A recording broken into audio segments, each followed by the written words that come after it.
Start recording. Okay. What's up, Internet? It's your dumbass, Panicos Gaming. So... we're doing another potentially long Registeel hunt. I'll go as long as I feel like I can do it.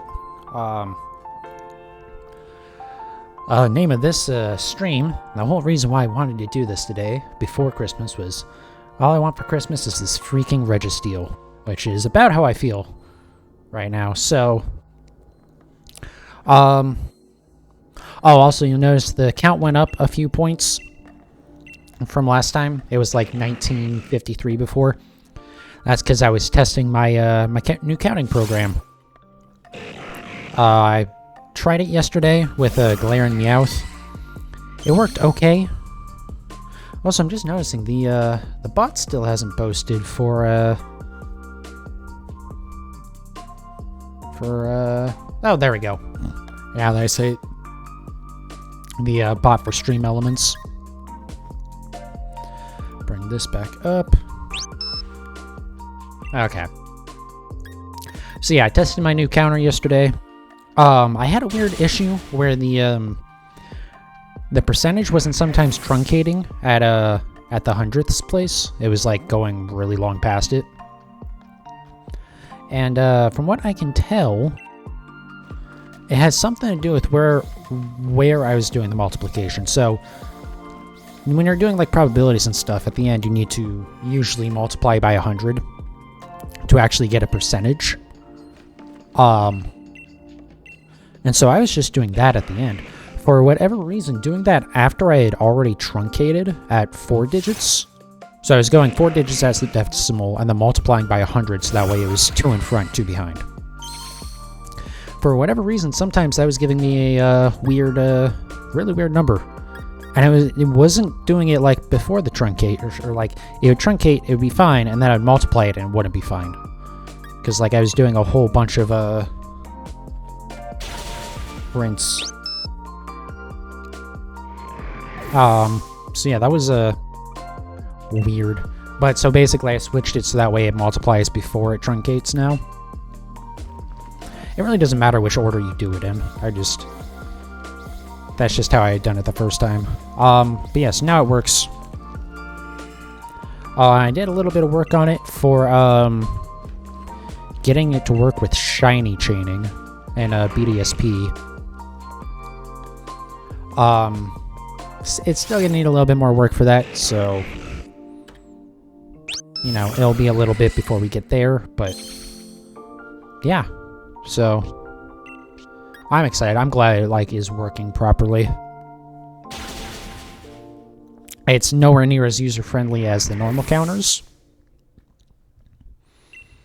but just being able to display the like rolling probability of how long of a hunt it's been. So like in this case, about 76% of hunts for Registeel would have found the shiny Registeel by now. Also, watch me get this in like the first 10 minutes of this stream. But yeah, we're just gonna go long today, see what happens. It's very possible I'll just kind of stop talking for a little bit, because it's gonna be a long stream anyways. But we'll see.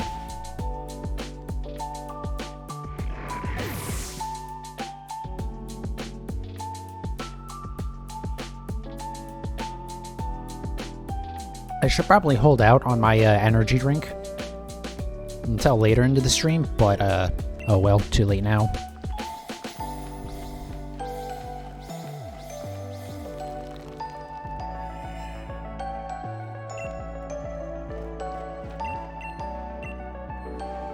So yeah, with the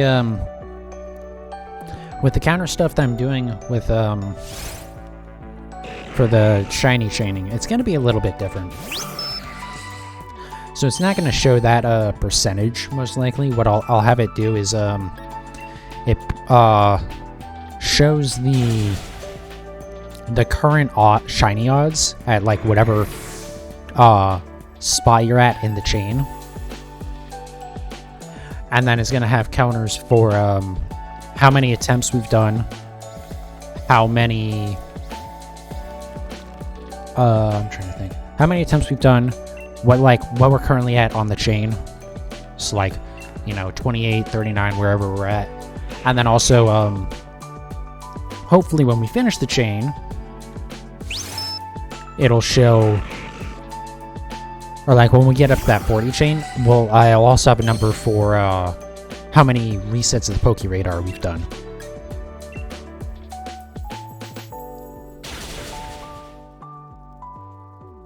So yeah, that'll be nice. Also, I did set it up. I set up a probability thing for Dynamax Adventures, so we can do that as well.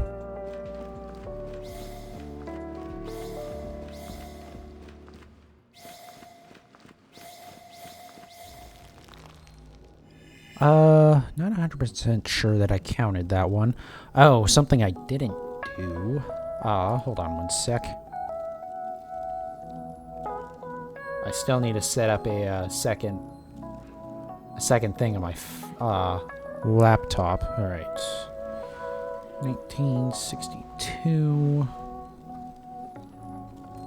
plus 9. Okay.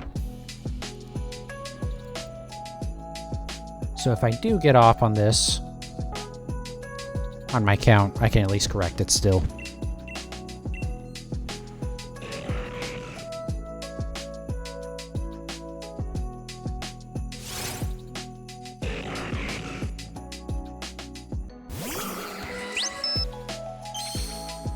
So I should have one close combat after this? Yeah, okay, we're good.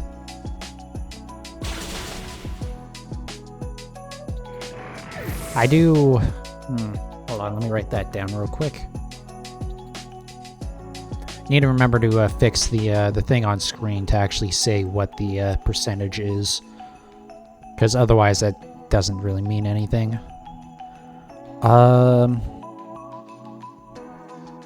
Be nice if my brain would work right now.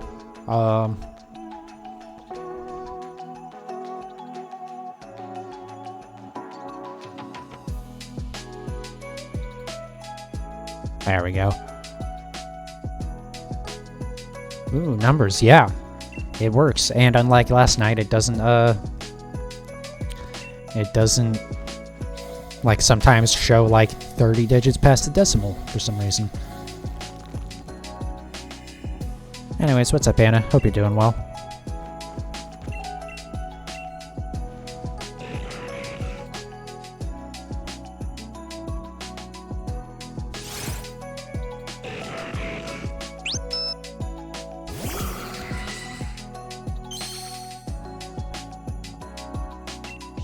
Mewtwo? Well, I'm doing alright.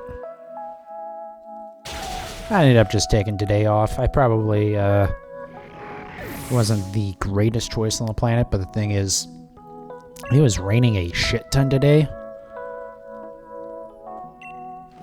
And then also Arizona drivers, so I was just like, okay, you know what, especially being that today was going to be a short day anyways, because most of the restaurants and stuff all close. So I was like, yeah, you know what, I'm not going to get killed today. It's happening tomorrow, place isn't going to be open. I know of one Chinese place that's going to be open. So I'm not working tomorrow. But I already had planned on that.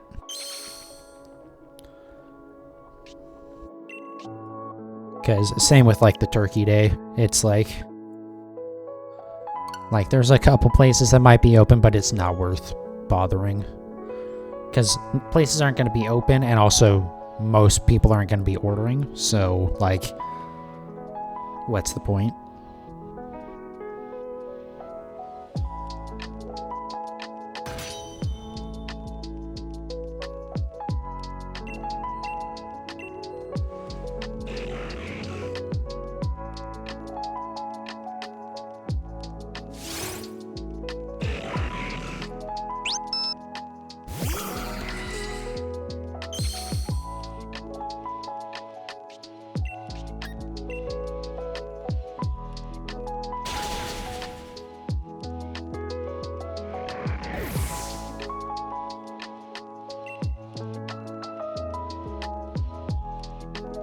But yeah, so tomorrow, I don't know if I'll start early like today.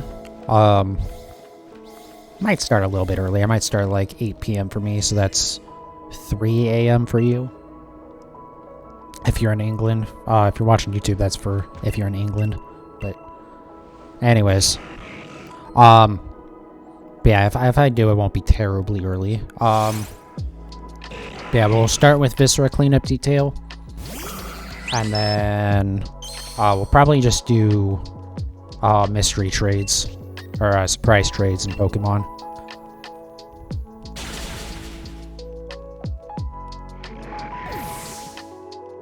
Because I have plenty of stuff that I can trade away.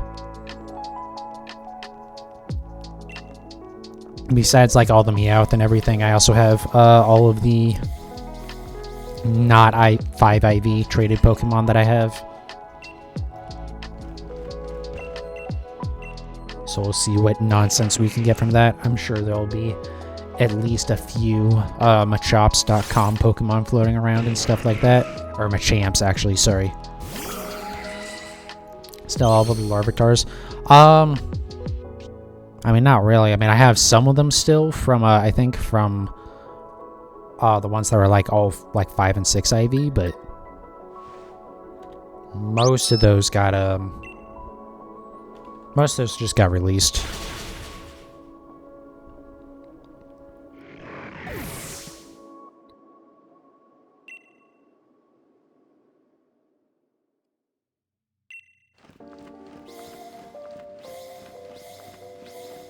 We'll see. It might honestly just be the Galarian Meowth that I trade away, because like I was gonna sort through that and only trade away the good stuff. Well, pretty much all of it's good. All of it should be at least 4 IV, but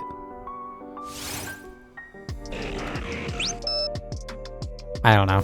I was just gonna do like the perfect ones, but I think I might just trade them all, because it'd be easier than like pulling stuff back out of home.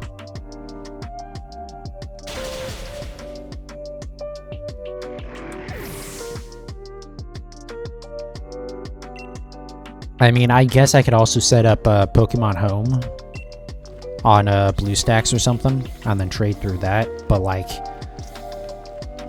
the mystery trades in Pokemon Home take a while.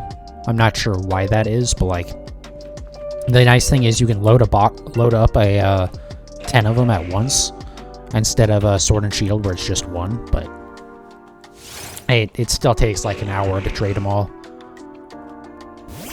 And I'd rather just do it in Sword, because it's going to be a little bit faster. Or even if it's not faster, but just doing them one at a time paces it out better, instead of send them off and then wait for an hour to get stuff back. Also, I just don't feel like setting up BlueStack stuff right now.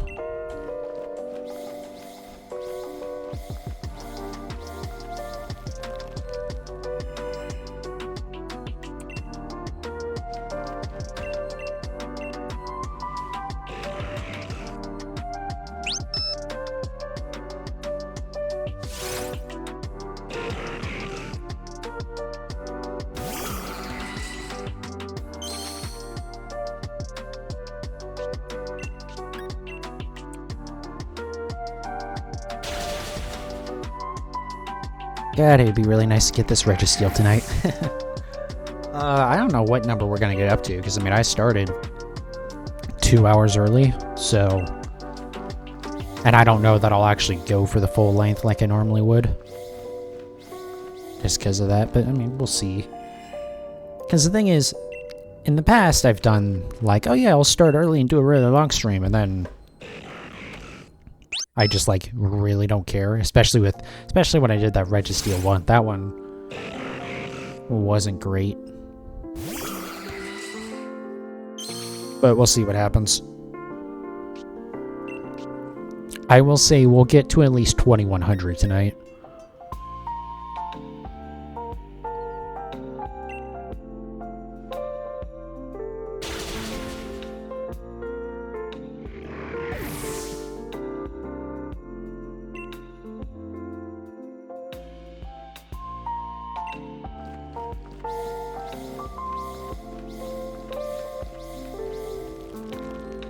Oh yeah, so I was digging into the how like the brilliant Pokemon interact with like being shiny and stuff with a Sword and Shield. And man, a lot of the big Pokemon YouTubers I think are just stupid. I'm gonna be honest. Because I saw a video where they're just like, yeah, we were wrong. We completely misunderstood what they were saying. Because, like, Nintendo from the beginning pretty much said how the stuff worked. It was like there was just one thing that they were slightly vague about, and I mean just slightly. Contextually, it made, like, it seemed pretty clear to me after I read it. Because the other thing is, I've only been, like, running off of what other people have been saying. I never realized that Nintendo kind of straight up said how it worked.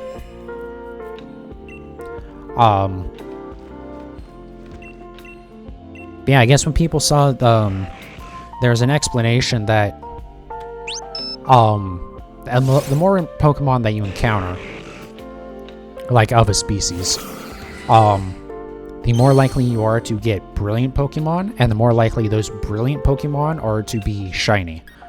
And so you can get up to a 3% chance of brilliant Pokemon being shiny, and then those brilliant Pokemon can have up to a 1 in 512 chance of being shiny.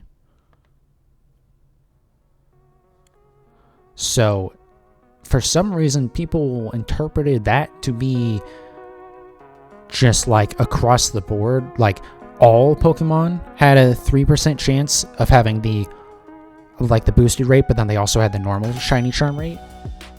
Even though it literally says that you have a 3% chance of getting a brilliant Pokemon, which you can see in the overworld. And then those brilliant Pokemon at 500 encounters have a 1 in 512 chance. So I'm really not quite sure how people misinterpreted that.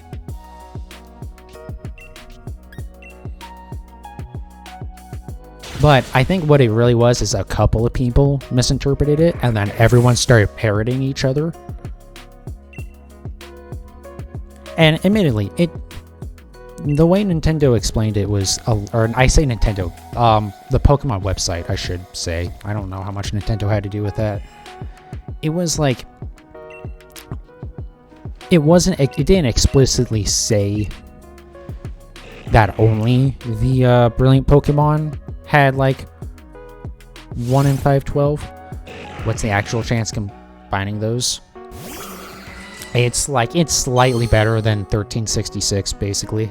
It's not great. But the thing is, you know if a Pokemon, like in the overworld, you see if a Pokemon is brilliant or has the aura. It has like the yellow glow around it. So it's a lot easier to just only encounter those. So yeah, I know the combined chance overall, considering both normal Pokemon and the brilliant Pokemon when you have the shiny charm, is like it's the rate that I thought it was before, when I was saying like, yeah, when you encounter 500 Pokemon, it just slightly lowers the overall rate, so it's like just over 1300. But because you can just specifically only encounter the brilliant Pokemon, it doesn't, like, it's a lot easier to just focus on those and only have the 1 in 512 odds.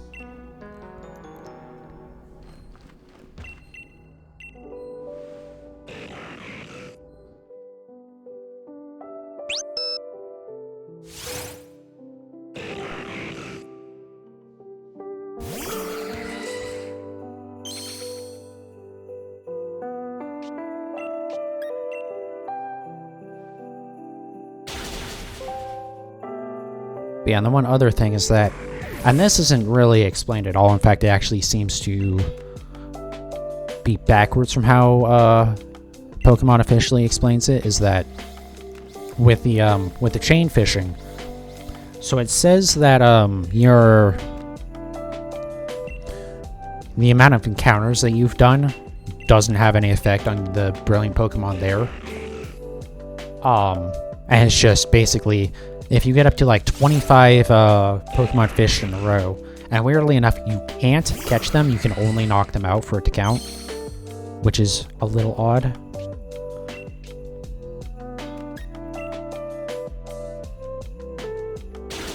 Wow, cool, shiny Zero Aura. I know, right? The same one that everyone has. If you didn't know, this was from an event shortly after Isle of Armor came out, so a lot of people have this shiny Zero Aura. But yeah, also, wasn't a good idea to use this thing because it's actually added a crap ton of time. Not me, lol.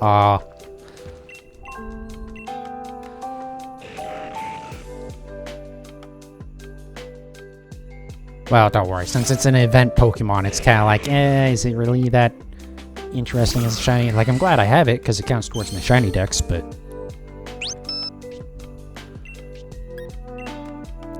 but yeah, so with the fishing stuff, it's basically, so it says that the official, like, thing from Pokemon about it is that... Got it normally what I'd wish to have too. So yeah, the official, like, shiny thing is that, oh yeah, it's not, the 500 encounters thing doesn't boost it at all for fishing. But it seems like it doesn't boost your odds of getting the brilliant Pokemon, but it still boosts it, it still boosts the shiny rate of those brilliant Pokemon, which is weird. At least as far as I could tell from, like, what I was seeing from the Twitter posts from the people that actually dug into it.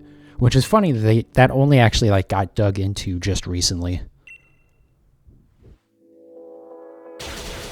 It's like within the last couple of months. That's part of why I kept on, like, saying that I thought encounters were just complete garbage for this, was because I had looked into that just before, like, people had, like, dug into it finally.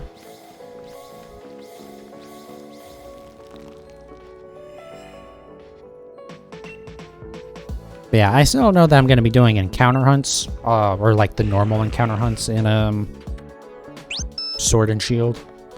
But I think I might do, same as Shiny Charm being lame in BDSP too.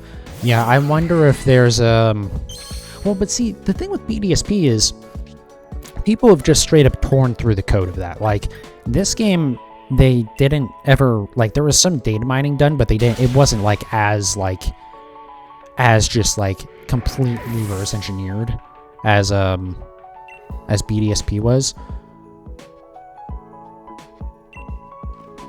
Just like, we know straight up just like exactly what the mechanics are in BDSP, which is weird. So I still wonder if that's, I have to go watch the Austin John video again, but it kind of seems like it's broken and it's supposed to do something for encounters, but it doesn't.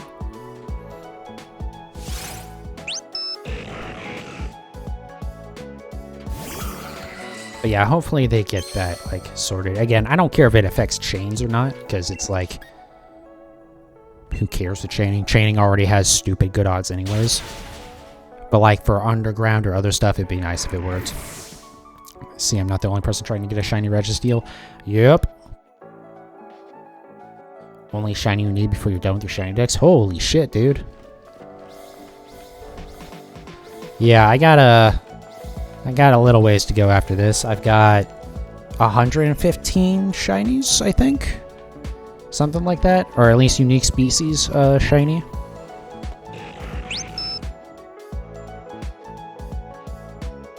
Unfortunately, I got a lot of these Regis to do after this. Alright, so how many hours do you have? Hey, how many hours do you have?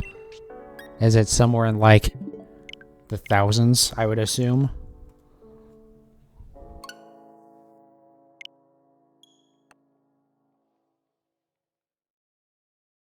But yeah, don't worry, I don't envy the amount of time that you've spent in this. I'll one day be up there, I'm sure. Though actually, it might not be as far just because of stuff like chaining and other stuff.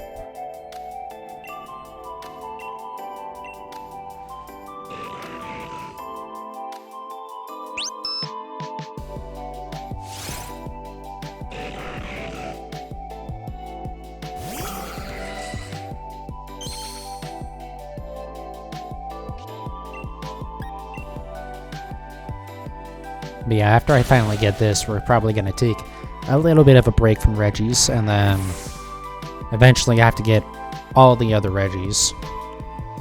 And then a lot of the legendaries, I mean, I'm still working on Suicune and Dynamax Adventures.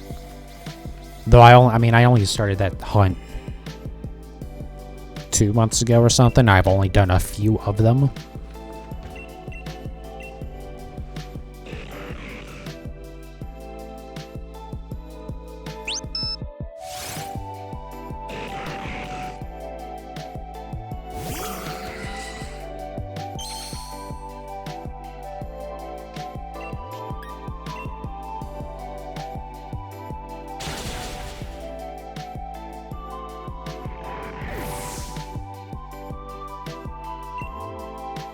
One of the things I'm not looking forward to is when I eventually go for Registeel.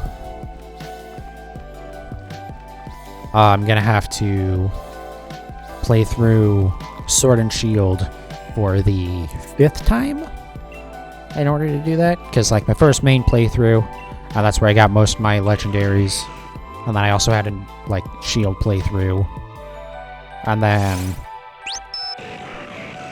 I played through Shield again, but in Japanese, which reminds me I still need to do some more Japanese Ditto hunting.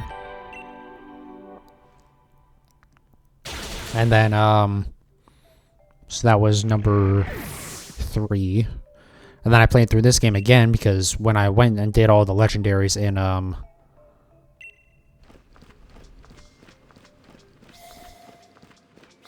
whatchamacallit? God, oh, sorry. I don't know why I completely lost my train of thought there. So yeah, getting all the legendaries in Dynamax Adventures. The first time I really didn't worry about shinies for most of them, other than like Rayquaza. But so now, because I've already caught them all, I had to play another playthrough. So that's what this one was. This being number 4. And then I'm gonna have to do it again for all the Shield legendaries. I could do it in my my Japanese playthrough, but like I don't know Japanese. I just kind of stumbled my way through that.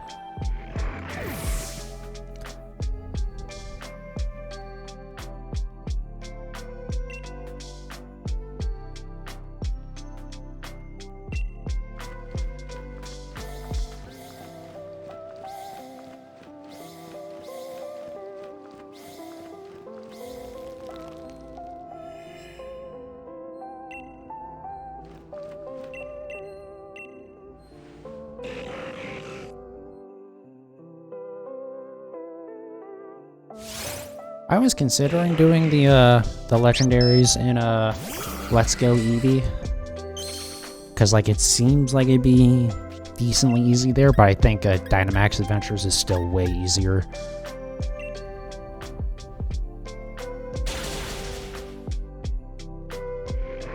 Certainly for the bird Pokemon, it will be.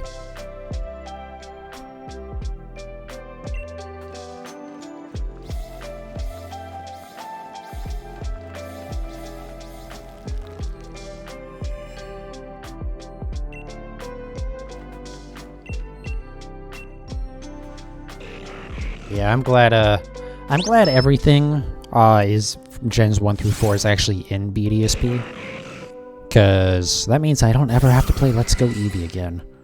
I loved playing through that game, but like the shiny hunting in it it's very fast, but god, it's miserable. Be right back. Alright, man.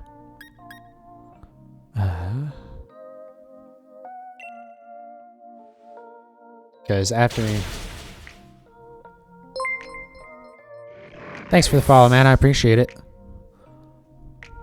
That reminds me, one of these days I have to like actually make a alert for that instead of just the default alert.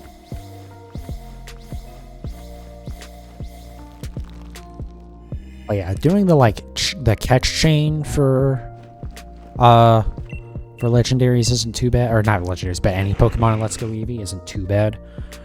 But like, once you actually do it and you're just standing there waiting for something shiny to spawn, it's just like, ugh. And you can encounter stuff.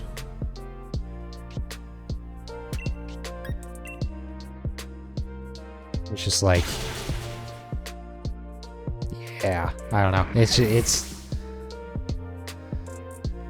it's just like you're just standing there. I don't know. It's like it's faster, so you don't like you feel like you have to do it, but because you're just standing there, it's like, God, this sucks. Even with like the encountering stuff, just to because you can still run away in those catch chains at least. If the Pokemon runs away from you, it breaks the chain, but you can run away yourself, and so you can force stuff to despawn at least. But like, yeah, I don't know. I'm not missing the Let's Go games. Especially now that, because for a long time I couldn't get, like since I just had Let's Go Eevee, I couldn't get the stuff that's exclusive to Pikachu. And there's no breeding in that game, so like, it doesn't help if you transfer it over or anything. But now that BDSP is out and when we eventually get home compatibility, even stuff that's like version exclusive in that, I can just transfer over and breed.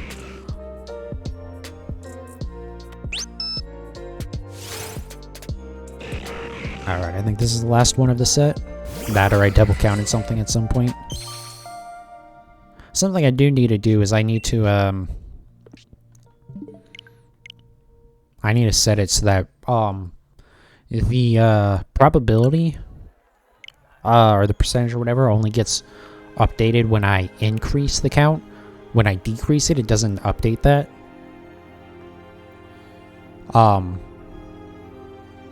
I just haven't messed around with it because there's, you know, it doesn't really hurt anything. If I'm doing everything right, I don't need a decrease ever. Eventually, I'll need to go in and change that, but I think I would rather get all my different, like, the different ways of hunting to get working properly before I worry about it.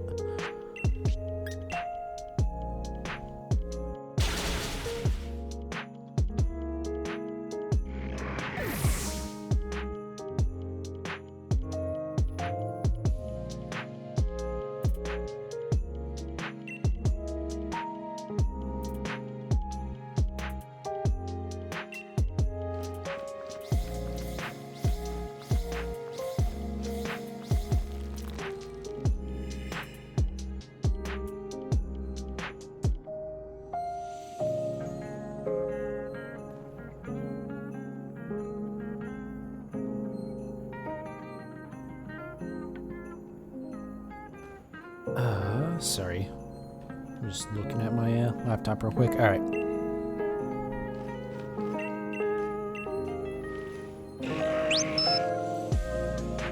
Alright, 2K.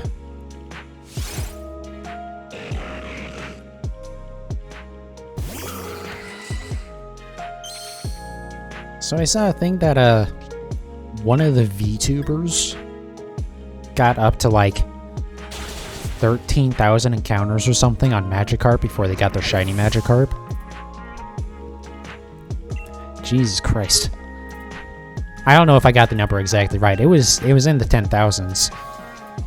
It's like, god damn, alright. Maybe I shouldn't complain about Registeel too much, because I'm not going like triple the odds on it just yet. Once I get, I don't know how she was going for that though. I think she was just fishing. I'm pretty sure she was just fishing. It might have been surf encounters. But it was full odds, so like, you know. It would be the equivalent if I go to like 4,000 myself.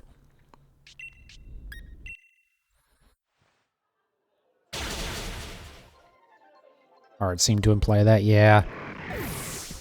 I actually double checked to make sure there isn't like any sort of shiny boost in the fishing on a BDSP. Though I'm sure I'll find out like 2 years from now that, oh no, there actually was, just everyone misunderstood.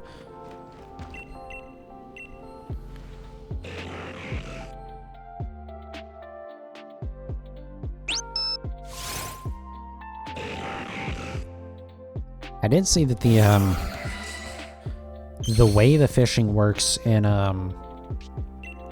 Sword and Shield with doing the chains. It seems to,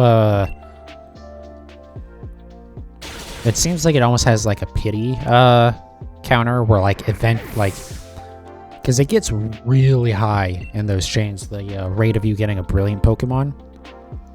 Like, to the point where I think it's a 25% chance that the Pokemon will be brilliant. Or the fishing spot will be brilliant.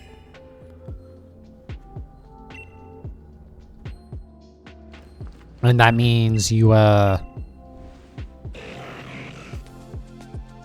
so, yeah, like 25% chance. Like, after a 25 chain, it gets up to 25%. So, in, like, 4 encounters, you should get the brilliant. And then after that, it actually resets back down to a 0 chain. So, it seems like, kind of like how the gachas have, like, the pity system, where if you buy a whole bunch for a long time and then you don't get anything, eventually you'll be, like, guaranteed on the 100th one or something.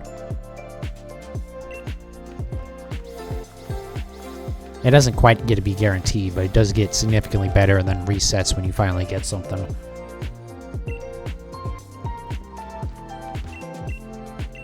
Also, it seems like the actual shiny rate in that actually gets to be, like, better than 1 in 512. It seems like it gets up to, like, somewhere in the 400s, I think? But you have to do, like, a bunch of encounters to do that, and that's only with the shinies.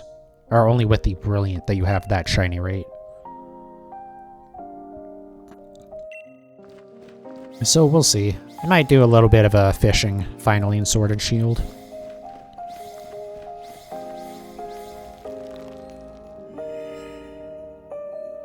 The other thing is there's no real way to control what Pokemon you're fishing up. It's just kind of based on,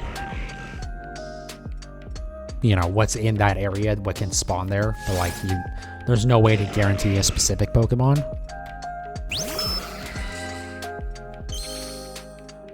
So, I might do it, like, to get one shiny, just like anything. Just, like, try to find a spot that only spawns stuff that I don't have shiny yet. And then just do it like that, and then don't ever do it again.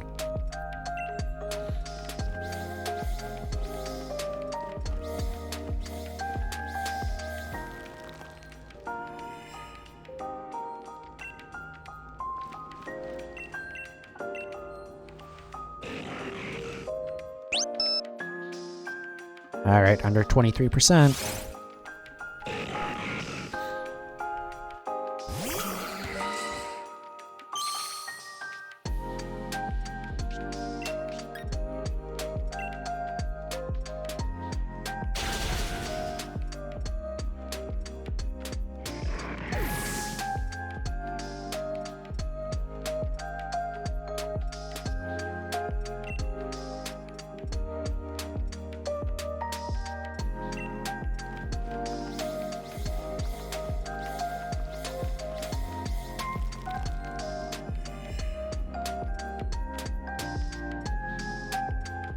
Oh my god, I just saw that art on Discord. Yep, that would seem to imply that it was fishing.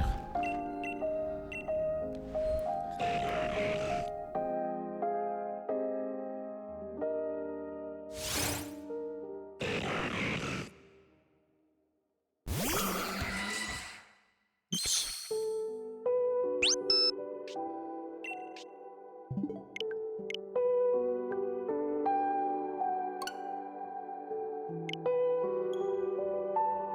But yeah, it's funny that they went so long looking for a shiny Magikarp.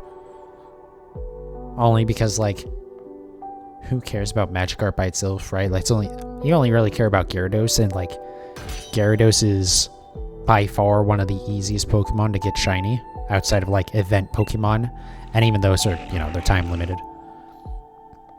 Because, like, you just have to play through. Well, I guess it is a time-consuming shiny, right? Because you have to play through most of or not even most, like, a good part of Gen 2 But once you do that, it's 100% guaranteed.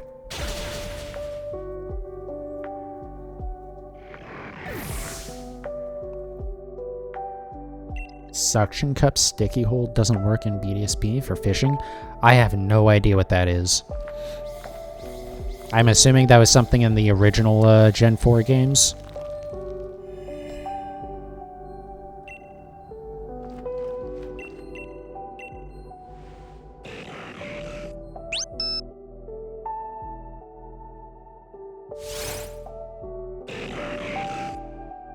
If a Pokemon with suction cups is in first place in the player's party, bites will occur more often. Interesting.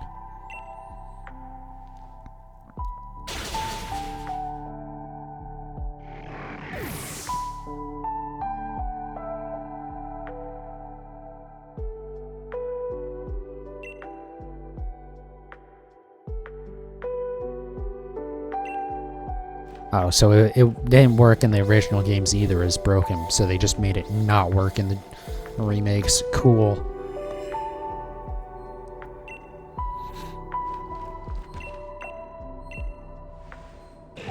Yeah, I'll be honest, I would have rather that would work than being authentic there, just saying. That's usually the type of thing you try to fix when you do a remaster. Or a remake, I guess.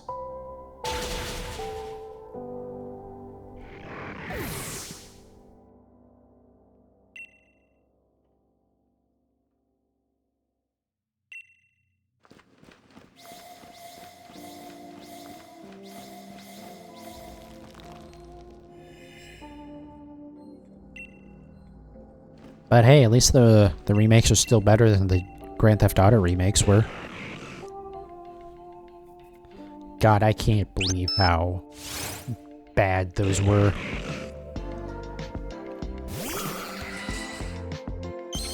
Like, it doesn't surprise me that Rockstar phoned it in. I mean, they completely phoned it in because they just hired the people who made the mobile port of the GTA games to do it. But not only are those games, like, worse than the mobile ports were, well, but they're also, like, why would you base your games off the mobile versions of them? Because that's part of the reason why the definitive... That was a mumble and break. The definitive edition was, like, based on the mobile versions of those games. Why? You had... Yeah, definitive edition. Yeah. Hi, I can speak English. Yeah, it's my first language. Why do you ask? But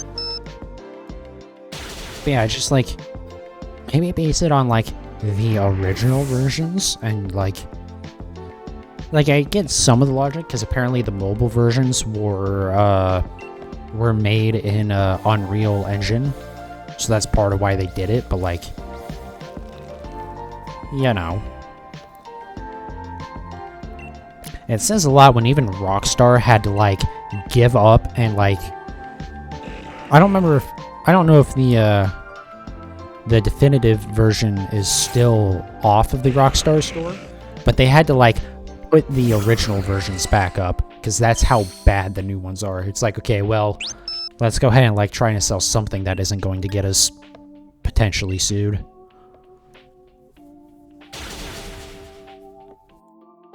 Arena Trap, Illuminate, and No Guard work for doubling counters, and that works for fishing, apparently. No Guard? Illuminate makes sense, at least for fishing, because it's like, oh, you're attracting the Pokemon to the shiny thing. That's weird that No Guard does it. Arena Trap kinda makes sense, I guess, but...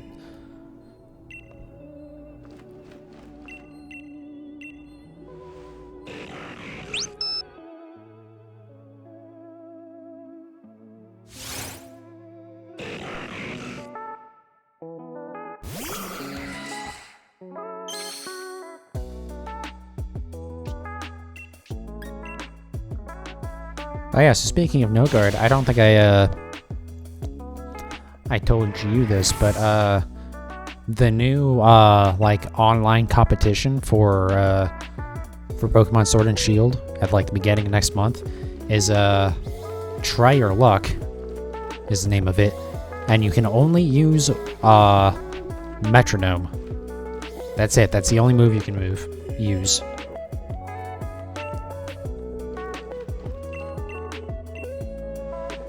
So I bring that up because the Machop line is one of the lines that can learn Wonder Guard, and so in theory you could use No Guard and just like hope that you get a Oko move before your opponent does. I don't think I'm gonna do that. I think I am gonna actually do that competition though on stream, because I think that'll be fun to do, being that it's not like serious in any way. Every Pokemon... No. Only Pokemon that you can learn Metronome either through TM or through Level Up are able to be used in that. So it's only a handful of Pokemon. But the Machop line can learn Metronome, at least in Gen 8.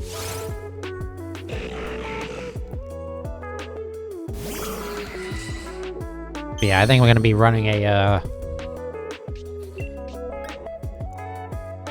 what's it called? Sableye is going to be one that I expect to see a lot, because Dark Ghost. And probably Dusclops, because Ghost is going to be good. So like Dusclops, and then I'm going to use Pressure on that, so that way it like burns through their moves faster, hopefully.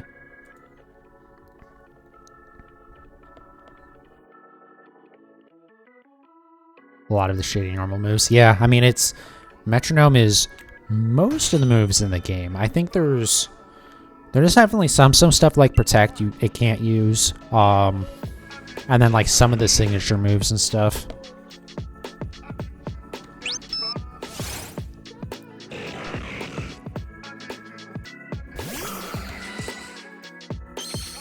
But yeah, Sableye being immune to Fighting, Normal, and Psychic is going to be pretty good.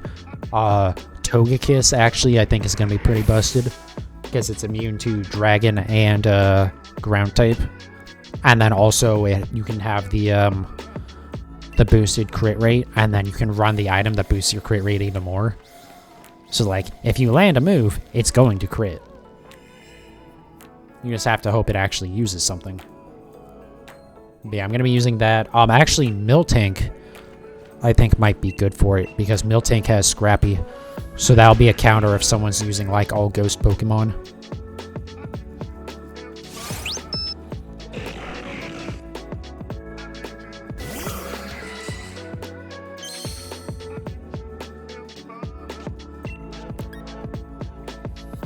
Yeah, there's some oddball stuff in there, too. Like, Inteleon can learn Metronome. Which, and Inteleon, one of its hidden ability, I believe, is Sniper. So instead of 1.5 times with crits, it does 2.25. So like that with the, what is it, Wide Lens, I think, that improves crit rate or something like that. Like that could be pretty good. Oh, I was also considering maybe, because you can run Politoed, and also Ludicolo, so open up with Politoed and then swap into Ludicolo. You might have to, like, tank a hit to do that, but on the plus side, you get Swift Swim, so you're gonna probably outspeed almost everything.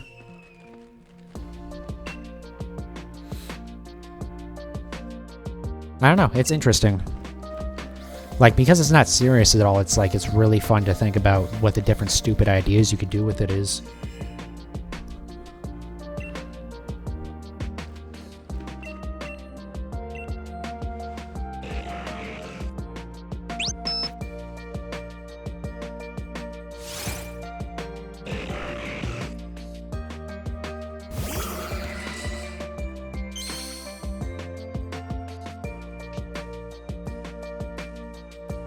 Oh yeah, Blissey's one of the Pokemon too. Scope Lens. Oh yeah, that'd be it. I think Wide Lens is probably just better accuracy, I think. But yeah, scope lens is, I think, the one you want. Yeah. Razor Claw could be good too, especially on Togekiss. But yeah, just run like Blissey and just stack HP like you normally would. Also, I feel really bad for anyone who doesn't have PP maxes in this, because they're gonna be running out of moves left and right. Or Chansey, yeah, Eviolite Chansey could be a move.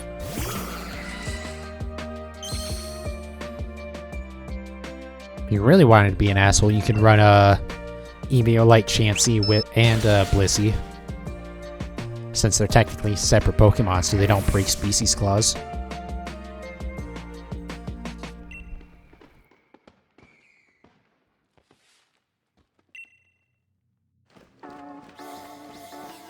Nope, come on. Come on.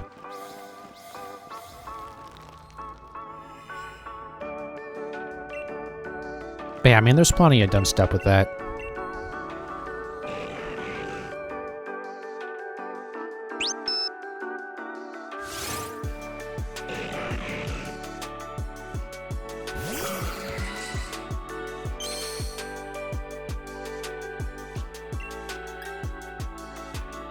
It does kind of suck that a good number of the Pokemon that can learn Metronome seem to be trade evolutions. This is like Gengar, Machamp, Alakazam. So it makes it a lot harder to breed those. Because that's another thing, I do actually want to breed Pokemon for this. So it's like, yeah, you can't control what moves you're going to use, but you can at least make sure that you have good stats, especially defensively and speed and stuff.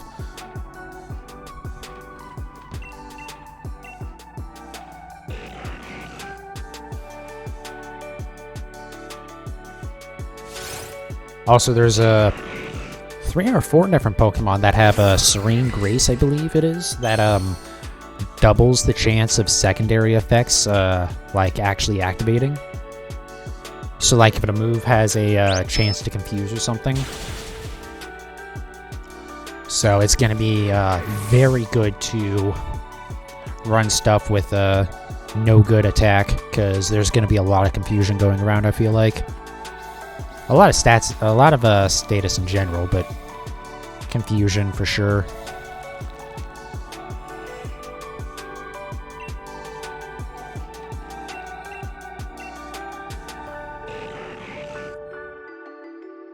Honestly, I wonder if it might be a good idea to specifically run like all Pokemon that have low attack stats.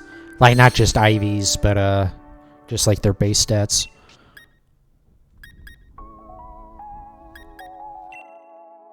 But also at that point, then you're giving up your damage for potentially not damaging yourself.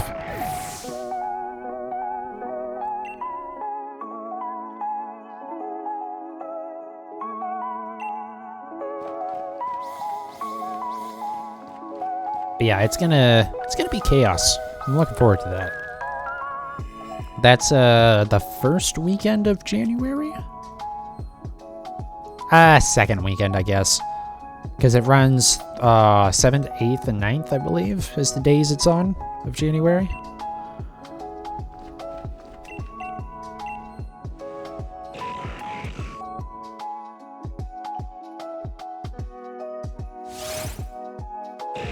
Oh.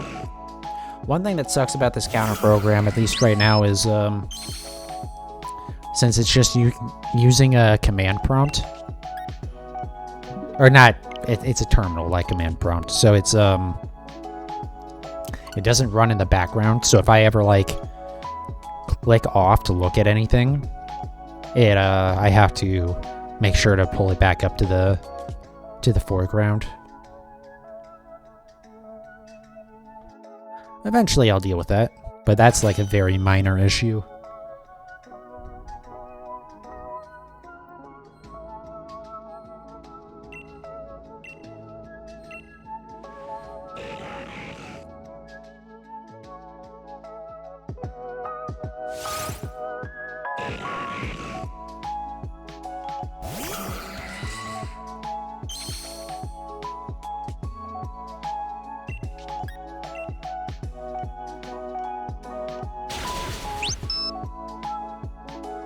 Yeah, we're good.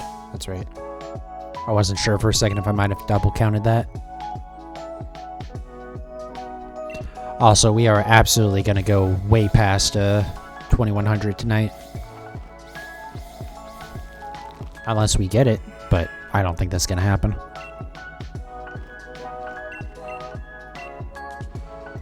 But yeah, I think that'll just be until midnight, which is about 4.5 hours. Or 4.5 hours from now. Or just like until I get tired of doing this.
So I think after this set, I'm going to take a short break. Just to run to the bathroom real quick.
Also, at some point, I need to add the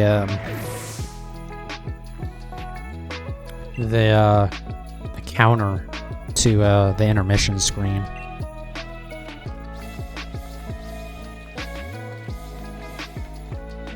Like, it probably won't show the Pokemon we're working on. Probably not the percentage either. But just having the counter and just saying current count or whatever would be probably a better way to describe it. But just having something there, like on the other side, opposite of the music box, or like the music info box.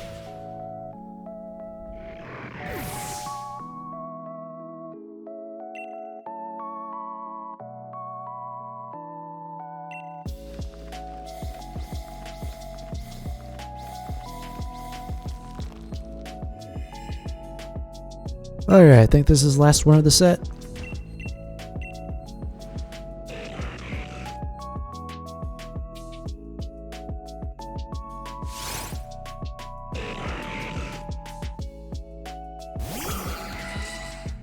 Also, dumb question, I don't know if you can check this. Does stuff like Illuminate and whatever also work in Sword and Shield? I don't think it really matters, because, like, you only mostly hunt in, like, specific spots.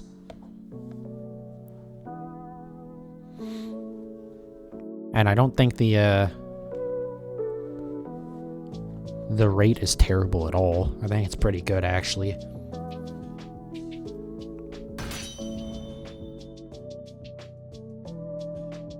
Alright, so I'm going to take a quick break here, run to the bathroom, and I will be right back. Resume recording. Seems to be working. Back over to this.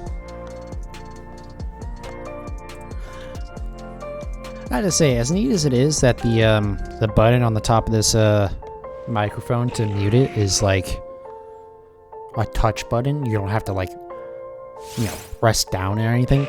I really would prefer a button, I'm gonna be honest.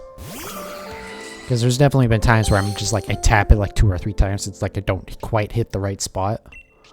And it's like, I'd rather just have a physical button where I can, like, very clearly tell if I'm activating it or not.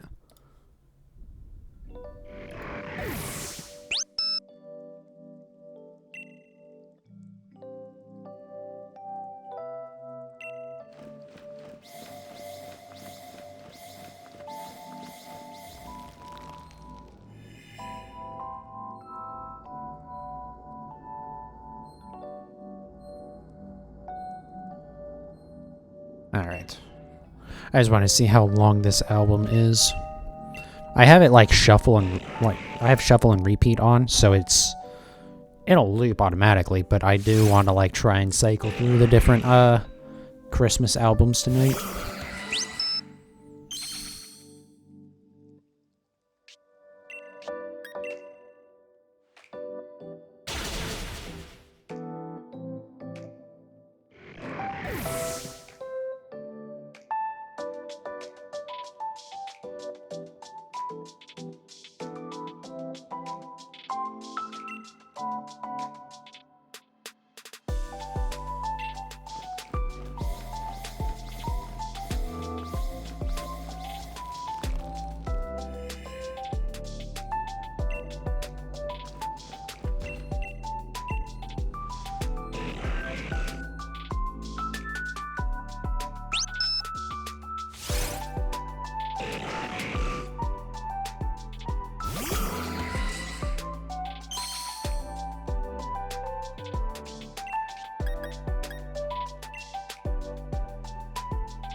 I suspect we're gonna get under 20% today.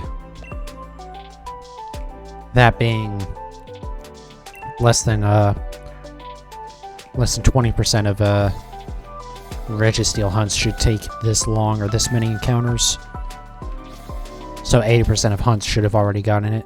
I think that's around what we're gonna get.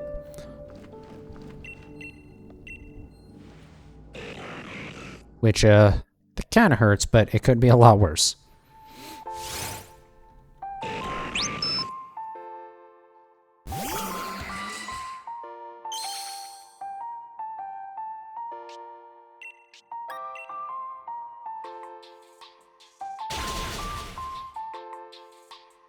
I think that Magikarp hunt that I mentioned earlier would have gotten into like the 5% range.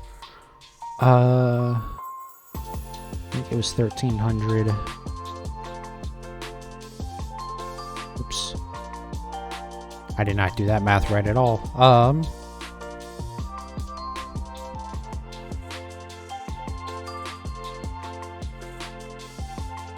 Sorry, give me 1 second. Yeah, so I mean at 12,000 it would be around 5%, and if it was 13,000 it would have been less than that. I've seen a couple hunts recently that have gone into that range, so it's like, well, I guess this isn't that bad. It just... ugh.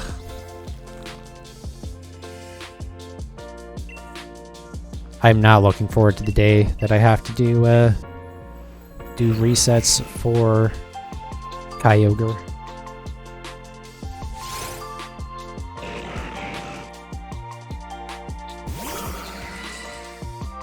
Trying to think if there's anything else that I need to do resets for. I mean, if I hated myself, I guess I could do the starters in a BDSP like that. But like, no. Because like those, I can breed those, and that'll be infinitely faster. I'm pretty much always gonna take the easiest way to get a shiny. Legitimately, anyways. Because yeah, I guess I could have like duped some of my shinies before I updated the game, or BDSP that is. But like, within legitimate means, I'll always go towards the easiest way. But sometimes easiest isn't gonna be the best odds. Is the weird thing. Like Kyogre. I mean, if I wanted to do Dynamax Avengers for Kyogre, it would be 1 in 100. But it would be 1 in 100 successful runs. And, Kyogre's kind of a bitch. So, you know.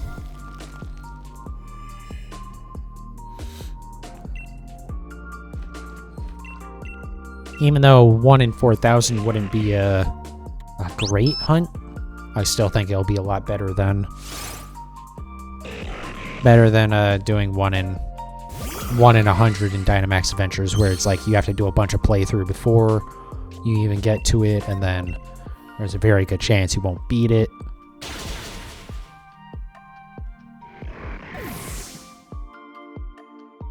Like honestly, with AI, I don't think it's possible to beat it. Outside of getting like perfect RNG. But the vast majority of the time, you're just gonna fail against it.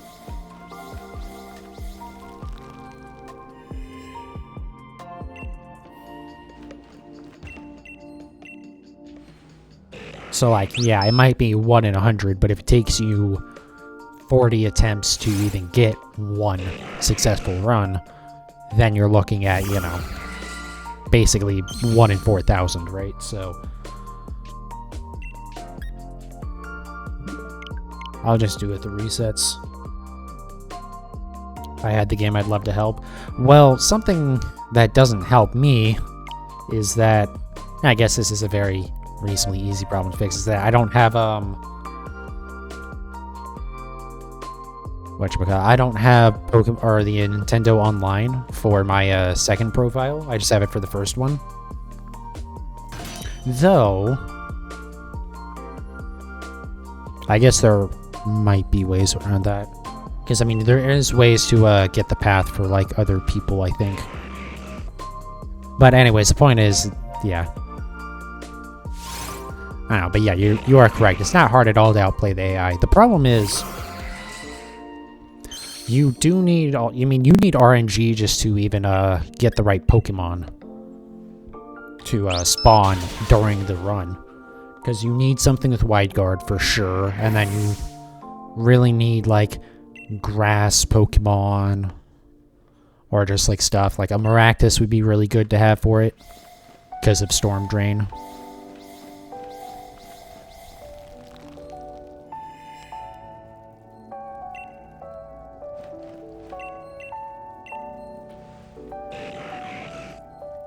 So, like, yeah, the Kyogre's hard besides the AI. The AI is just what makes it impossible. But, I mean, we'll see. We have a very long time until I care about doing that Kyogre.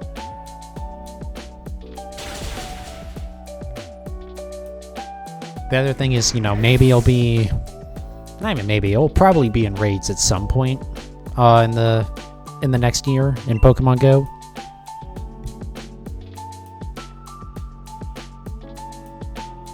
And also, like, the shiny charm could get fixed in BDSP, so it'll work with it.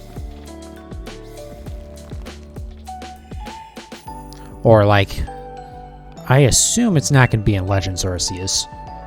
But if it were, then it could, you know, there could be a way to do it there.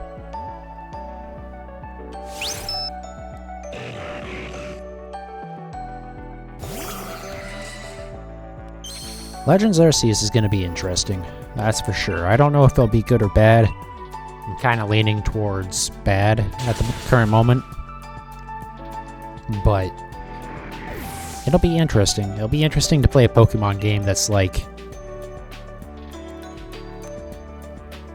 kind of a spin-off, but also it's like by Game Freak and like I don't know. It's like it's still gonna have some core mechanics, right? But it's gonna be the way you like catch Pokemon and stuff is gonna be weird.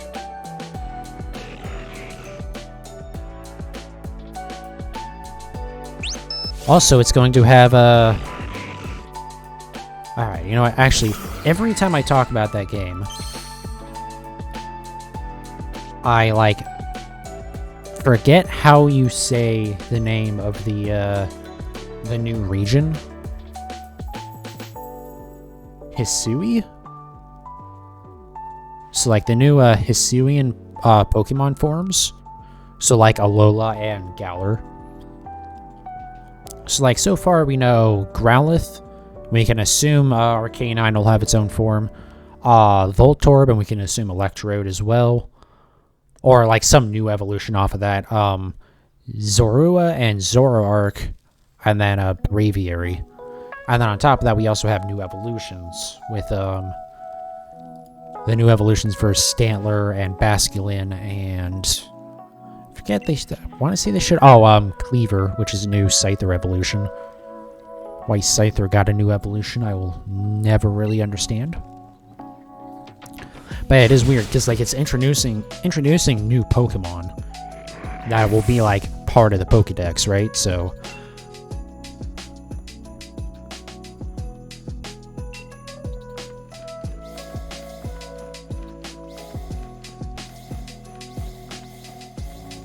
I really hope they add the home compatibility to BDSP before that comes out, but I don't know. Being that it comes out end of January, I don't know, man. Because that means, like, there's basically 3 weeks in which the Pokemon Home update could come out, and I just don't think it's going to happen. Because they have specifically said that the home update will come out in 2022, so it won't be this year. And I can't imagine them rushing to put that out. Considering that if it's not, you know, if it's busted in some way and it starts deleting saved information and stuff, it's kind of a problem. So, I mean, by all means, make sure it works. Don't rush it out, but...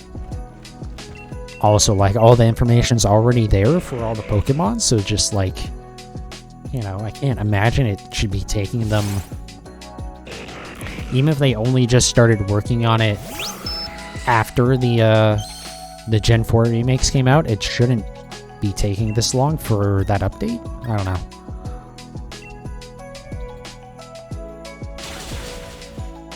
I don't really know. Is Game Freak the developer on Pokemon Home, or is it a third party? Or not, maybe not. Maybe not third party, but a different developer. I think it's Game Freak, but I'm not sure. Let me see. Why do I still have this even open? Oops. Home.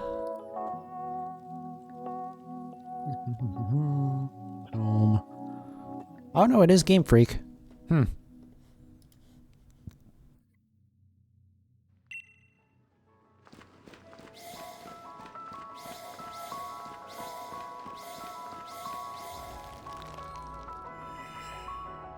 I wonder if they might wait until after Legends Arceus is out for a little bit, and then release the home update, and it'll just like support both of them.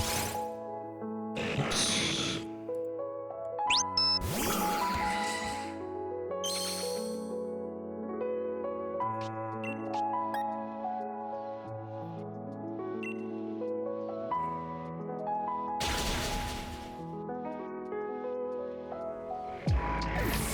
Oh yeah, that's another thing. I haven't checked to see if Oak's Lab is back yet.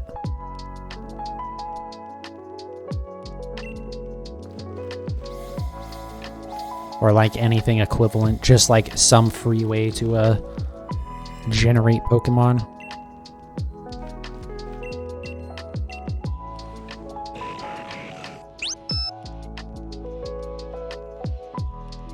Because as it stands, Arceus is the only thing, or not Arceus, Deoxys is the only thing that I don't know how I'm gonna get right now.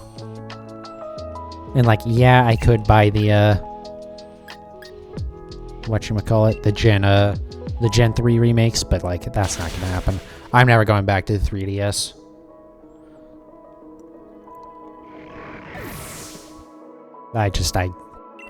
It's too many steps to like...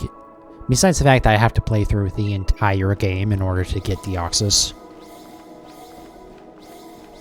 But, like... It's also, you have to put it into bank. I don't know if my bank subscription is... I don't think my bank subscription is current. And then you have to, from there, import it into home. And it's just, I don't know, it's a bunch of nonsense. So...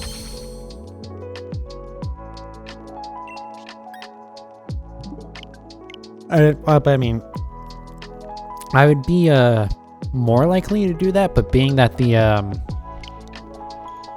Deoxys is in like it's in the code for Gen 4 or the Gen 4 remakes. It's just like there's no way to obtain it currently.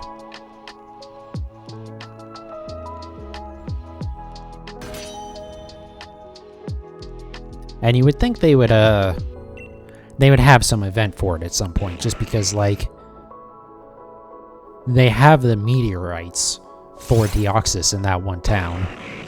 The, like, ones that you go to change its form.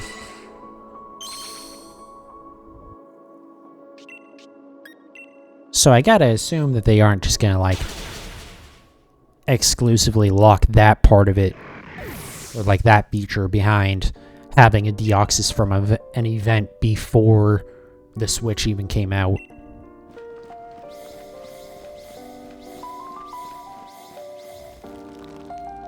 But we'll see. But we have plenty of time for there to be events in that for Deoxys.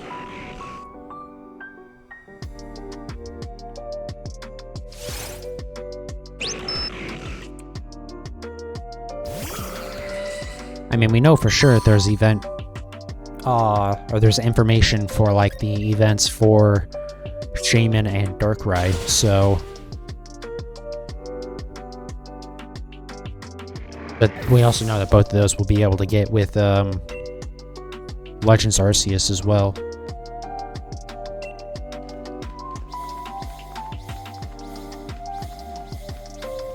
I guess technically Arceus is still a question mark too. Just because, like, we don't know for sure that there will be an event in the Gen 4 remakes, and we don't know for sure that we'll be able to catch Arceus and the new Legends game. But I mean, you would have to assume so if it's in the name of the game.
So something I just thought of, and this has nothing to do with Pokemon. Mass Effect, actually.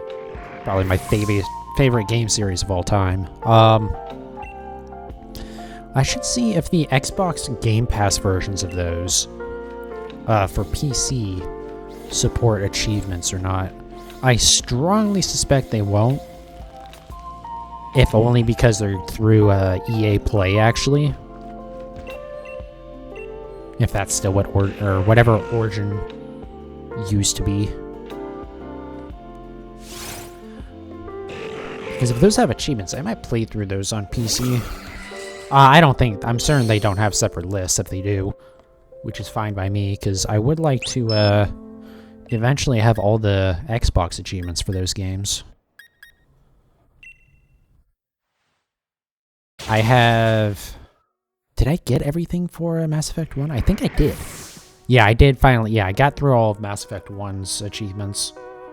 I think. I might still have one playthrough left to do in Mass Effect 1, actually. I don't remember. But I know I started working on Mass Effect 2 a little bit. I actually went through and did all of the multiplayer stuff in Mass Effect 3. So that way, if those games ever get like their servers taken down, I can still do that. I can't imagine the Mass Effect 3 servers will be up much longer. I mean, I'm sure they still have some user base, but like... That's an old game. When did that come out? Was it? I think Mass Effect 3 might be over a decade old. Also, I should think about actually buying those games at some point too. Because I gotta imagine it's only a matter of time before they get delisted, being that the Legendary Edition is available. That's another thing I should see if I can... If the Legendary Edition has achievements. If you can even get Legendary Edition through the Xbox and PC app. I doubt you can. Because it's not like a Game Pass game. Although I guess you can through Steam. So maybe.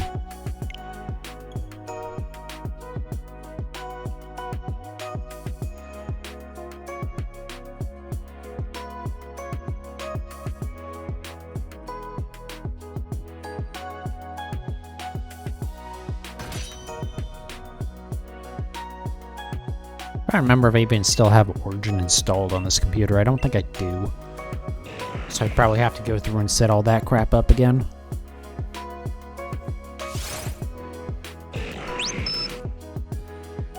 Because even if you get it on Steam, it still goes through EA Play. What's up, Brave Reaper? Welcome to the stream.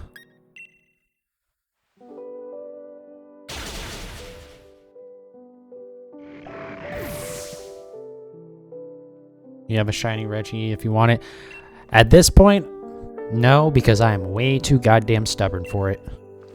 I'm already this far into this hunt, so I appreciate the offer, but by God, I'm gonna get this thing. Gonna get this thing legit. Or not just legit, but like, you know, myself.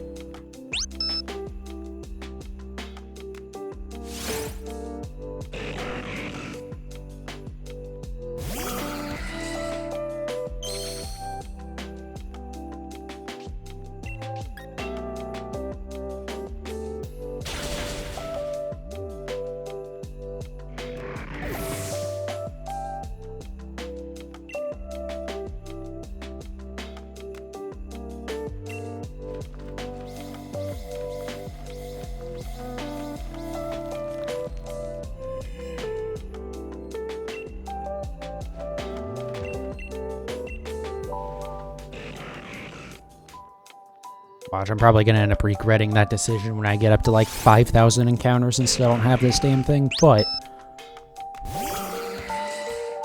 we will eventually get it.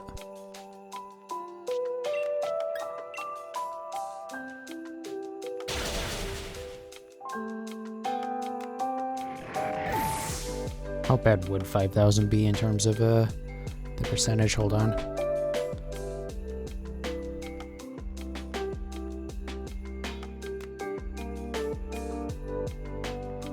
2.5%. Okay, yeah, I probably won't take that long. Although I was more likely to get it than not by this point anyways, by a lot, so... eh.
I wonder if I should change that that percentage to be the instead of being odds that it would have taken at least this long, to be the odds of having gotten the Reggie by now. I mean, it's just the opposite of the number, right? It would be 78% right now. Maybe a 78% chance that by this point I would have gotten at least one Reggie.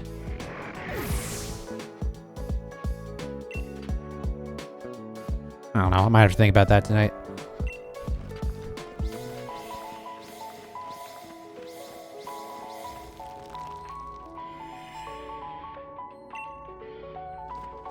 I mean, either way, I still need to put something on the stream to, like, say what that number is instead of just, like, just having it there. But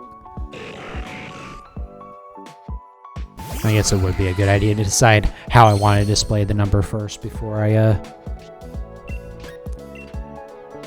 worry about labeling it in any way.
Right, one more encounter and we're at my graphics card.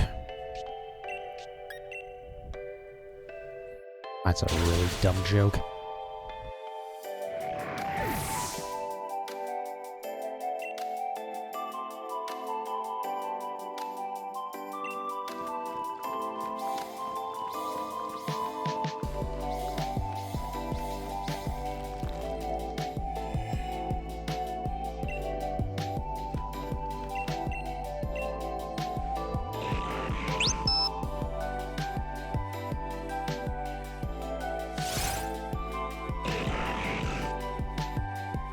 Alright, that should be the last one of this set, too. Also, we're under 22% now. Ugh.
Oh, I forgot to change over the music album, too. Oh well, we'll do that after this set. We'll switch over to a different one of the holiday albums by Stream Beats.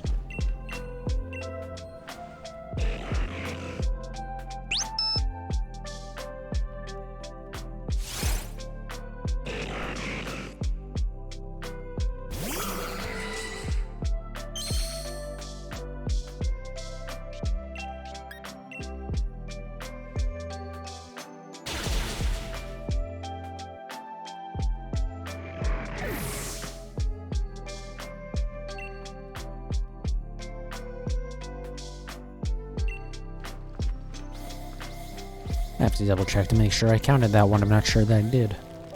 I think I did. Again, goldfish brain is in full effect. Also in full effect is my inability to speak. Let's see, so this one should put me at, I should be at 5 close combats, and this will be... Yeah, okay, so we are correct.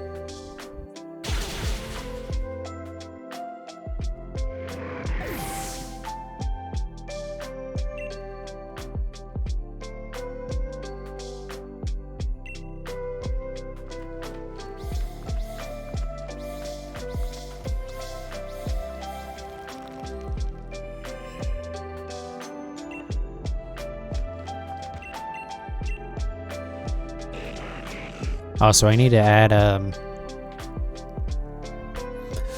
with my counter program, I need to add, stupid sound bites for specific milestones. Actually, eventually what I need to do is add the ability to, just like, through the program, add stupid milestones. But that's something that's a long ways out.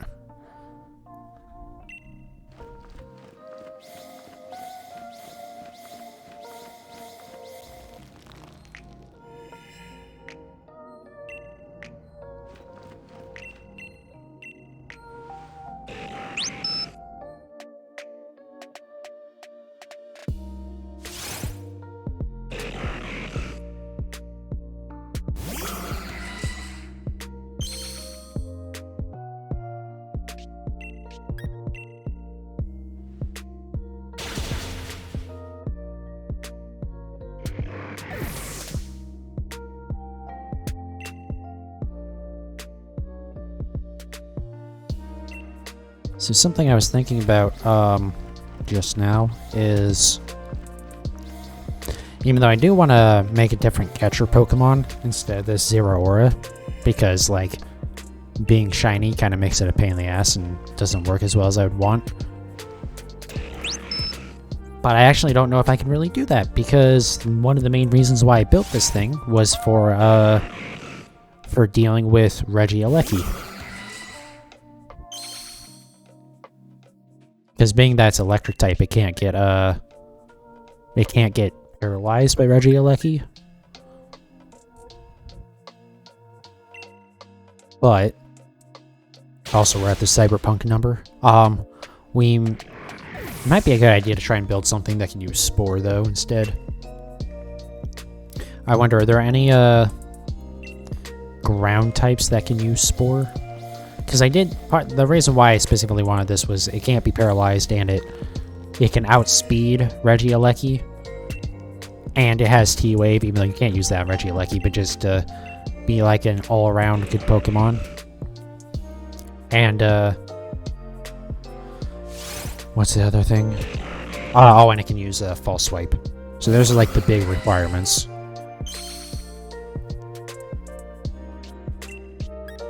But if there's a any ground Pokemon that can use Spore, I don't know if there are, but that might be the move.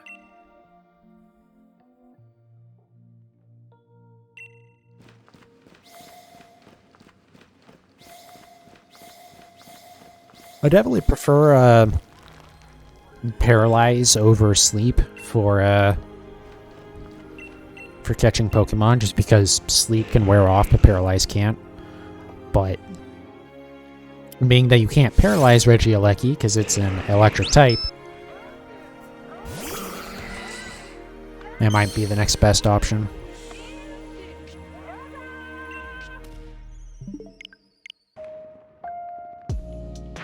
God, we're gonna be over 2100 soon.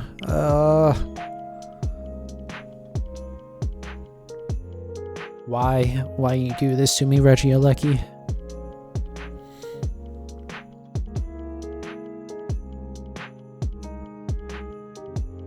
God, I think all of my, I guess my 3, like, specific, species that I'm shiny hunting right now are all, like, over odds.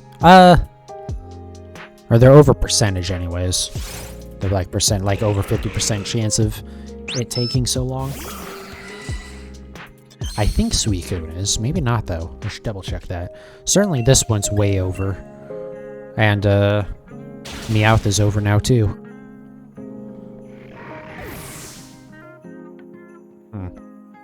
What is, Suicune at? Hold on. Once again, moving away from the stream to type in my phone. Hold on. Oh, never mind. We're not that bad at all with Suicune.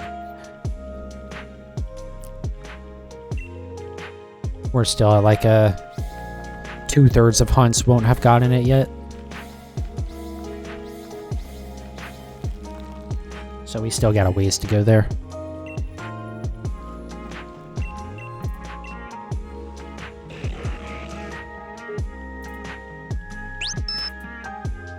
Hopefully not all my luck is going into that hunt, though, because, like, you know, I would like to get this Registeel. Like, Registeel is the one that I want to have the best luck for, right? Because that's going to make a dramatic difference in the number of encounters. Whereas, like, Suicune is like, if I go double encounters on Suicune, then it's only 200.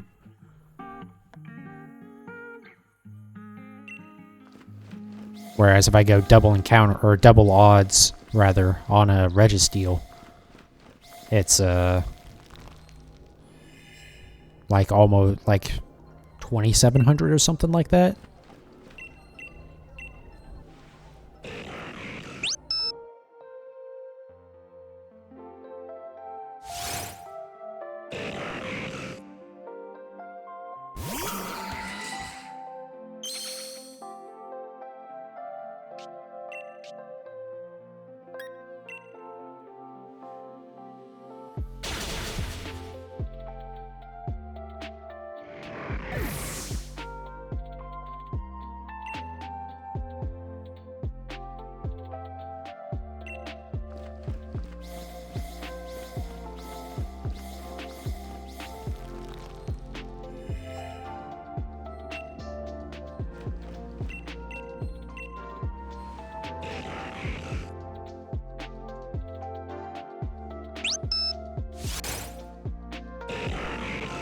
Man, the game hiccuped for a second there, and God, I thought that was it giving me the shiny for a moment.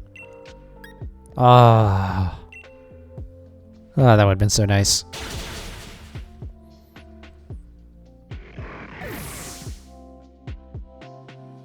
Also, it might not have been the game, it might have just been my OBS or something, but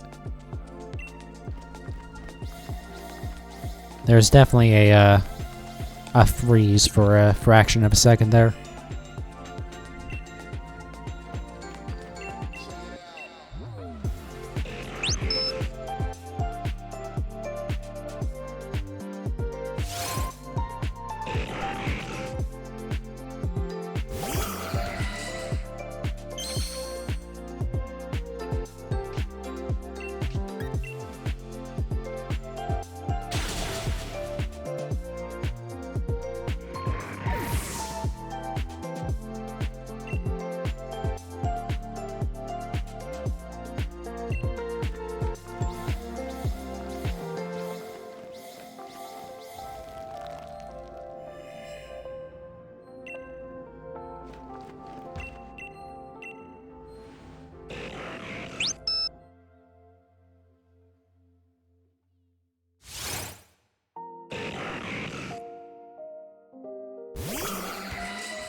Oh, interesting. So I just checked Sarah B real quick to see if any new information to come out about anything.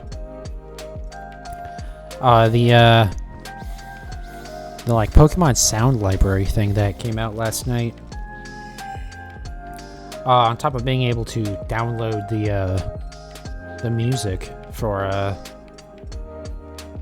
the Diamond and Purple, the like original ones, I assume, because it's like, yeah, it's DP sound library, so I assume it's the original ones. But it includes the sheet music for a couple of different themes.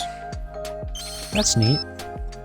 Not something that I have literally any use whatsoever for, but like for people who, you know, want that sheet music, that's cool.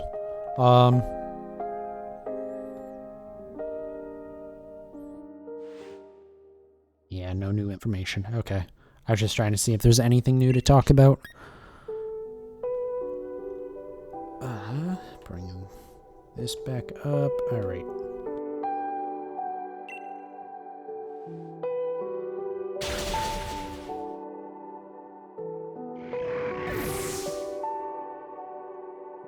When is that? I should look that up, actually. When does that, Delibird event go until?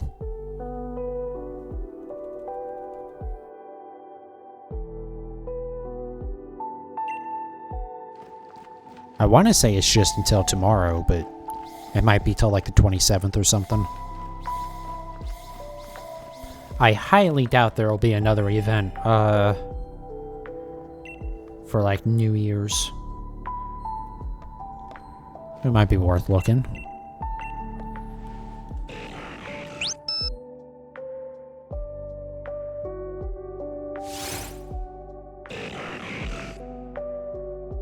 The 26th. Okay.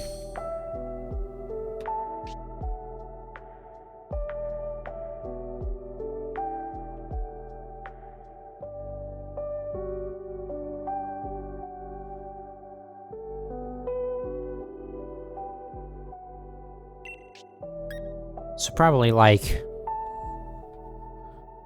the 26th in like Japan or whatever is when that goes down.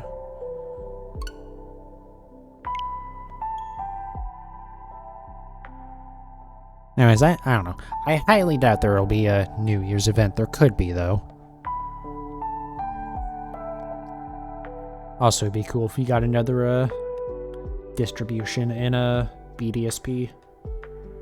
I assume it would just be more whatchamacallit, more statues for your secret base, but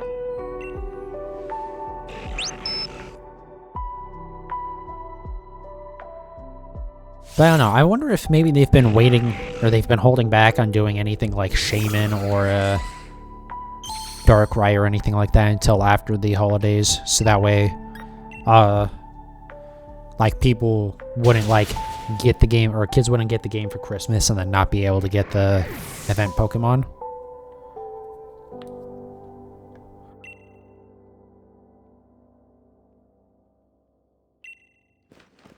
Because it would be nice for that Shaman event to drop sooner rather than later. You'd have to think they would, right? Just because there's going to be the event in Legends Arceus as well. Or not even an event, but just like Shaman is a free distribution, and Darkrai is, if you have a save in BDSP, then you get the Darkrai quest, which I'm also still curious to see if that'll be shiny locked. I really got a feeling it will be, just because it's a Game Freak game, and like apparently Game Freak just hates shiny mythics now, or mythics and legendaries. I mean, I guess they do have like an absurd shiny rate in Dynamax Adventures, but like we also still don't have Eternatus or Urshifu or Calyrex or the Galarian forms of the original bird trio, legendary bird trio, I should say. So, who knows?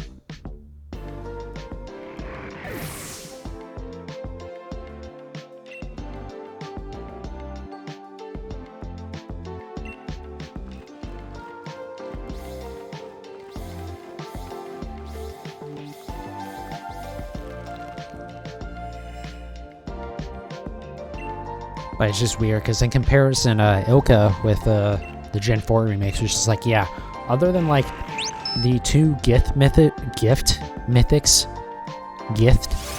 turned into Mike Tyson there.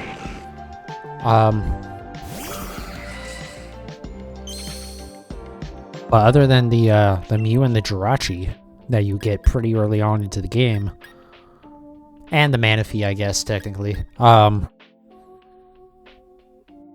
Sorry, I'm just double checking my math here. Yeah, we're right. But other than those, nothing is shiny locked in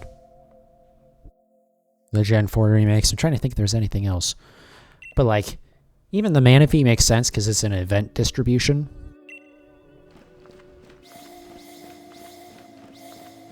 But like the starters you can get shiny, like as like your starter instead of just breeding them. Can't do that in Gen 8 with Sword and Shield. The Sobble, Grookey, and Scorbunny? Yeah, it's Scorbunny. You can't get those shiny as like the gift Pokemon. You can breed them later, but as like the gifts that you get at the beginning of the game, you can't get those shiny. And again, like the box legendaries, you can't get shiny, anything like that. It's like, I don't know.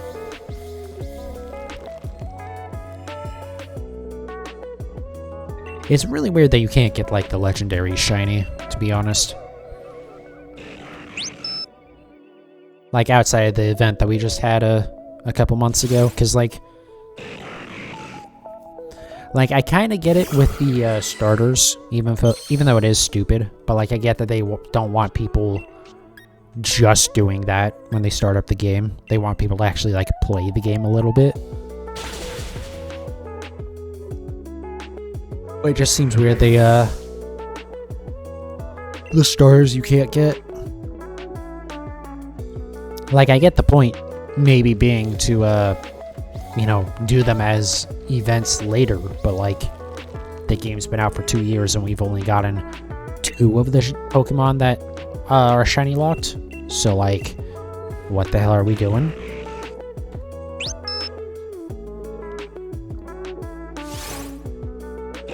Because it is, like, you know, a little while after Sword and Shield came out and we were getting, like, Zacian and Zamazenta and Eternatus, and then like a little while after Isle of Armor we got Urshifu and stuff like that.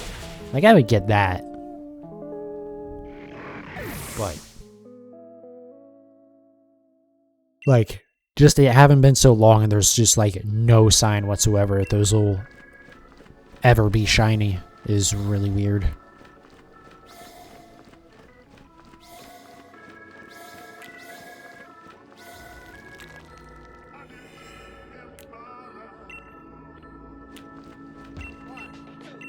God, we're almost over 2,100 now.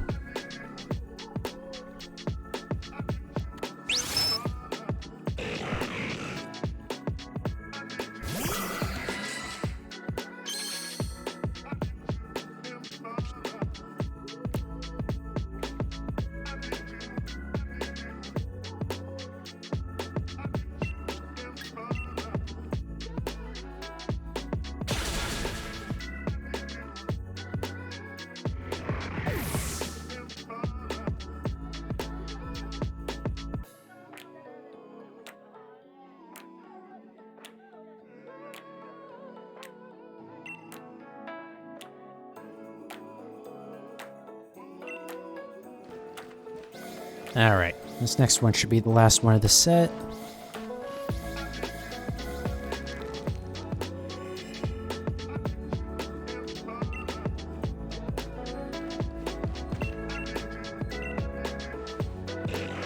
also should put us at 2150.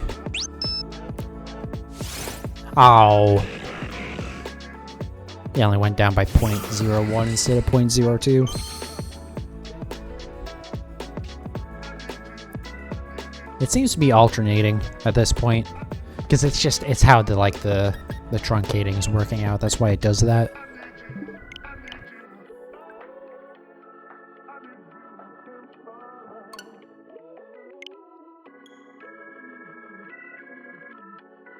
All right. Well, 3 more and we'll be at 2100.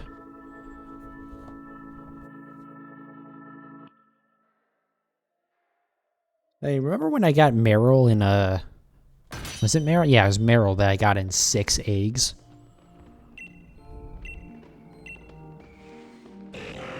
I'm now getting the opposite of that, and it's not making me happy. Oh, hey. That's why I think I said this a few resets ago that I was gonna do this. Alright, hold on. Let's go do this right now. Just switch over to this one.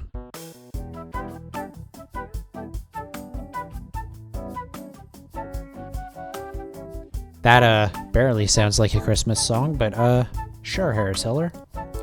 Sure, buddy. I know it is. It's a weird one to start the album on is all. Well, I shouldn't even say Christmas, but it's like a holiday-themed type thing.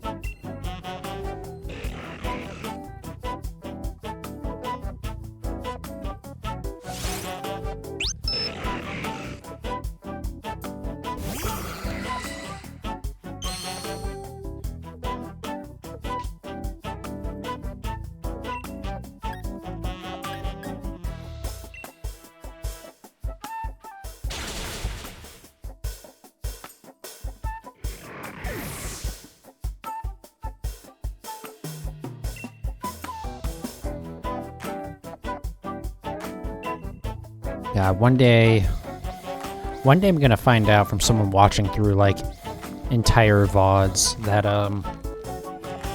I actually ended up seeing, like, the, shiny Registeel, like, 1,000 ago and just didn't notice. Because I have been noticing that. I am kind of slightly, autopiloting a little bit here.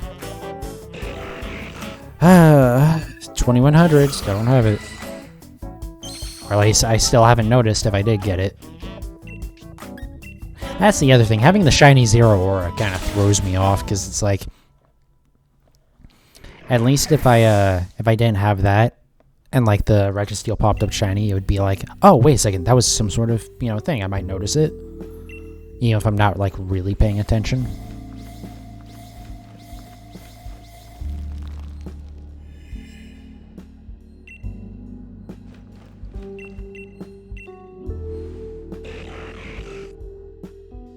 But I guess either way, if I have missed it already, well, I can't go back and redo that encounter, so either way, I still have to keep going.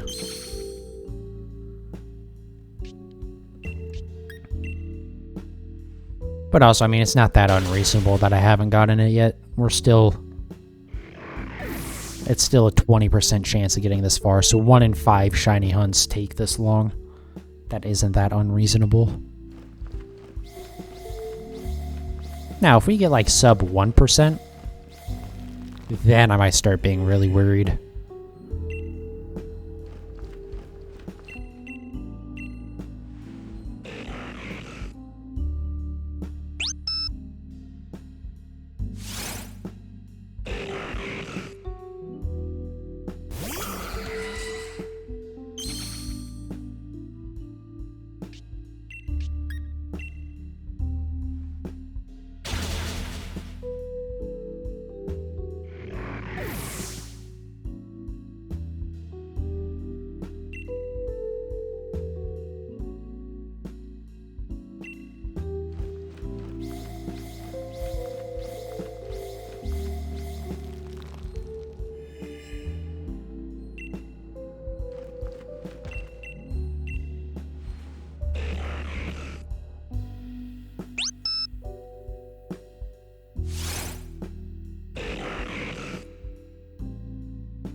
There we go. That's a Christmas song.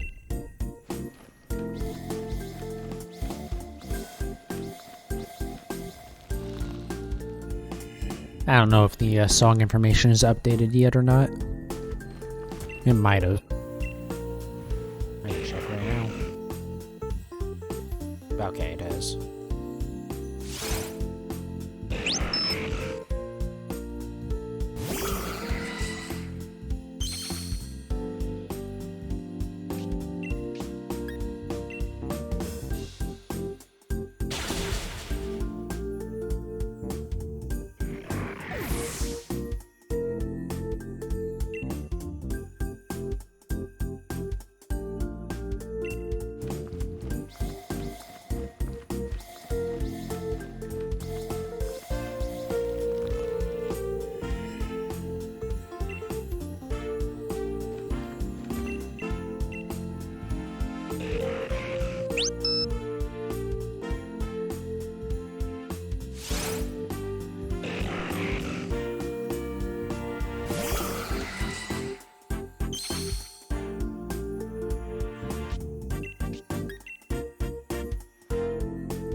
Oh, so something I didn't double check before I started the stream, actually, is, I should have made sure this was actually, like, day 11, and not, like, day 10. Hold on. Okay, it is. Cool.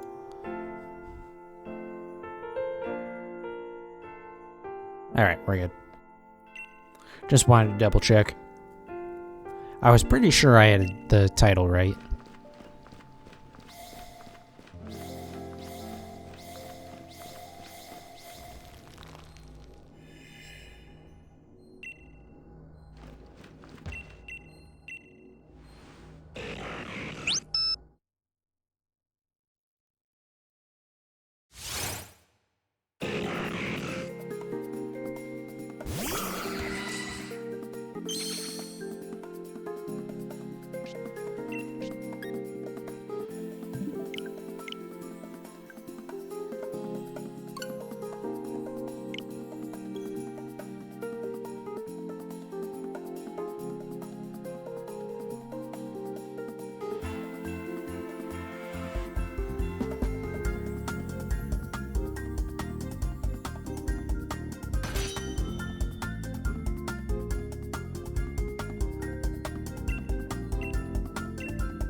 One day we'll get this.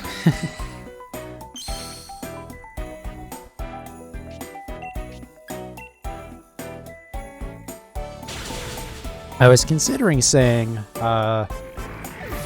maybe I'll get to the point where I'm double odds tonight. But that's like 2,700 something, so how about not? But we'll see. We have at most 3 more hours that we're going to do tonight. I'm not going to go past midnight. So this might be like a 5-hour stream or so. But again, if I get to the point where I'm just like completely drained and can't do anymore, then we'll call it early.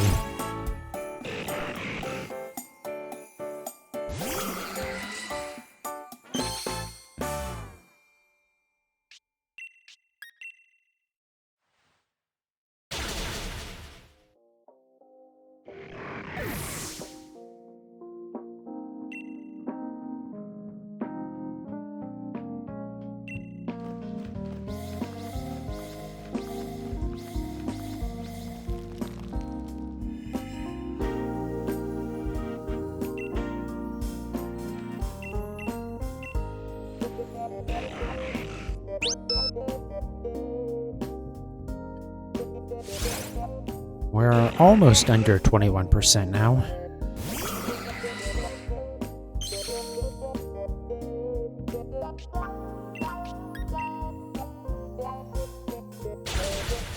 I definitely want to try and, assuming we don't get the Reggie, which we won't. I'm never escaping this hell. But assuming we don't get it, I would like to get under 20% at least tonight. I'm not sure exactly when that'll be. Probably by 2,200. I can't imagine it'll actually be a whole lot longer. Yeah, it should be around 2,200 because I think it's going to be about 70 more encounters. Actually a little bit, maybe more than that. Anyways, point is. But that doesn't mean we're going to stop there. Because I think we'll still have plenty of time left.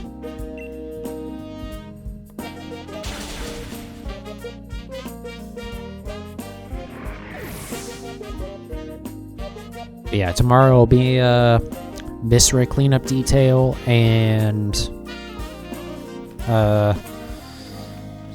trading, mystery trading or surprise trading. Whatever it's supposed to be called in Sword and Shield. And then I think Sunday we'll probably do Suicune. And then after that, who knows what's going to happen.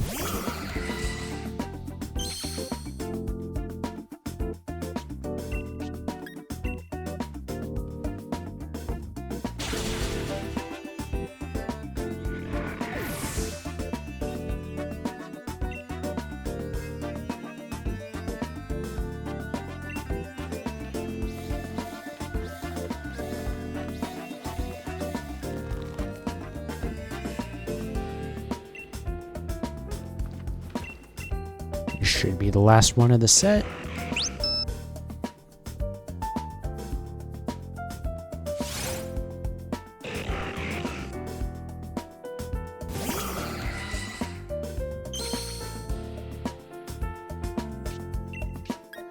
Yep, all right.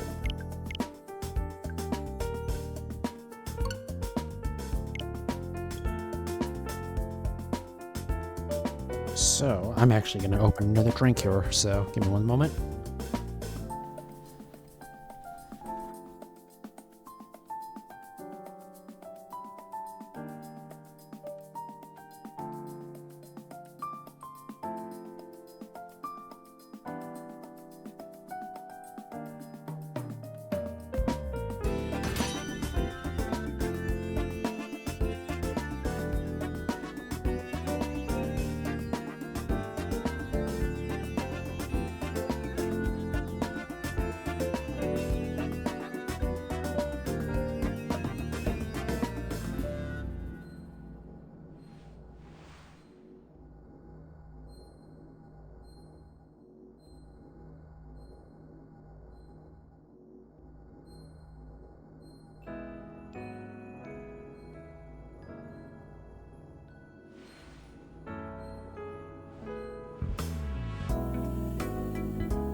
God, I hate those fucking view bot things.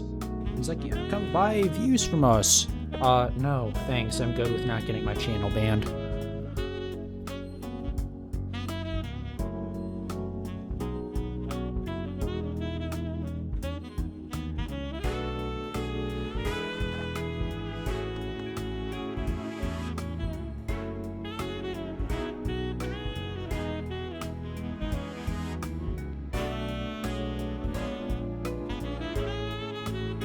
Alright, sorry about that.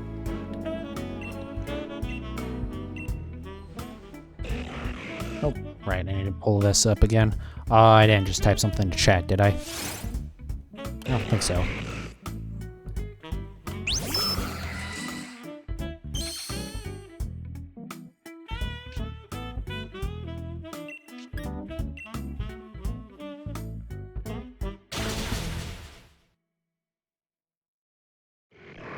Yeah, that song ends kind of abruptly. I think I kind of mumbled through that. Abruptly is what I meant to say.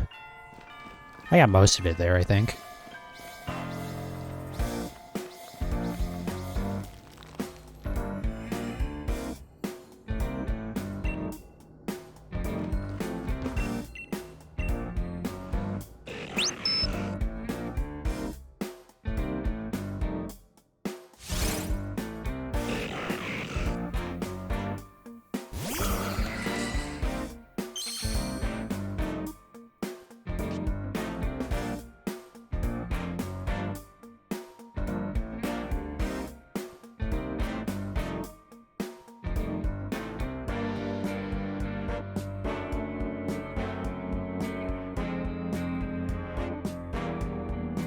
Alright, sorry.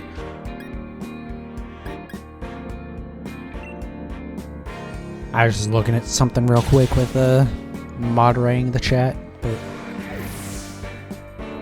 I really should have it set up that you can't just like post links, I guess, but it's not that big of an issue yet.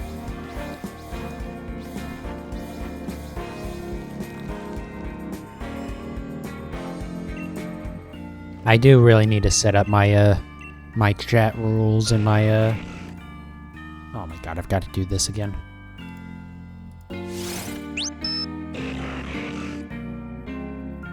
One day I'm gonna remember that every time I click out of the counter program, I have to click back into it. Actually, I probably won't. I'll probably never remember that.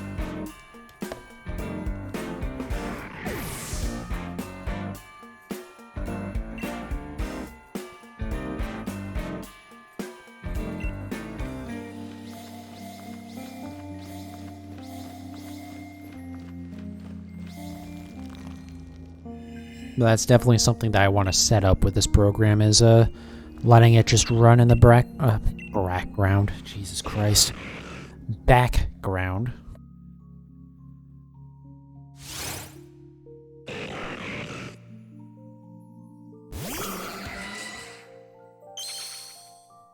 I don't know that I've counted this one yet. I did not.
Alright, one more for this set.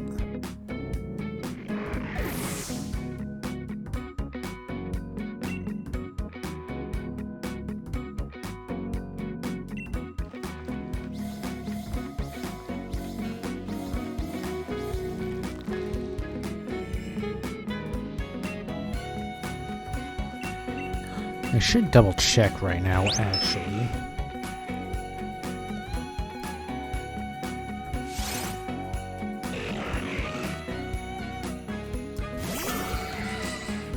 So I was thinking maybe it might be worth it to do more Viscera tomorrow as well, besides just like the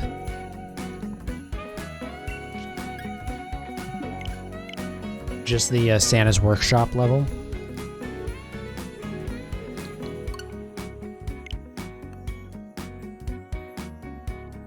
I don't think I will. I'll have plenty of trading and stuff to do, and if I run out of like trades and stuff, then whatever. We'll just end the stream a little bit earlier. It'll be okay. But I did notice I don't have the full Viscera installed. I just have the Santa's Workshop level, and I think there's the Shadow Warrior level as well.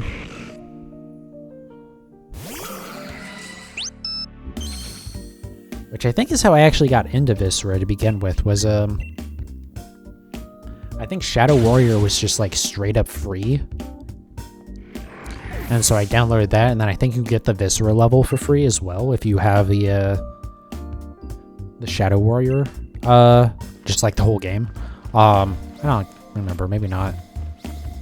Or it might have been a thing where I got Viscera a long time ago. Because Shadow Warrior was the first that I played of it. I think. Maybe I did play the Santa's Workshop level first. I don't remember. But whatever. I'm not gonna... I'll just do Santa's Workshop and then move on.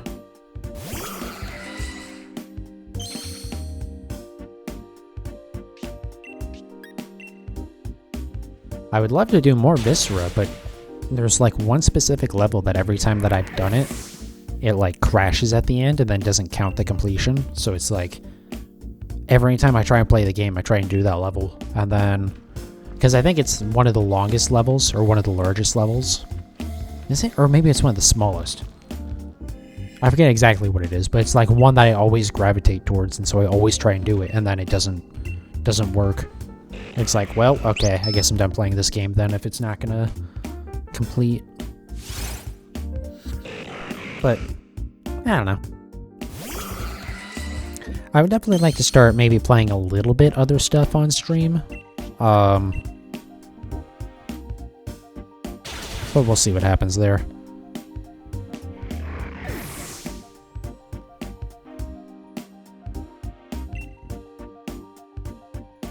The thing is, Pokemon's been like the most successful thing that I've done on stream so far. Like Forza, I don't think I had a single new viewer during, so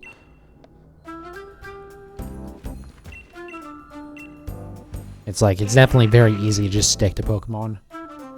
And Viscera tomorrow is just gonna be that's just for me.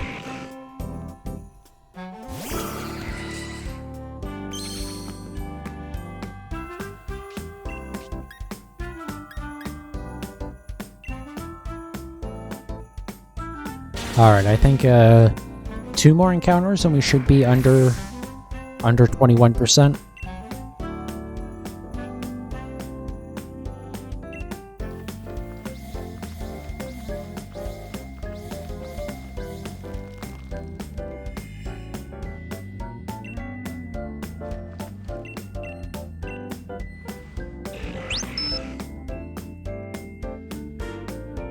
Or I guess we'll probably be at 21%, rather.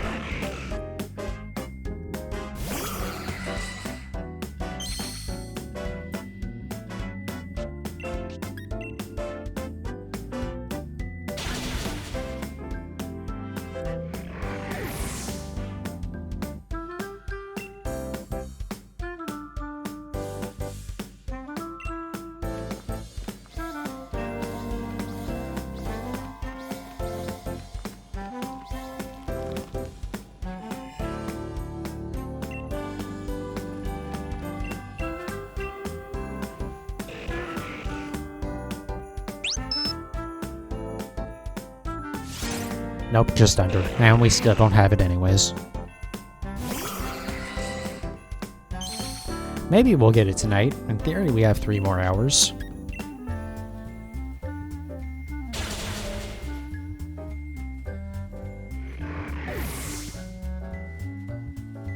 I'll have to do the math at the end, too, of what the odds were that we would have gotten it, and just like the total encounters for this stream alone.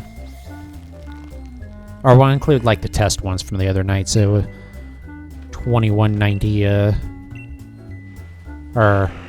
sorry. Where were we at? 1953 is what we, were at before last night. Just like the total number of encounters, just what the odds were.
Alright, last one of the set.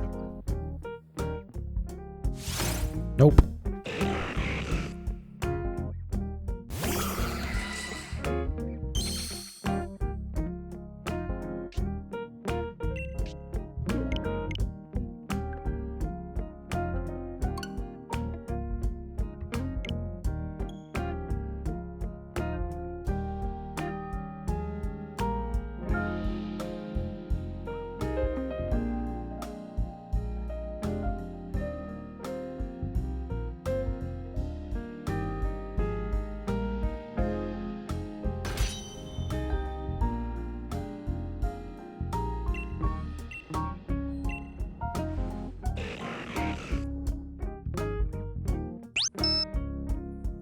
Oh, seeing that Shiny Dex number reminds me, I really need to import more stuff from Pokemon Go.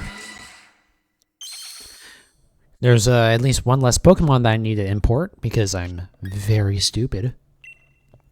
And my second Roselia that I had gotten Shiny from the event last week, I've already talked about this once on stream, but so I got 2 Roselia. I brought one over immediately and evolved into Roserade, put it into Pokemon Home. And then a couple days later, I got another Sinnoh Stone in Pokemon Go. And so I went, cool.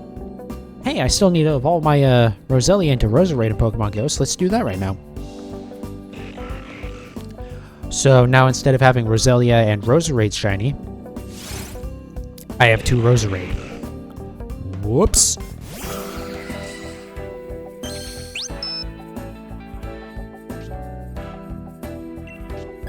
So yeah, I guess that's one less thing to bring over.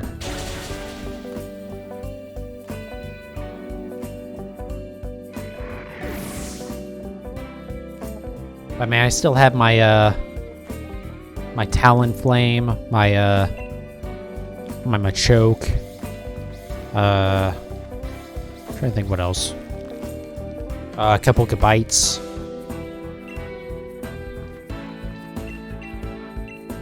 I'm trying to think. What else do we have? There is something else, isn't there?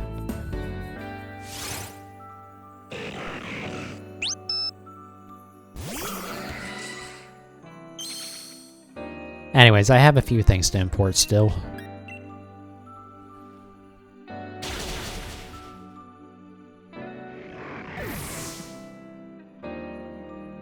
I could bring over the 2 shiny Eevees that I evolved, which in hindsight I shouldn't have evolved them yet. I should have brought them over and made them into Sylveon, but oh well.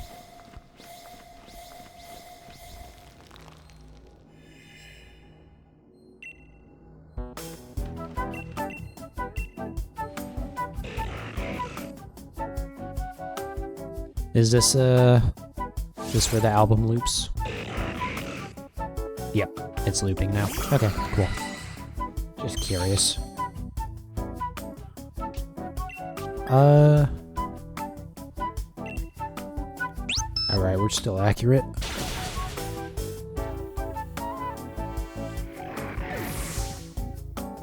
Yeah, I'm trying to think what else I even got.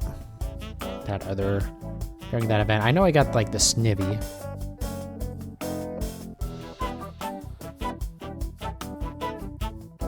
Well, I'm not gonna load up Pokemon Go right now. If it was, like, something really quick to open up, I would, but, like, it takes a moment. And then it's gonna spawn Pokemon, and I'm gonna want to, like, try and catch them. It's not worth it.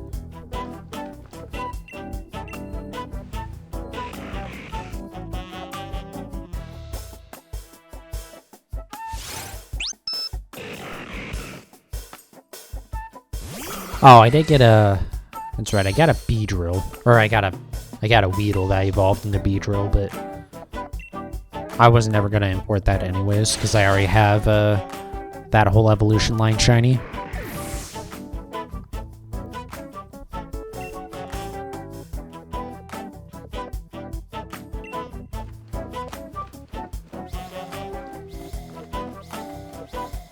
Also, that reminds me. Let me check real quick. Do I still have my shiny Dusknoir in here?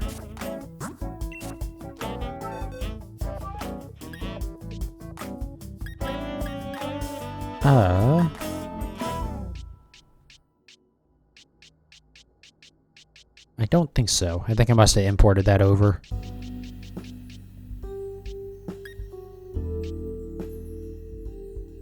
I think this is stuff that I couldn't evolve any further, and then this was like... maybe stuff I didn't need. I don't remember how I had this all organized.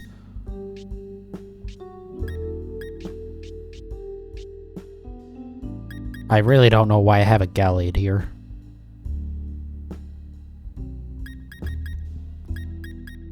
I know why some of this is put aside. Like the Savali and Cosmog, but... anyways.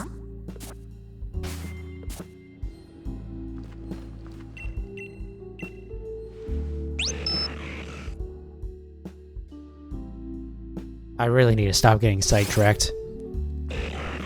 This hunt is taking long enough as it is, so yeah, now.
I really need to pay attention to the actual Registeel more. I keep on not, like, really looking at it until after I've already hit close combat, which is a problem if it ever spawns shiny. I'm so terrified that has already happened.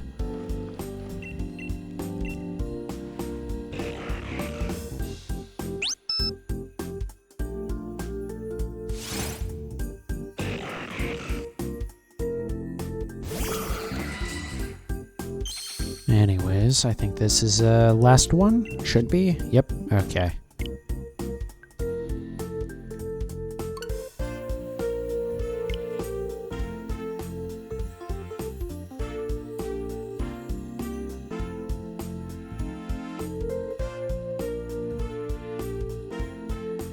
Alright, after this set, we'll be at about 200 since the last stream.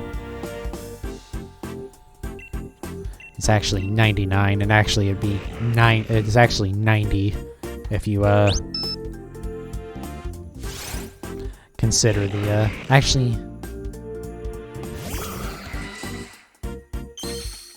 however the math works out. Anyways, it's less than the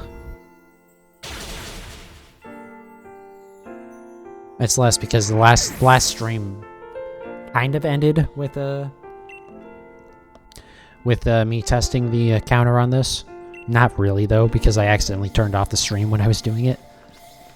It was recorded, and we didn't get the shiny, so it doesn't matter, but... Anyways.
I love how Twitch will actually send you an email when you send a well. So you get an when you report someone, you get an email saying that, hey, thanks for the report, and then also it seems to act like you get an email after they take action if like they ended up banning. Well, they don't say if they banned the person, but they'll say if there was a rule broken or something. But I also don't know if that's not just like a just like 5 minutes after you send the report, they just send that automatically, whether or not they've bothered to look at it or not.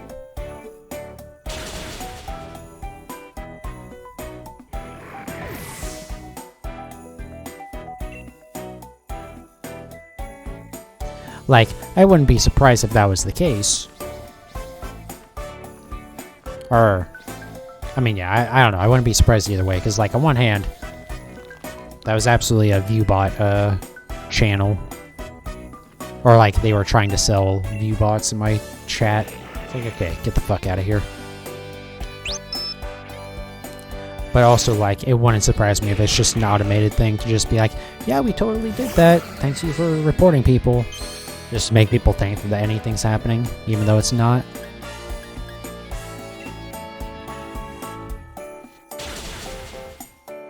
I also love how Final Fantasy XIV will specifically, like, it specifically says when you send a report that, like, we're not gonna send you a message about what action was taken, so don't even, like, bother, like, looking for it. I forget exactly what the wording is, but it does specifically, like, it says you're not gonna get a message relating to if anything happened with it.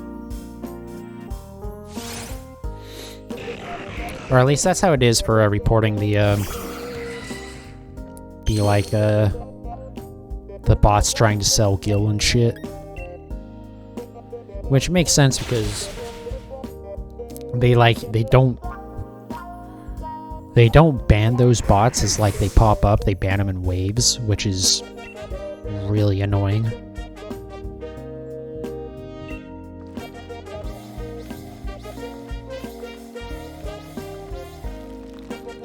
I assume, like, if the GMs see it, the game I forget exactly what GM stands for. Game Master, maybe?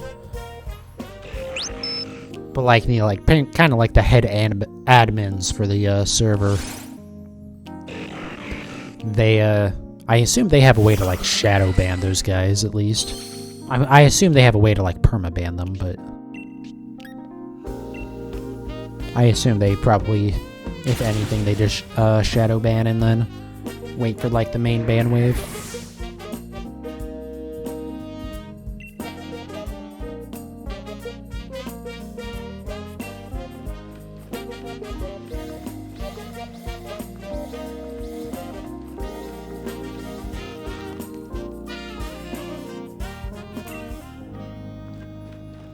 Alright, last one of the set.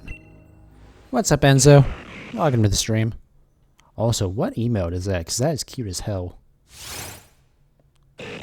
Lily high. Oh, Norwegian muffins. I like they tell you, like, what the actual, like, channel is. But that thing's pretty cute. Anyways, what's up? We're just doing some shiny Registeel hunting. And, not seeing much success, but, you know.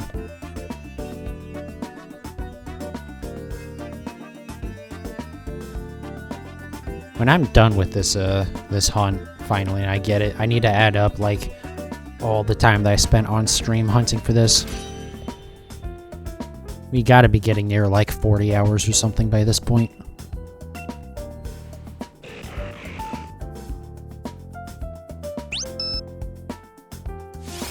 Only shinies you have came from Go. I mean, that's not surprising. Go has some really good shiny odds. And also, without Shiny Charm, a lot of the main games are not great odds.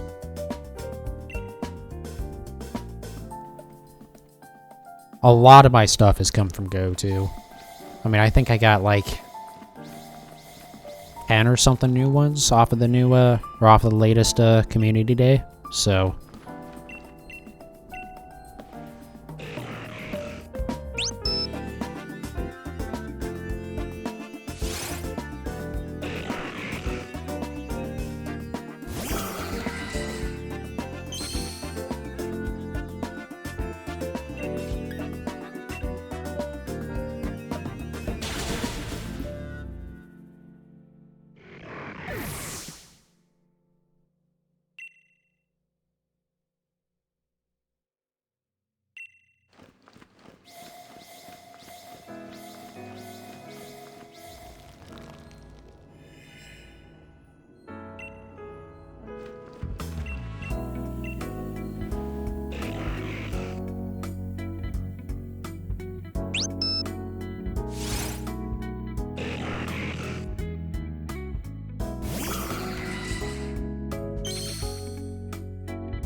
shiny Garchomp, Bulbasaur, and then Money Forgotten sent in a job.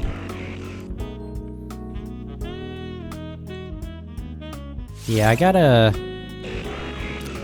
got a couple of shiny Gibbles from the last event in Pokemon Go. And then I was really happy I got the whole Snivy line. So the Gen 5 Grass Starter. Because since that one, there's currently not in any Switch game. So like that's one that I have no other way to hunt other than in Pokemon Go right now. So I was really happy about getting all 3 of those. Because I am hoping to eventually I want to get a full shiny dex. I don't think it'll ever really happen. But maybe one day. But I just like shiny hunting in general. It does not seem to like me. Sometimes. I don't know, I say it doesn't like me, but then also I've had my luck go the other way. Have shiny Celebi, but transporting it takes the whole energy bar. Yup. I didn't realize it was the whole bar. I guess that isn't too surprising though. It's a shiny mythic.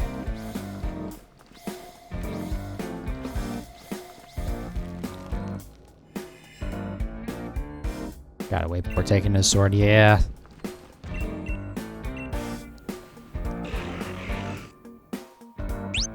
Yeah, that's how I originally got my shiny Celebi. There was also the, there was an event in Sword not terribly long ago that had Zarude and then shiny Celebi in it. But yeah, it goes how I got my original one.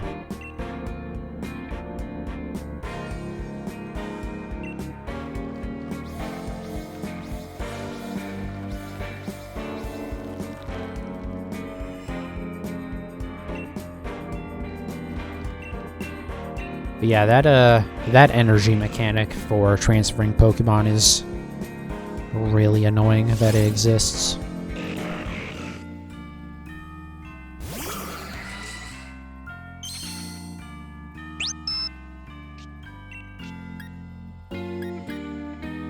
Like, thankfully it recharges, you know, quickly enough. But like,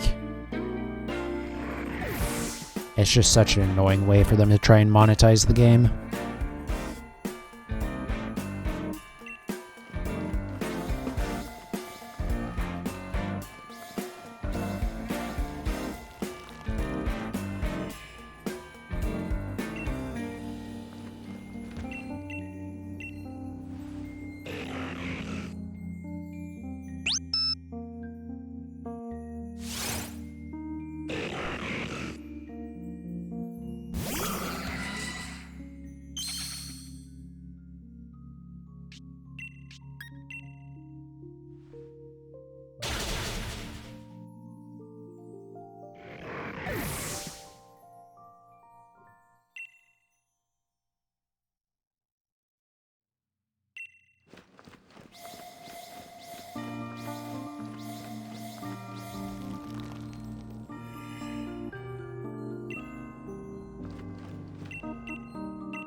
I want to see, I believe Pokemon Go just added a new shiny as well. I think,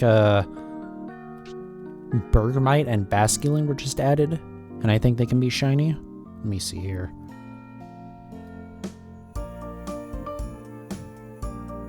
Oh, sorry. Bergmite and Avalugg were added. Did I say Bergmite and Basculin before? I might have. Anyways, Bergmite and Avalugg. So they're like the glacier Pokemon, basically. They were added. And then also shiny Galarian Darumaka was added. So you can't get the shinies of the Bergmite and Avalugg yet.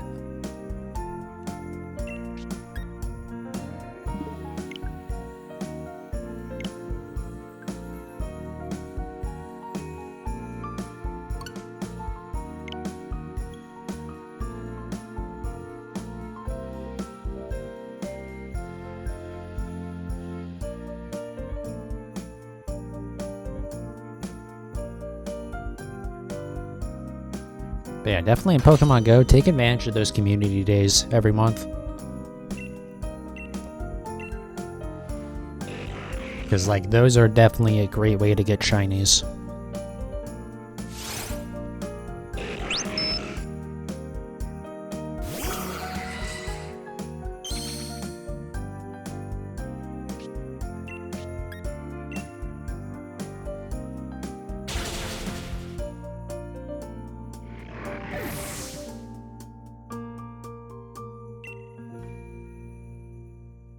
Also, funnily enough, one of the Pokemon Go shinies that I have, I didn't actually get. I have a shiny Slacking, which is not a good shiny at all, but it's a shiny nonetheless.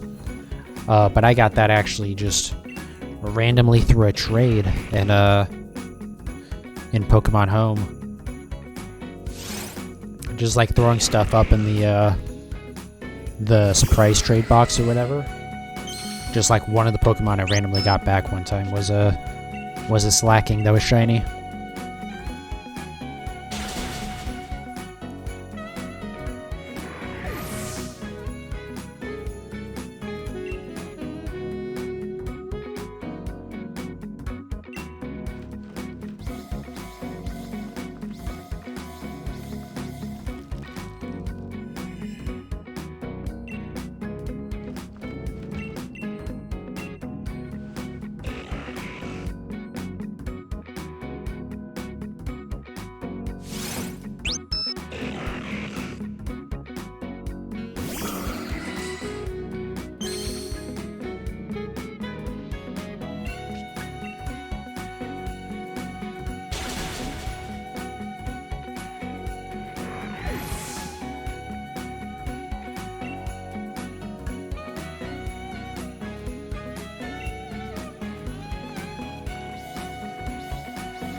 Alright, so I think at the end of this set, so at 2169, nice, I'm gonna take a short break to go to the bathroom again.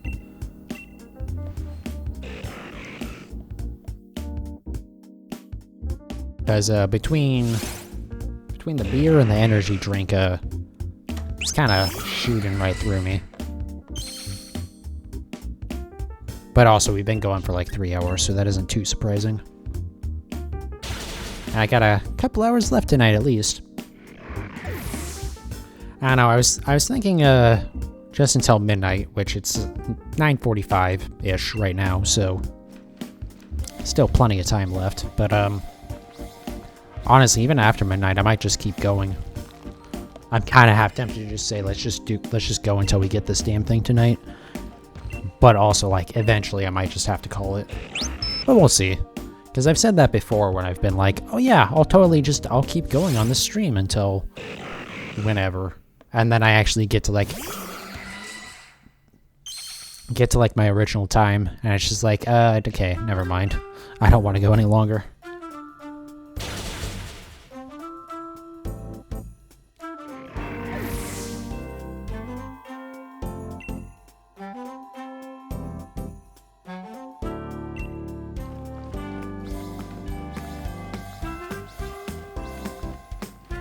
Come on, there we go. Oh my god.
Alright, cool. So, yeah, I'm just gonna let the game load up and just sit in the intro screen here. I'm gonna run off to the bathroom for... Did that in the wrong order. I muted my microphone in the middle of that. Anyways, yeah, so I'll be back in just a moment here. Resume recording. Should be good to go.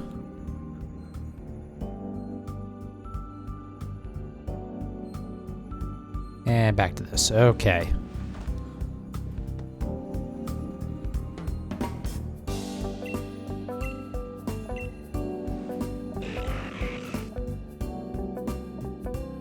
Bring back up the counter too.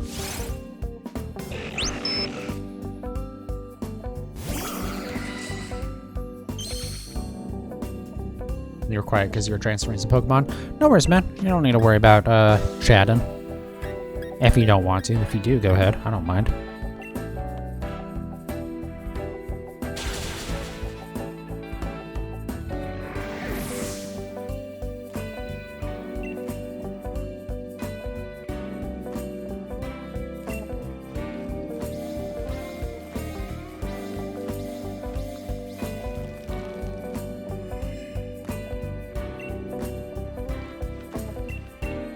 I mean, I spend a lot of time on stream not talking, just because there's not much to say when you're 2,171 into it. You're quiet because you fell asleep. Yeah, but also it's like 5 in the morning for you, Hannah. So, like, I'm not really surprised by that. You should be asleep anyways.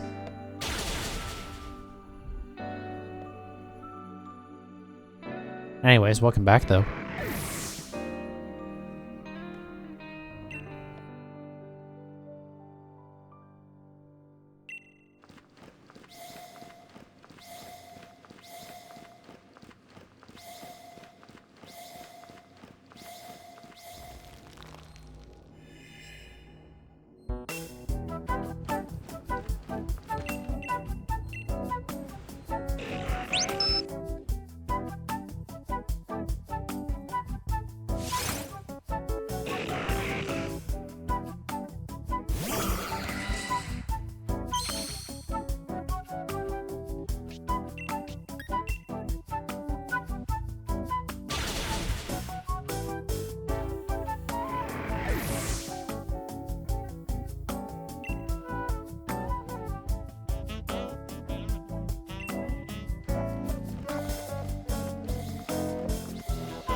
Wake up and still no off-color funny metal man.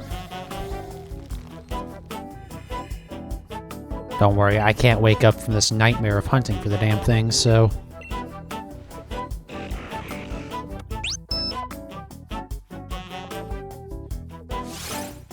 I don't know, maybe we'll get it today. I was a lot more hopeful when I came into this 3 hours ago, that's for sure.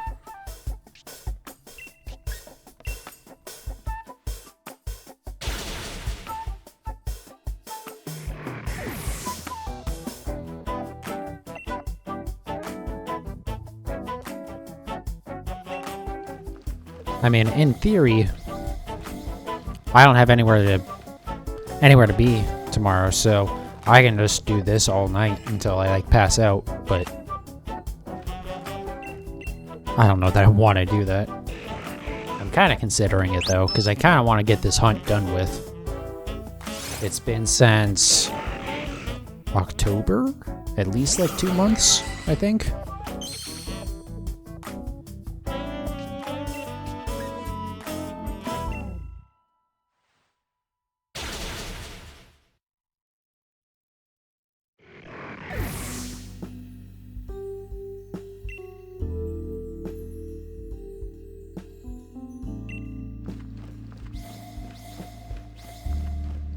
I think it's been posted before when the first VOD of this went up on YouTube. I don't remember what the date on it was though. I suppose I could look it up real quick, but I'm not going to. Mostly because I'm scared to actually know the answer to that question. Kind of like with how many hours I spent doing this. I'm not going to look that up till I actually get it because I really don't actually want to know. I think it's above 30 hours by now. Probably getting up near 40, but like until I actually get it, I don't want to know.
Oh, I think we're gonna hit under 20% before 2200. Which, Enzo, if you're still here, I should explain that that percentage underneath the counter. That is the odds of going this long or this many encounters without without getting the shiny yet. So the odds of 2,177 Registeel with the shiny charm. I do have that. But the odds of going that many without seeing a single shiny in that is 20.28%. So not terrible. I mean, it is terrible because it's almost 2,200 encounters without the shiny, but in terms of like what the odds of for getting it were, it could be a lot worse.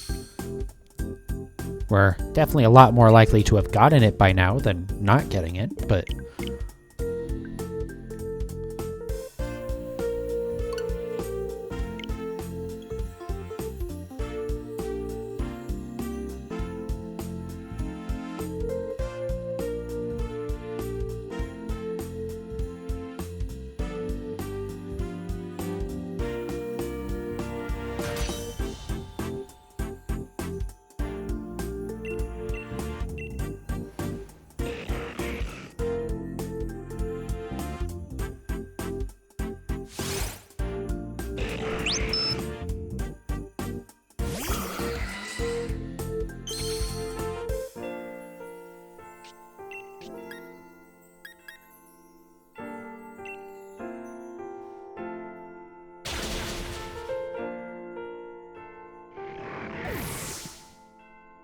Tablet froze for a minute. No worries, man.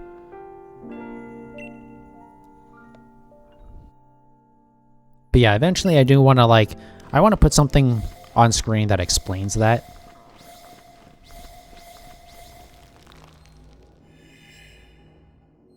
I'm not quite sure how to, like, say it, like, concisely without it being, like, a full sentence of text. But just, only in the last couple of days have I made my, my program to, like, do that calculation for me and, like, put it into a text document so I can put it on screen easily. So that's why I haven't, like, actually, like, put anything on screen to it. Explain what that percentage means.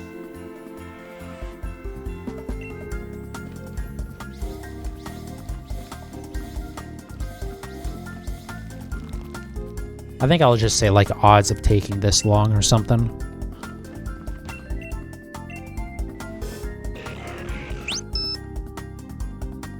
It's just, I don't want something that's, like, a lot of text to say it, because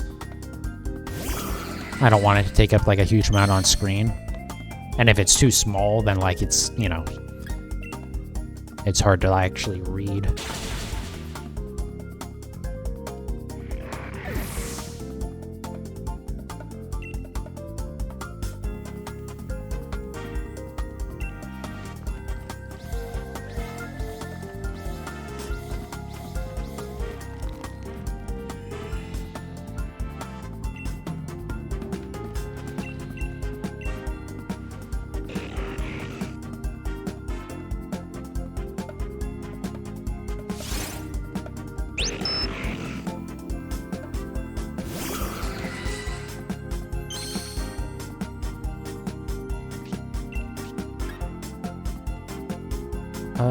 Yeah, we're still correct. I had a feeling that I didn't count the last one, but I guess I did.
Alright, couple more for this set. Come on.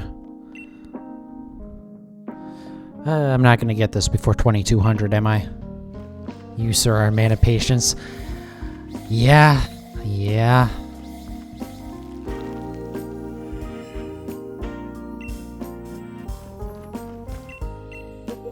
What's up, Nicholas Taylor? Welcome to the stream. Welcome to my, my nightmare and my suffering.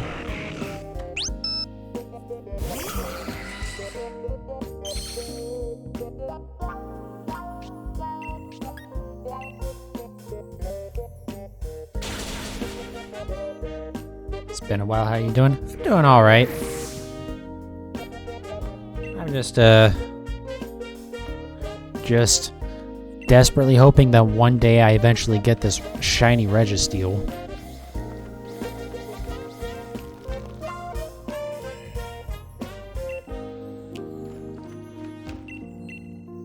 Probably what you'll be doing tomorrow.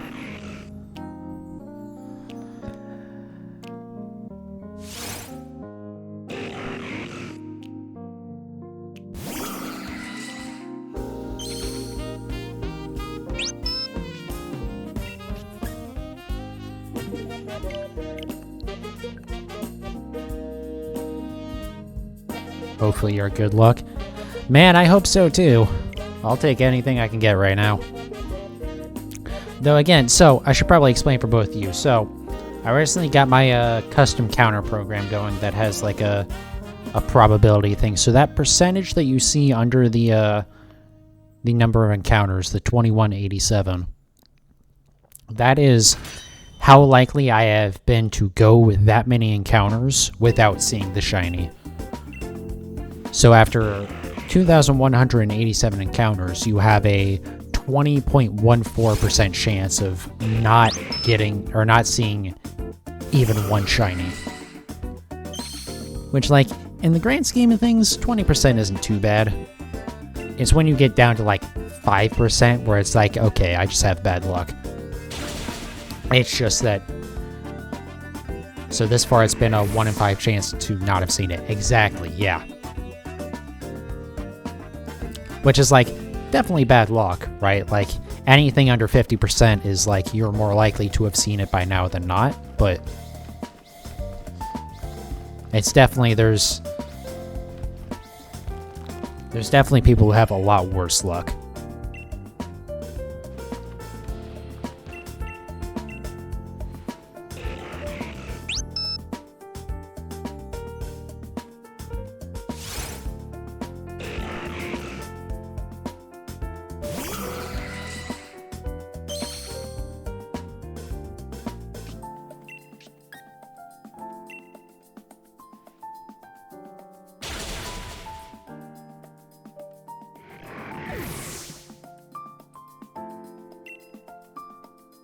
Still trying to complete your decks.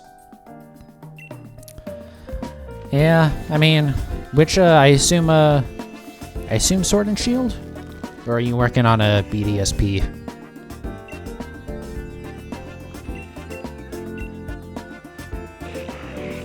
I definitely feel like with the sword, yeah, I feel like the wild area and like the raid dens and stuff, sword's a little bit easier because you can. It's infinitely easier to get like the trade evolutions and stuff because most of them you can catch yourself. But yeah, unfortunately there is definitely a little bit of stuff that you need to trade for.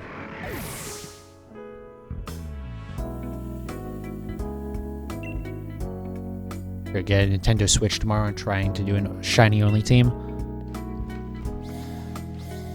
Good luck, man. In Sword or in Gen 4 remakes? Or I guess I should say Sword and Shield Gen 4 remakes.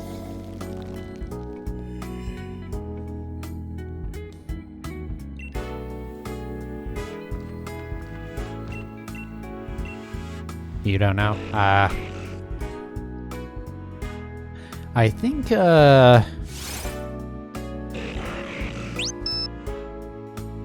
early on doing BDSP, the Gen 4 remakes, should be a little bit easier. Oh, but probably Sword and Shield, okay. Because, yeah, in the Gen 4 remakes, you can, pretty early on, you can get into the underground, and then you can use the Diglett-like point method thing to, kind of double the odds. It's still not great, it's still like 1 in 2,000, but...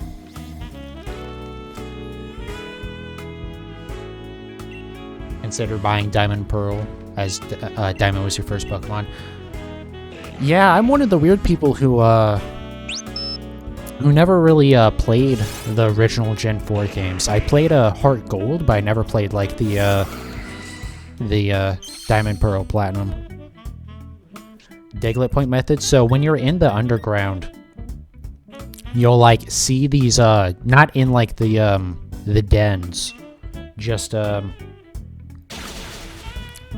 in like the pathways and the tunnels of the underground. You'll see Diglets and sometimes Dugtrios, and when you get close, they'll disappear and they'll leave like a little sparkly thing. So that'll give you points, and you'll see it underneath your mini map in the top left corner. When you build up 40 points for the next 4 minutes, you have double shiny odds. So instead of 1 in 4,000, it's 1 in 2,000. So what you can do is you can enter the hideaways and just like encounter everything in there, see if it's shiny, then exit and re-enter, so that way it respawns them, and just like do that for the next 4 minutes. And the thing is, those Pokemon that are in the hideaways their shininess and all their stats and stuff, I believe, are generated when you enter. So even if that 4 minutes runs out while you're inside of the hideaway, the Pokemon in there, if they still effectively have that boosted rate. It's not great because it's only double, so like I said, 1 in 2,000. But it is because like 5 to 10 will spawn every time, I think, or something in there. It depends on like the size of the hideaway. It's actually not terrible odds, and especially for like early game before you can even like possibly get the shiny charm. It's like definitely one of the best ways to do it. Once killed 3 shinies in one day of Pokemon Go. Oof. Yeah, I assume that's probably on a community day or something, because definitely the shiny rate is just nutso in that. Played Gen 4 on your uncle's 3DS, so I didn't fully play it through, but even playing it a few hours enough to get you hooked. Yeah, I know for a lot of people, the original Gen 4 games are some of the best. I mean, I would definitely say that that Heart Gold is probably one of the best Pokemon games ever made. Or Heart Gold, Soul Silver. I mean, they're the same thing, right? But I mean, like, I know Gen 5 had a lot of good stuff, but like, Heart Gold is where it really hit it, especially because, like, being a remake of Gen 2, you had 2 regions, even if Kanto wasn't really that interesting in Gen 2. It was still cool to get to go back and stuff. But yeah, I mean, Gen 4 added so much good stuff. I mean, the physical special split, making it so that, you know, like, fire wasn't purely special type. It could be physical or special, depending on the move. Just stuff like that. All the, like, the cool stuff it added. Even stuff that I don't care about, like the, God, what's, like, the fashion thing, or, like, I forget what it is. But, like, yeah, I don't know. There's a lot of cool stuff in Gen 4, so I know why a lot of people liked it. I just never got around to it. Full odds, near perfect stats, shiny Rhyhorn from PokeGo. And it's my most precious Pokemon. Yeah, I mean, yeah, Pokemon Go is by far the easiest way to get shiny Pokemon. Because, I mean, even outside of community days, everything that you can get shiny in Pokemon Go is at least 1 in 500. And a lot of stuff is better than that.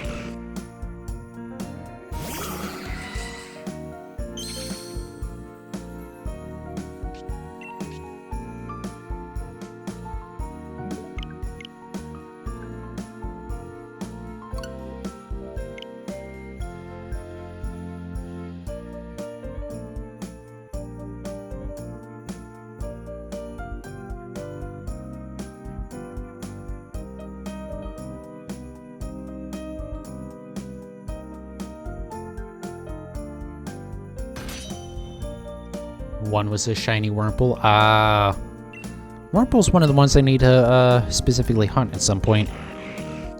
I did get a shiny Weedle, which sucked because I already had all 3 of the Weedle, Kakuna, and Beedrill. But, you know, oh well. It's nice to have a... That's the thing, like, all the extra shinies that I get in Pokemon Go, I just keep for, like, putting into gyms. Outside of community days is still tough because you can't reset. It just takes a lot of walking. That's true. I understand that. I guess I don't really... I'm very passive about how I play Pokemon Go. Like, I just load it up, like, once a day. Oh, and also, we're just under 20% now, so... More than 4 in 5, only 1 in 5, Registeel hunts would take this long. Anyways. That's how you play. If I need something to do, I play it. Yeah, it's just like, I load it up like once a day, see what's spawned around me, check them all for shininess. If I don't get anything, I'll catch 1, just to make sure I'm getting my, my daily bonus. But yeah, other than that, I mostly just wait for events. But it is good for like mythics, I feel like. Like the only other way to have ever gotten Hoopa so far is through the, like, 1 event in Gen 6.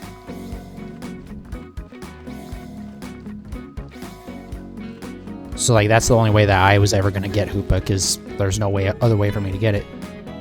You're annoyed now. What happened, Enzo?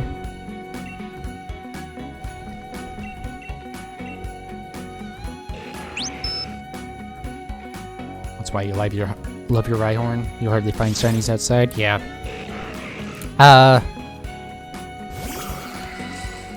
Living in a small city. Yeah, I mean, that will definitely do it. Yeah, I feel like I maybe see like 1 shiny a month outside of the community days. You transferred Sarud to home, but it can't go to Sword. Huh? It can't? That's bizarre. What does it say the reason that it can't transfer over is? I will admit, I haven't transferred my Zarude from Pokemon Go yet, because I got, there's the, like, serial code or whatever it was, the specific event recently. Because I don't have it really. That's weird. I hadn't heard about that before.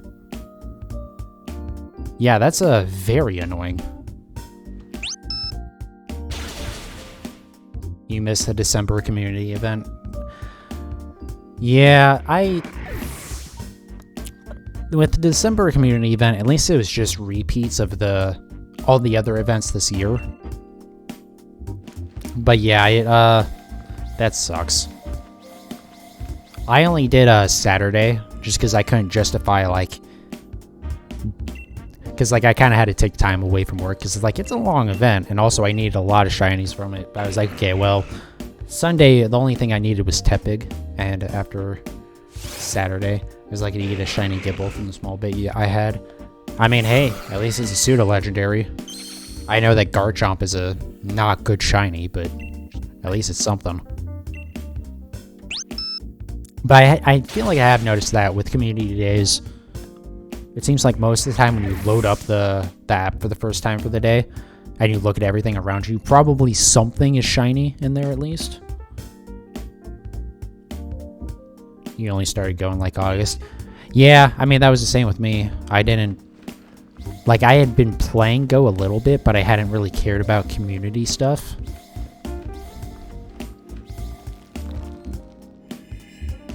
That's so weird that you can't import... You looked it up and found a workaround? Yeah, that's crazy that you couldn't... I had never seen that before as an issue.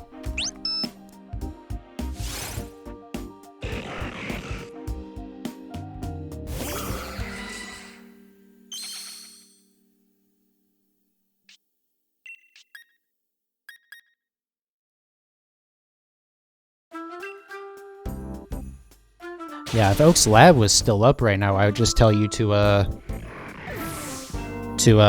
bullshit yourself in a hacked one just to, like, get it on the Pokedex and then bring in the legit one and release the bullshit one, but because I mean that's a stupid requirement. It's a mythic. Like, I understand there was an event not terribly long ago for Zarude, but like, come on. Like, for other stuff, I would kinda maybe understand. But like, being a Pokemon that's only from events, that's really stupid. What am I doing for Christmas? Not much of anything. Mostly spending it by myself, so tomorrow, I don't know when I'm gonna start, but I'm gonna be streaming a little bit of Viscera cleanup detail. And then after that, we're just gonna be doing probably just mystery trades in Pokemon Sword. Just trading away a bunch of my Meowth that I have, my Galarian Meowth that is, and just seeing what nonsense we get back. You need Zarude for the Pokedex. You need Zarude for the Isle of Armor Pokedex. If you only care about getting the shiny charm, you don't need Zarude. You only need stuff in the base Galar Pokedex. Isle of Armor and Crown Tundra don't matter for that.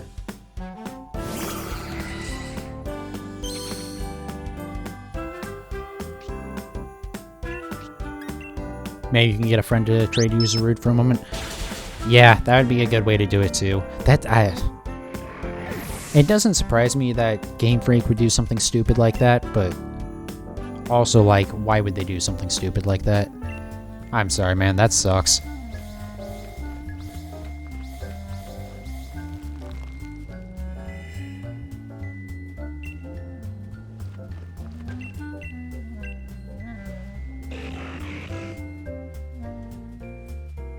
What do you get from Armor Pokedex? It's like an outfit, and I want to say there's something else. It's nothing too major. Nothing that you can't live without. It's mostly just for, like, bragging rights, yeah. Not right now, because it's 2 a.m. Yeah, no, I hear that for sure.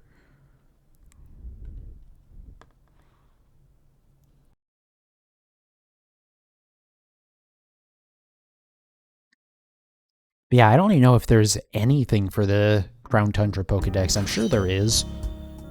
I know there's something else for Isle of Armor that I'm not remembering. Because I remember that I did want to actually, like, go do that at some point. You get a Mark Charm. Okay, yeah, that's what it is. Yeah, that's the other thing. I need to remember to actually go do that at some point with my main save. And actually, probably my, this save as well.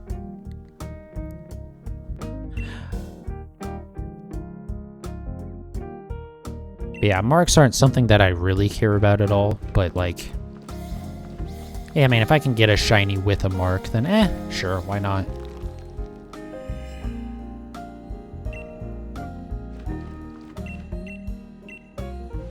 I guess it might matter a little bit for the online competition that's coming up in a couple of weeks.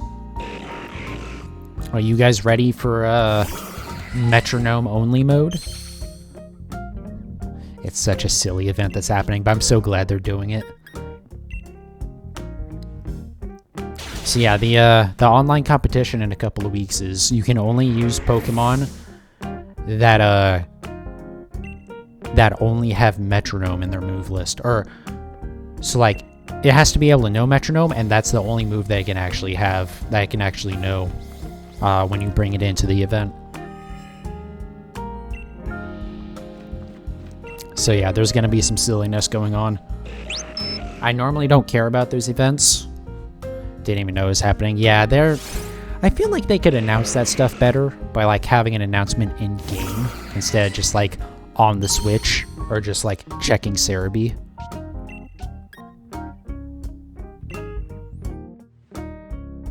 But yeah, I think that'll be fun. I might do a stream where I, like, breed stuff for that. Because, like, there is some stuff that you can control with that, like, you know, where your stats are and whatnot, but for the most part, it's just praying that you get good move RNG.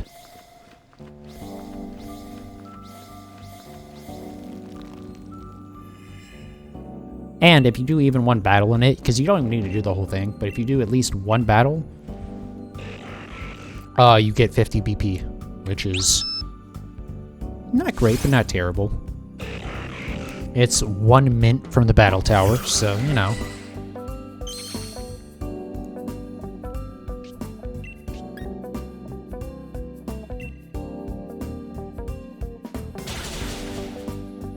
You wouldn't mind 50 BP? Yeah, I mean, it's definitely not a bad reward. For, like, I mean, just having to do one battle. It's not bad at all.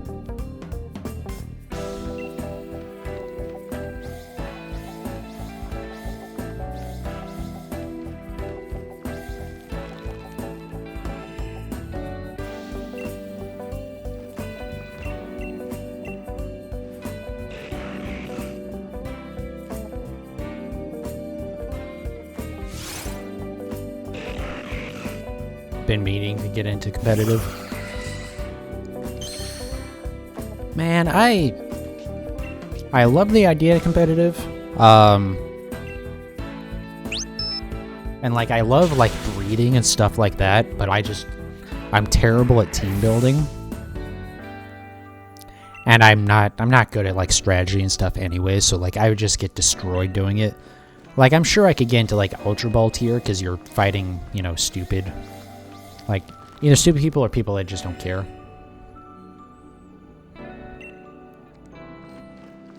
Level 100, 5 IV, hyper-trained Urshifu. Yeah, I mean... I think... So you have to check, because like every, either 1 month or 2 months, they like update the rules for it, and sometimes certain Pokemon are not allowed into the ranked mode. I don't know if unranked is different, but I think a lot of times Urshifu is allowed. Do EVs work for ranked? Yeah, so like EVs work, IVs work, all that stuff. It's just like specific Pokemon, like usually mythics, so stuff like Mew, Celebi, that stuff's always excluded, I think. And a lot of times legendaries, so like sometimes Urshifu I think would be. But also a lot of times they are allowed in, so it depends on the series that they're in currently.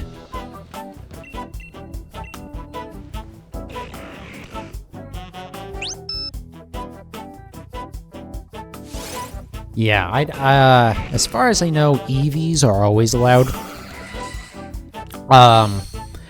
Sometimes like the weekend online competitions are weird. Like I think one of the previous ones was is effectively a Little Cup, so it was just like level 5 Pokemon, all like unevolved forms or something like that. Maybe not level 5, but it was all unevolved Pokemon. So sometimes the online competitions have weird stuff, but like, yeah, for general ranked, EVs are always going to work. Everything is level 50, so you don't have to max level everything, but it'll reduce your level automatically and recalculate the stats as if it was level 50. So it's fine to be higher level, it just doesn't help you.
Neptune, I picked Rapid Strike.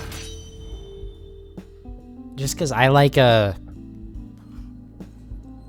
water types are kind of my go-to. Even though my like original starter in Gen 2 was a Typhlosion, but a lot of times I'll pick a water type over anything else. I think Single Strike is like the one that's considered better though in competitive. I might be wrong. I mean, they're both pretty damn good. You're really not going to go wrong with either of them. But I think Single Strike is generally considered a little bit better.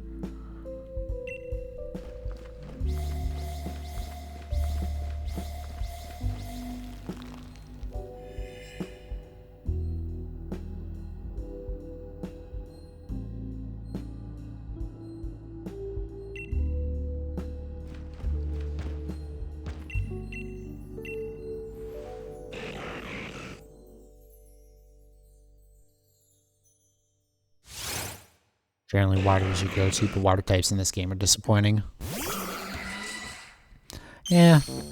It's weird that there's like a couple of, or specifically one Pokemon, Graplocked, where it's like, why is this not water fighting? That's always been something that's confused me. It's like, why is Graplocked? It's literally an octopus. Why is it just fighting type? What are you guys doing? Yeah, I feel like water's... I think water's generally considered one of the better types overall from competitive. Like, Fairy is fantastic, Steel is fantastic. Really anything other than Bug's pretty good, but water's kind of considered one of the better ones. But yes, you are correct. The Inteleon... It's not even that Inteleon sucks, it's just that, Cinderace and Rillaboom are just really goddamn good. Inteleon's not great. It's not like... I don't think it would be a fantastic Pokemon without the other two, but with the other two, it's completely outclassed.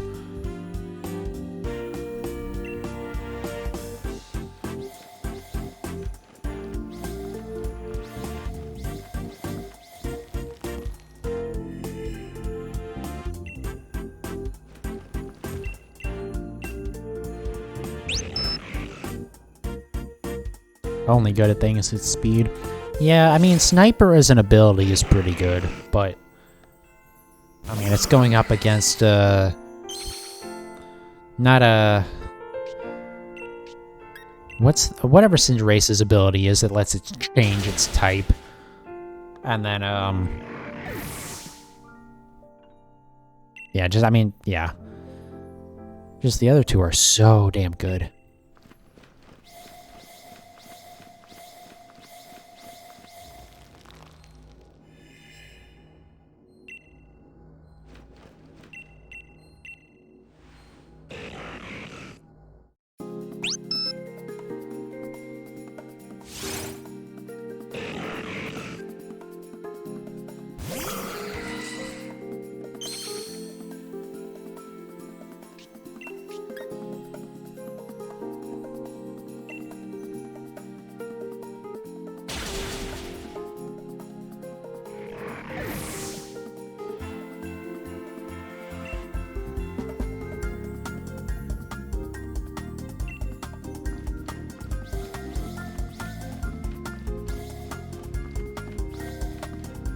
Come on. There we go.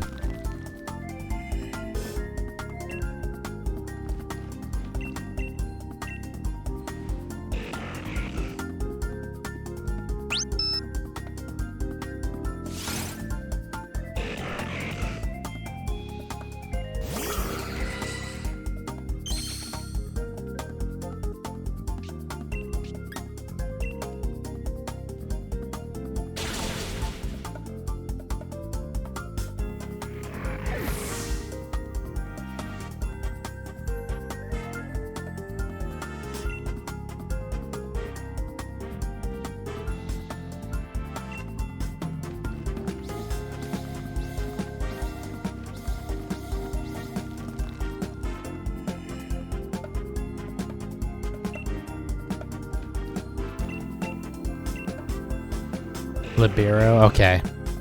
Yeah. I think, what is it, Protean, I think, has the same effect? I might be wrong about that, but yeah, I couldn't remember what Cinderace's specific ability was called.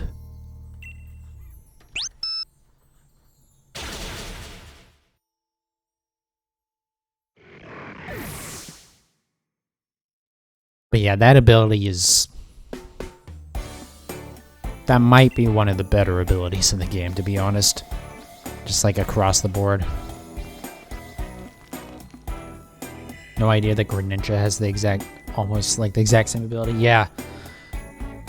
Well, I didn't know that Greninja was one of the ones that had it, but yeah, there's a couple other... or maybe just one other. I know there's at least one other besides Cinderace that has a similar ability. Favorite Pokemon keeps getting better. Nice. Yeah, Greninja's a good one.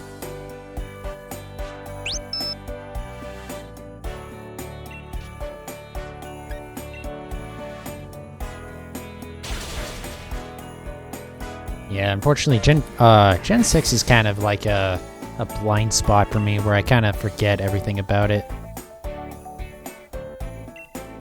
Greninja's line and Kecleon have Protean, which does the same thing. Okay. So I was right. Or close enough, anyways.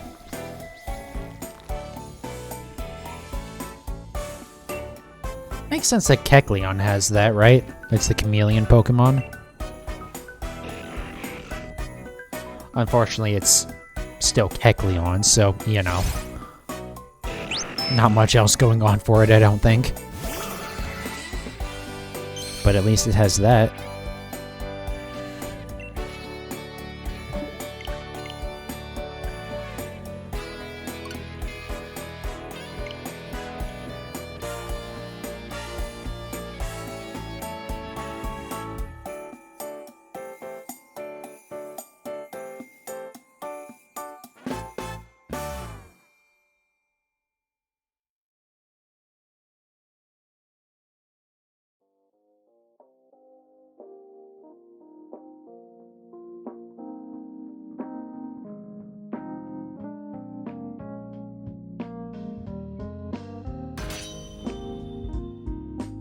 Gen 6 was the first you owned, and only one you've seen the anime for.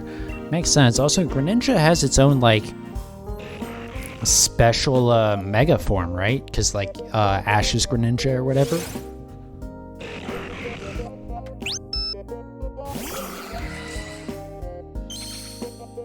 But yeah, I mean, it makes sense. Like, Typhlosion is by far my favorite starter, because that's my first Pokemon. And, like, Ampharos and, what else is it? Shinshu. I don't know why I couldn't remember the name of it when it's, like, just straight up my favorite Pokemon.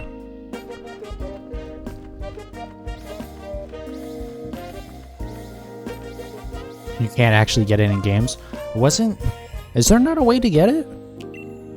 I know it's on Pokemon Showdown in some way. I guess maybe there's no legit way or whatever? I don't know. I know there is, like, some in-game form of it. But maybe it's not available in any way.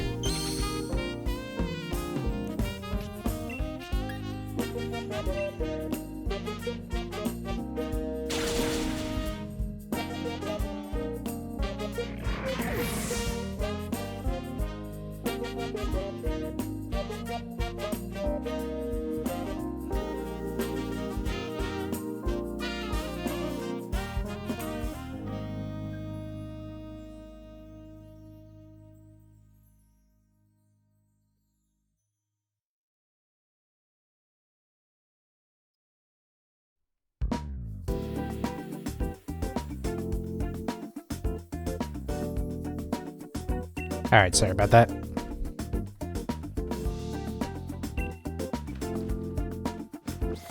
Apparently it's Sun and Moon. Ah, okay.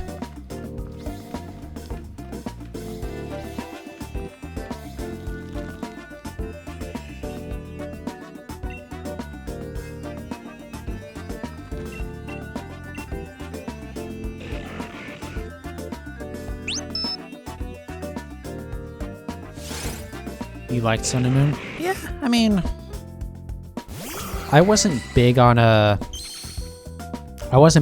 many cutscenes there were. And also when I played it, I was only playing it to get specific Pokemon for my living decks. So like I didn't enjoy that much, but there's definitely stuff to enjoy. Doesn't deserve the hate it gets. Yeah. I mean, there's definitely a lot of good stuff there.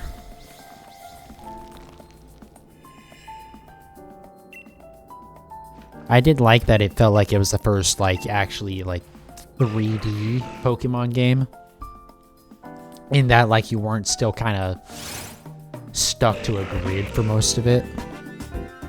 Like, even Gen 6, a lot of Gen 6 is still, like, the world that you move around in is still kind of grid-based, even if you aren't necessarily stuck to that. Whereas it felt like Gen 7 was the first time they kind of broke away from that.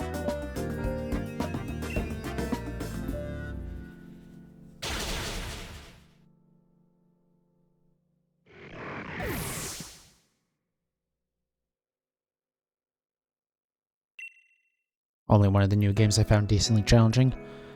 Yeah, I mean, I feel like, definitely some of the trials, they felt like they were, like, designed to counter whatever, like, the counter to them was supposed to be. So, like, it's like, oh, we're expecting you to come in with a fire type against, you know, this is a grass type, so we expect you to come with a fire type, so we're gonna be set up to counter that or whatever. Yeah, I remember I had some trouble with the fire one, I believe, Marowak. Whichever one Marowak was.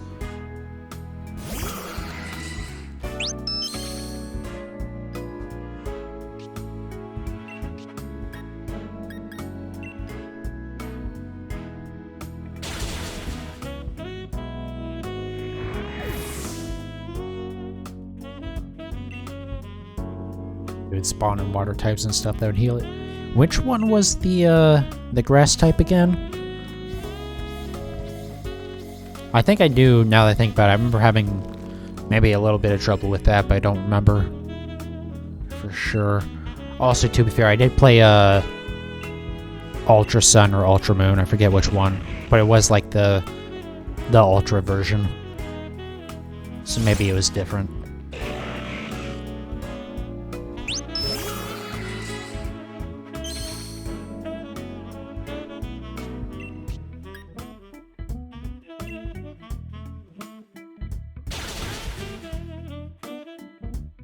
You had Ultra Sun. Okay, so we probably fought the same thing.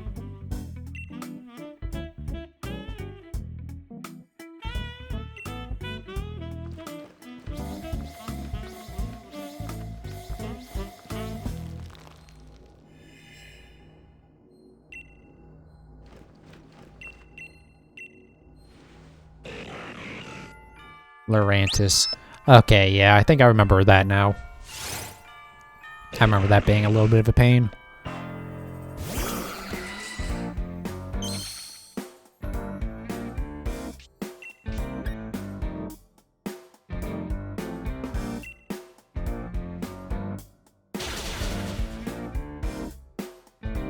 Yeah, because that's the one where, like, the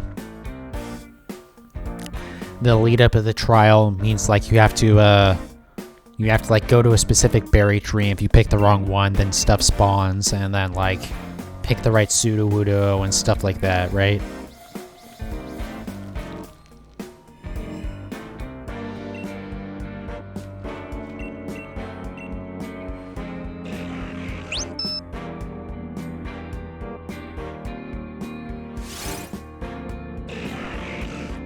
Yeah.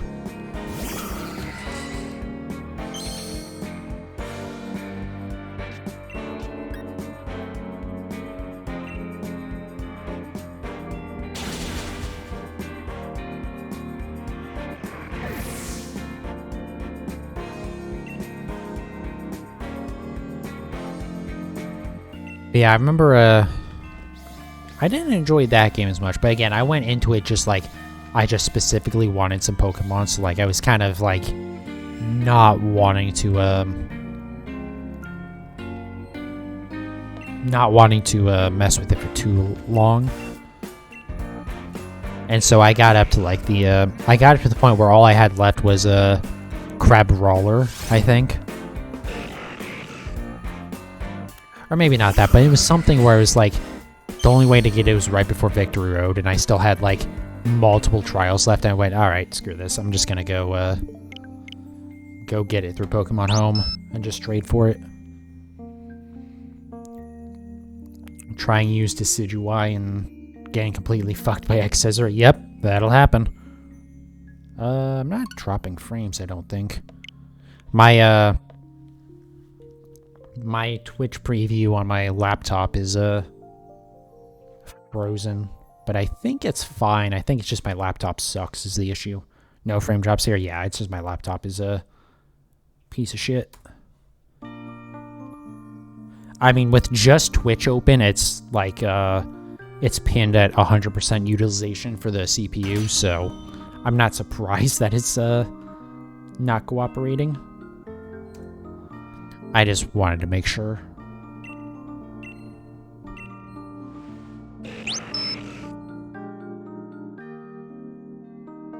Laptop isn't great, but I can handle some things. Yeah, my laptop was $200, so yeah, no.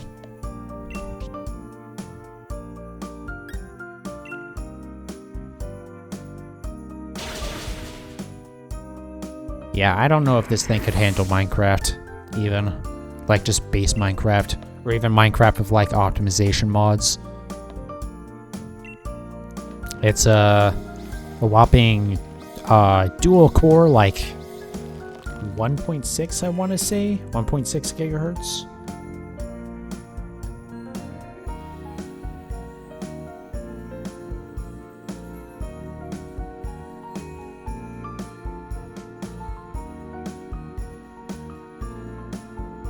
Oh, well, it's supposed to be 1.1 gigahertz, but now it reports the speed as 2.5 right now, so I don't know what the hell's going on with it.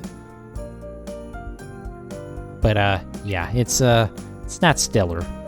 Granted, I didn't buy it to be a good laptop. I just underestimated how much resources Firefox would use when, viewing Twitch.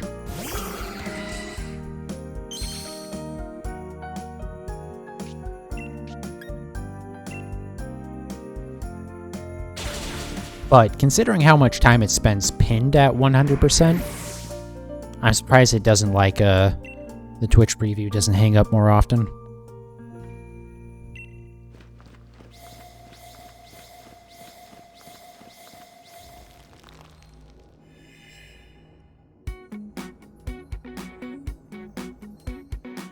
You have 2.3 gigahertz. I guess I should say, it's an Intel Celeron some nonsense, which I guess is the more important thing with that, because, like, gigahertz only kind of helps you within a, one product stat. You can't, or stack, rather. It doesn't really help you, comparing different brands and stuff, but either way, generally, I think 2.3 or 2.5 or whatever mine's at is generally not good.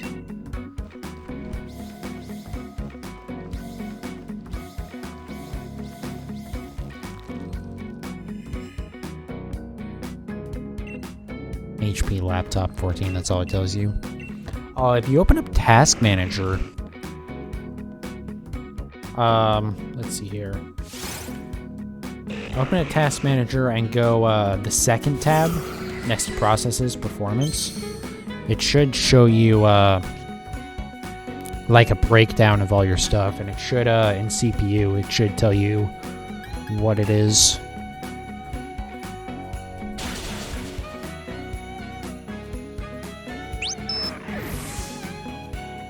Though I will say that is in Windows 10. I don't remember if Windows 7 is the same.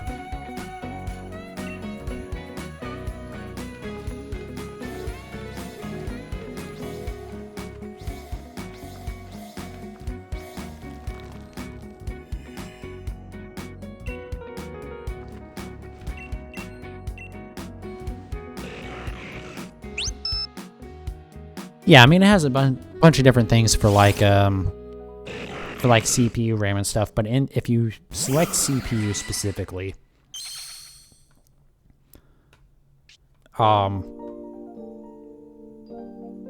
there should be a thing that says like either Intel or AMD, like near the top, just under the different tabs that it shows.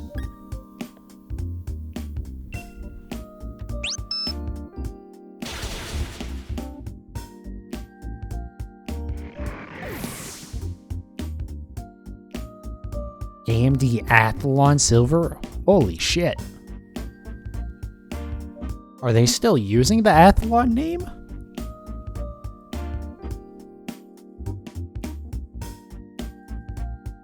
I guess they must be, because it can't be so old that it's like a ancient, like decade-old Athlon. Okay. So yeah, it's somewhere in the same ballpark as my it's a 2018. Okay, so I guess they are still using the Athlon name. Interesting.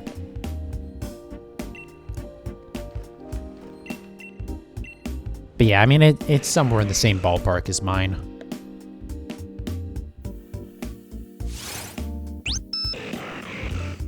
It's just, different brands and stuff.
Alright, I think after this set, we'll move on to the next Christmas album here.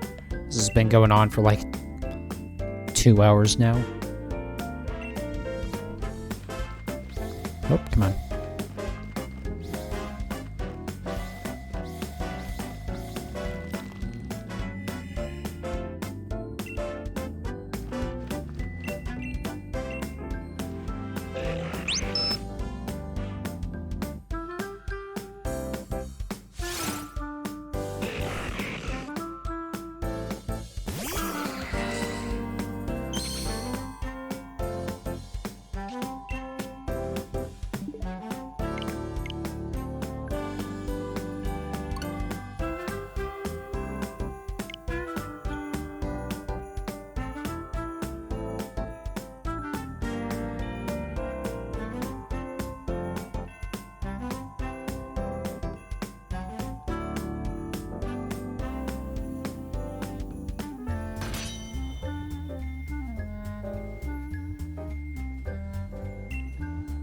Oh. Go do this.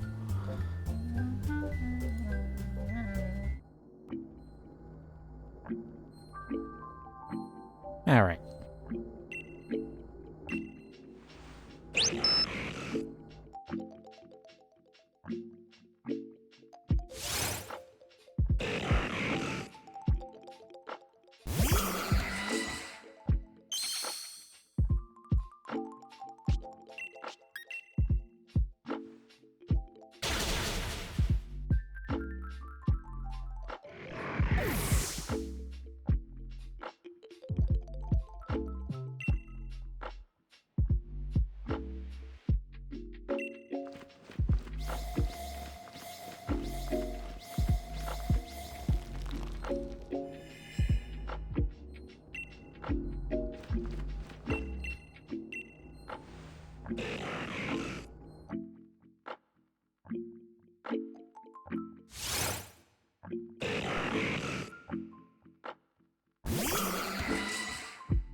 Oh, come on.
Had to go check something. No worries.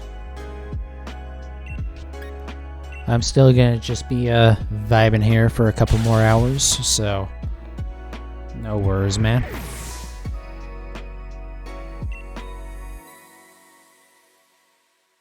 Well, maybe a couple more hours. At least one more, I think.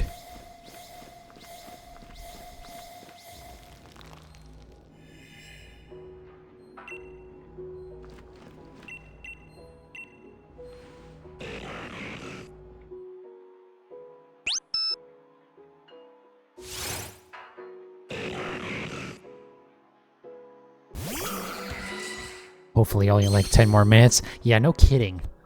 No kidding.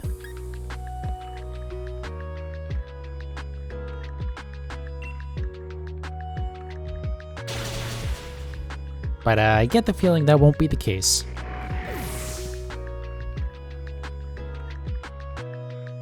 I don't know how I do it. Well, it certainly helps that I'm doing it on stream. If I wasn't like streaming it, there's no way I could do 2,200 encounters against anything.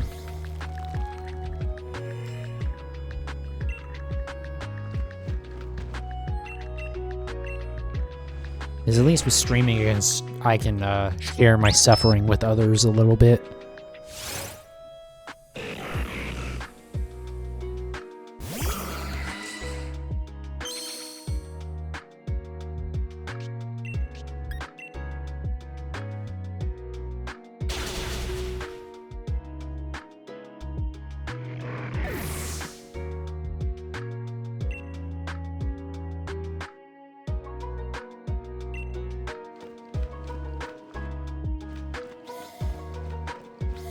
We have shiny charmers in it. 1046. It's 1366 is the odds. 1 in 1366.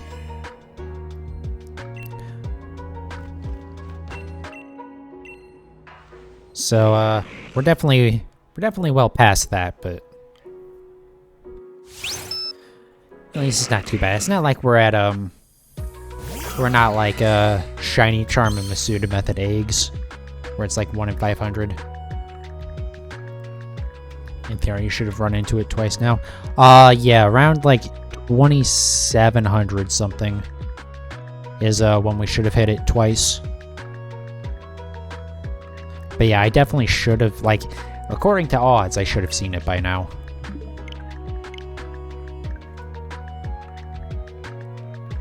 And I'm like, I have this paranoia that at some point I have actually already seen it, or like it already came up, and I just wasn't paying attention and knocked it out and never noticed.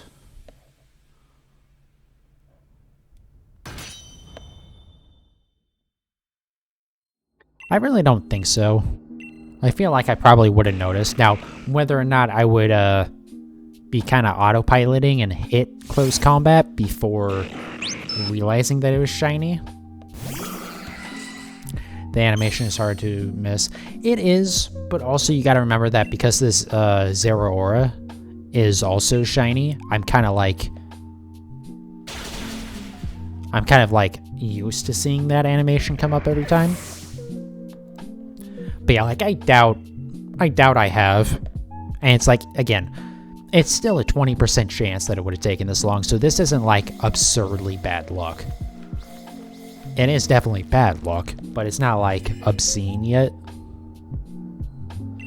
Oh yeah, no, Zero Aura was a terrible choice. The only reason why we're still doing this with Zero Aura is just because I'm stubborn. I absolutely should have switched to, like, building a Gallade or something like that.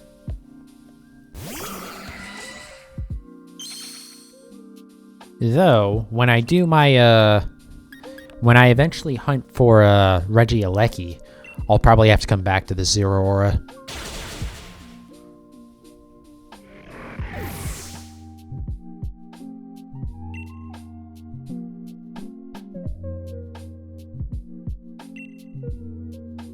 Probably wasted like a total hour. Yeah, I don't think you're far off with that, actually.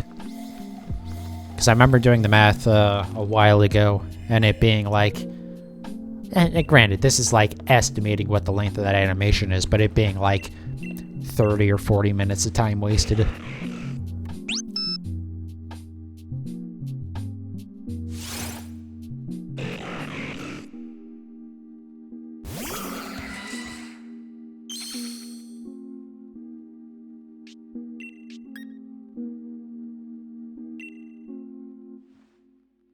But I do have a Gallade that I'm building in a Brilliant Diamond right now. And realistically, I'm probably still going to be doing this hunt by the time Pokemon Home supports the Gen 4 remakes. So, you know. If we do get to that point, then yeah, we'll switch over to that Gallade. But for now, we're just going to stick with this. Mostly just because I'm too lazy to build something else. And again, I will have to use this thing when I do Registeel. Because like the specific reason why I built this was because it can outspeed Registeel pretty easily. And it can still use it still has False Swipe. For stuff that isn't Registeel, you can still use a T-Wave. I just didn't think about the amount of time that I'd be wasting using it when it was, because it is shiny. Every time you enter, you get the encounter. In my head, I get super excited. Yep.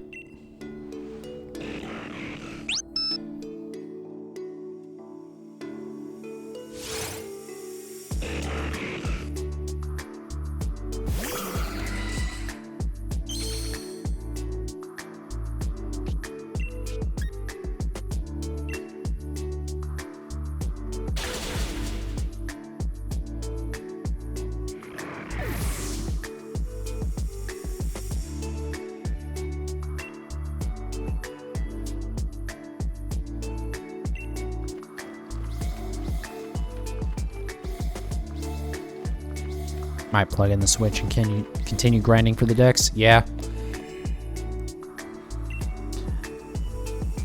75% of the way through. Yeah, I mean, you probably have most of the easy stuff, but yeah, if you can, definitely download Pokemon Home to your phone and do trading through that. That'll help a lot. Because again, there is going to be some stuff that you have to do via trading. Like there's obviously stuff that you just can't get. Been doing that a lot. Lol. Yeah. Man, it's definitely the best way to do it.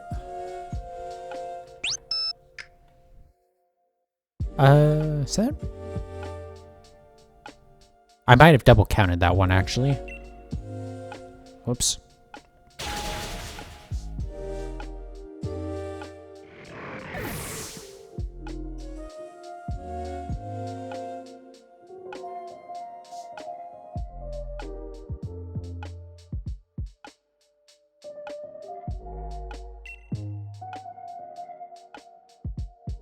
Yeah, transferring from Pokemon Go is another good way to do it.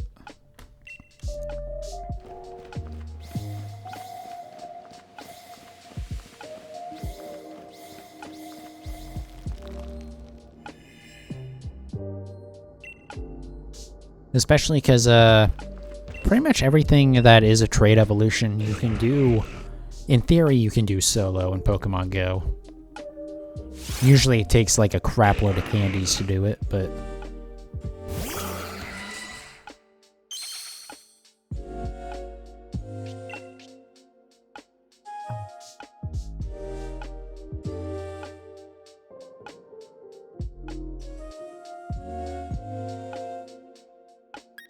Maybe we are correct, actually. I don't know why this math isn't adding up in my head, but... Yeah, I think this is actually correct. Yeah, because we got 2 more. Because we got the next close combat, and then a one more encounter after that. So yeah, we're right. I don't know why that wasn't... I don't know why I was getting confused by that. Anyways. Part of it is I'm, like, trying to pay attention to my laptop because it's definitely, like, very hot right now. It is not happy about, being open for so long and, like, running Twitch.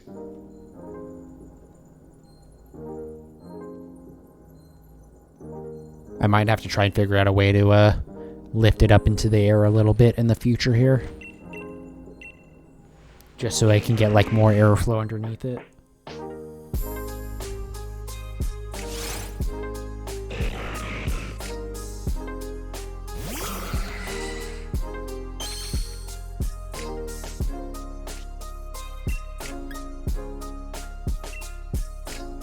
Nothing was double counted. Yeah, I don't know why I got, like, into my head about that, but yeah, thank you for looking. Your brain is failing. Don't worry, buddy, I'm right there with you.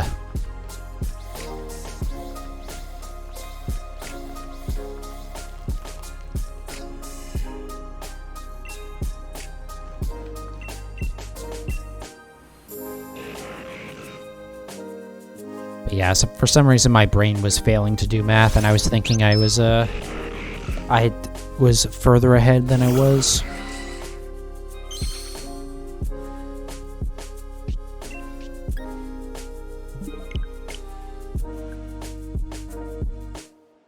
But that's why I also, I have, like, a separate counter that I have on my laptop. Or it's not even a counter, it's just, like, the calculator built into Windows. So just every time I reset, I hit enter, and then it adds 9 more to the count on that. So that way I always know where I should finish every set that Pokemon that I do.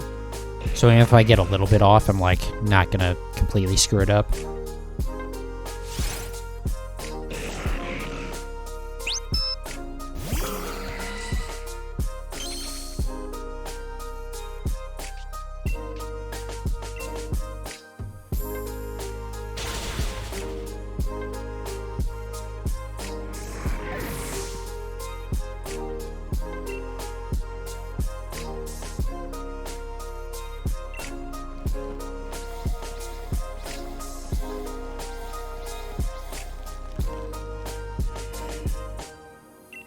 God, we're gonna be under 19% by the end of this set. Registeel, please.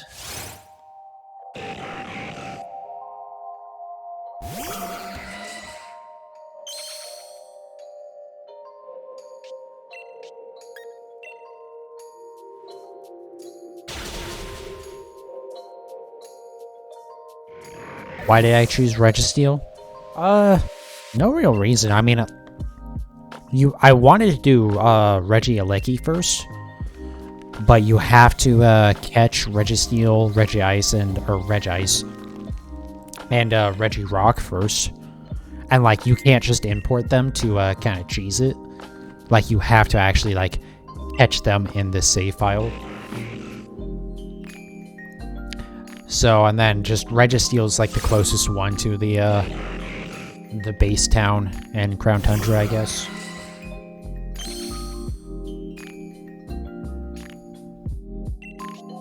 I have not gotten the other 2 shiny yet, no. So, gonna have to do that at some point.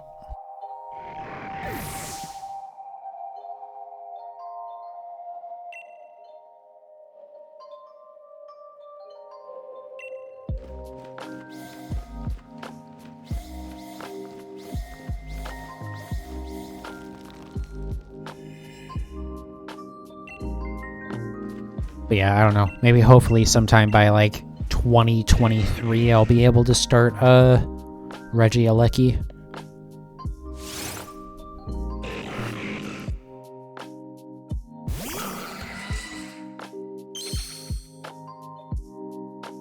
At least for the other two, you can use some moves with more PP.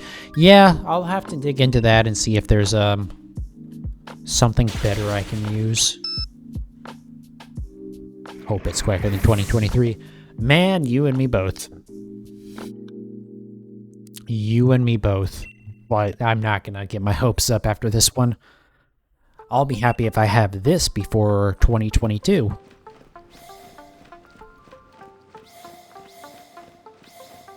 I guess at that point it'll be like 3 months for this, so I don't know. Maybe like mid next year, but it's gonna be a minute.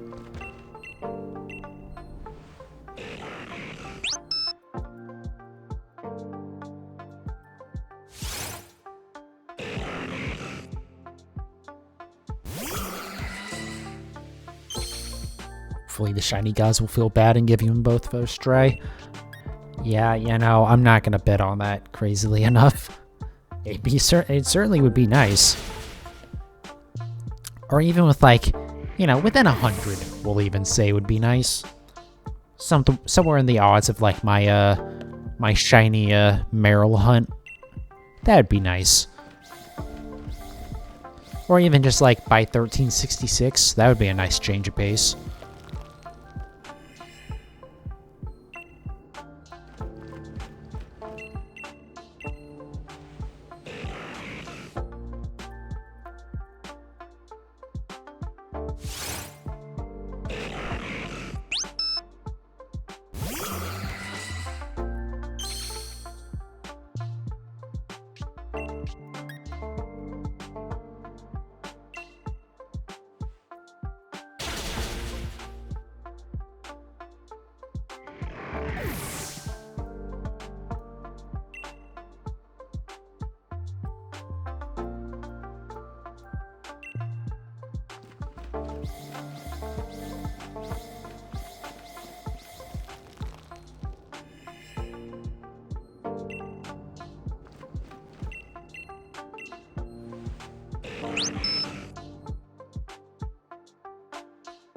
I like how there's just an infinite amount of legendaries until you catch it. Yeah, it's nice that you can do that.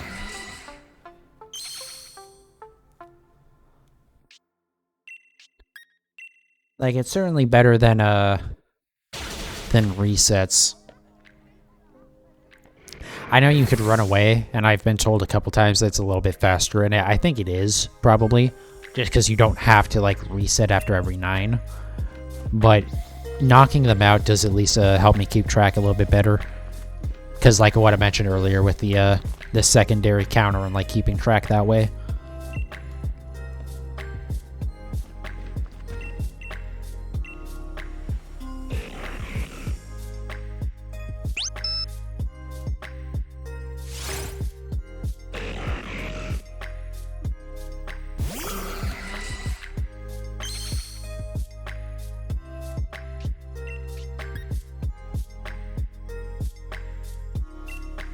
Yeah, the other thing with that set number is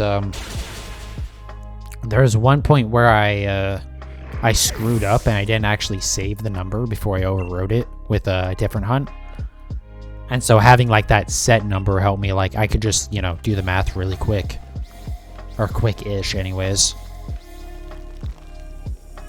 Until I got up to like, because I knew it was like where I left off. I think it was like 19 or 1850 something or something like that. Also, yes, we are under 19% now. One day we'll get this.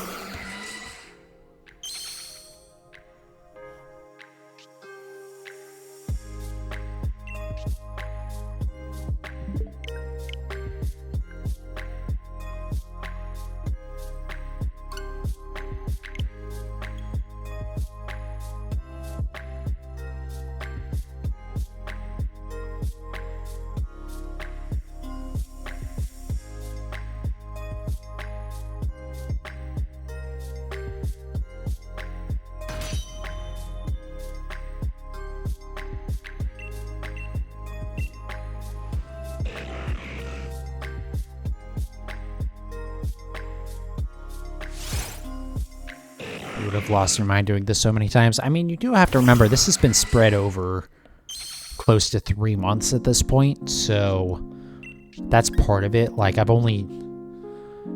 definitely been spread out, which has helped considerably.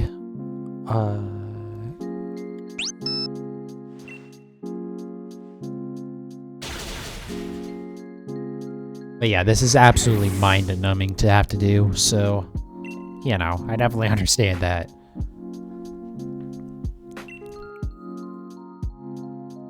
I think you followed during one of these streams and that was 2 months ago. Yep. Yep. Alright, come on, laptop, come on. Nice, yep.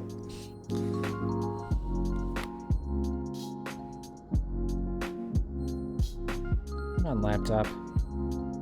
Get a little bit more airflow in there, buddy. I have it, like, jacked up into a weird position. It's definitely, like, super hot. And not like the game, not in a good way.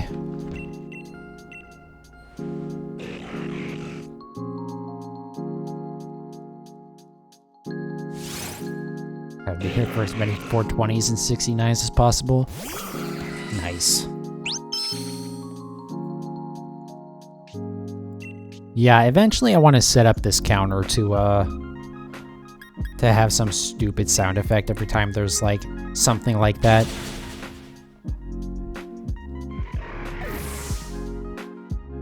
But that's kind of far down the road.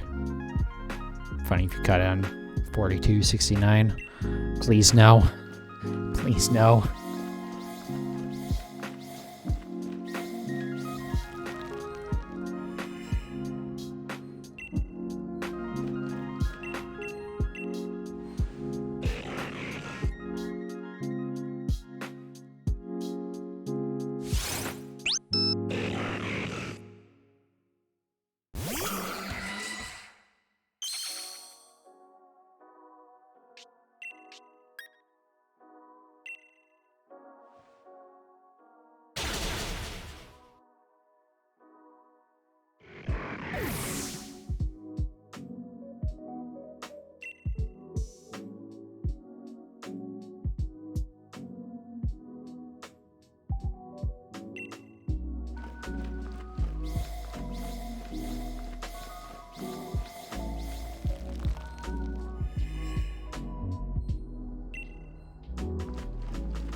I remember over a month ago, I did another long stream of this, just hoping to, like, try and get the shiny Registeel before the Gen 4 remakes came out. And now we're still here. Probably like 1,000 encounters later too, because it was in the ballpark of the odds for it. 1366, or I think it's technically 1365.3. Before the Gen 4 remakes was a little while ago. Yeah. To be fair, I have been down to doing it like once a week, just because it, like you mentioned, you know, I'm like losing my mind doing it, so it's like, okay, I have to take breaks from it.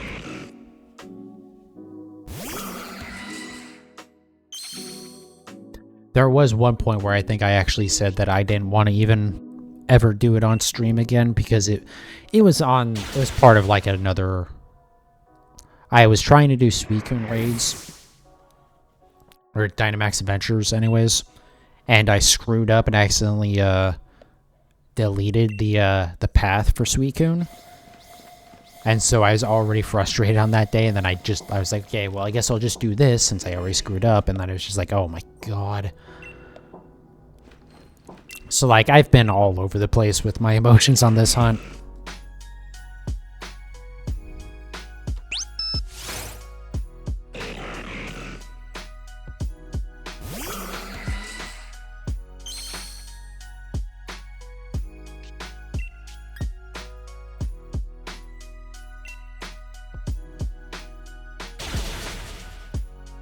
But yeah, I mean, eventually we'll get it.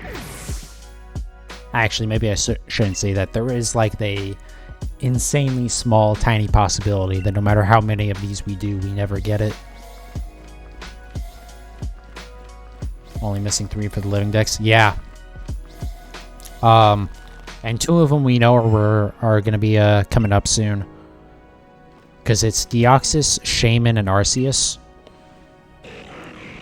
Shaman we know is there's an event in the Gen 4 remakes eventually. In addition, in Legends Arceus. I forget what save data you have to have, but you get a free one in Legends Arceus. Arceus, we have to assume, will either be in an event in Gen 4 or it'll be catchable in Legends Arceus. So yeah, all I'm questionable about right now is Deoxys already available in BDSP. Kind of. It's not supposed to be. And actually, I think they did, they patched the glitch that let you get into it. But yeah, like, Shaman, Arceus, and Deoxys are all in the code for BDSP. But there's no way to get them legitimately currently. Oh, it's been a minute since I've done that. And then... Oh, actually, Darkrai is another one, like Shaman, where, like, the event area for it is there. That's gonna... okay, we're good. But unlike Shaman, for whatever reason, the Arceus hasn't, like, spawned yet.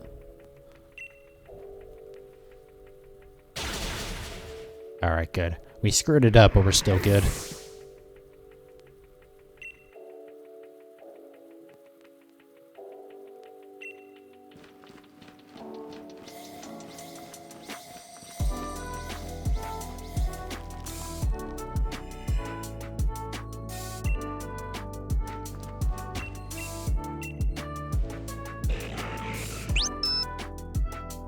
Also, to be fair, that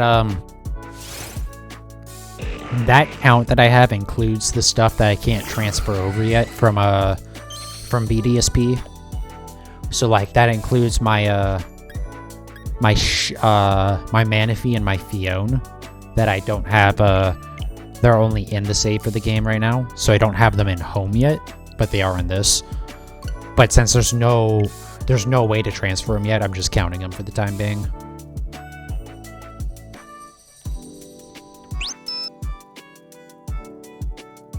Same with, like, the shinies that I have in BDSP.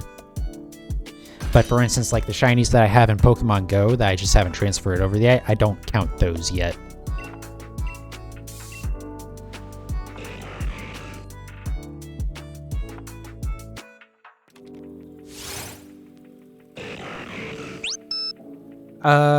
That one I double counted.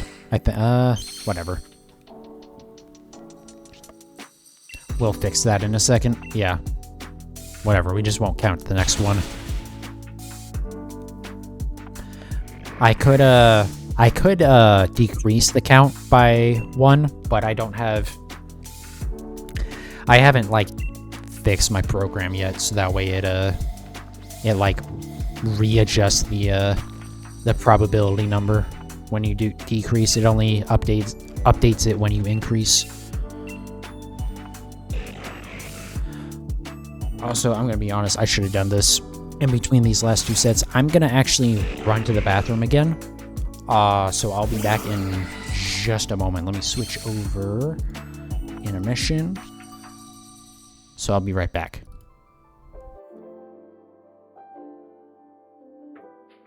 Alright, so recording back on. Spam bops are banned. At least didn't fill up the whole chat. Yeah, I need to, I haven't had an issue with it yet, but this is the first time that I've had multiple bots in the same stream, so... At least I'm not getting hate rated yet. I don't know if Twitch has done anything to stop that shit.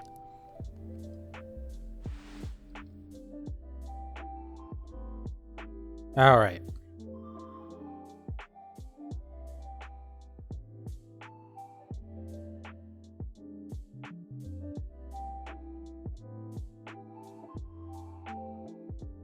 But yeah, at least it's only like one post. Anyways, bring all my stuff back up. Let's see. My laptop is still freaking out.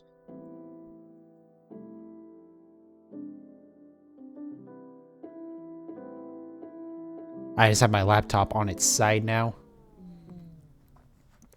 Never seen a hate raid recently. I mean, I never had that happen, but also I'm not like I'm in the weird spot where I'm not like a big streamer, so I don't have the mods to deal with shit like that, but also I'm not large enough to be getting hit by that to begin with. Like, I'm so minor that no one cares.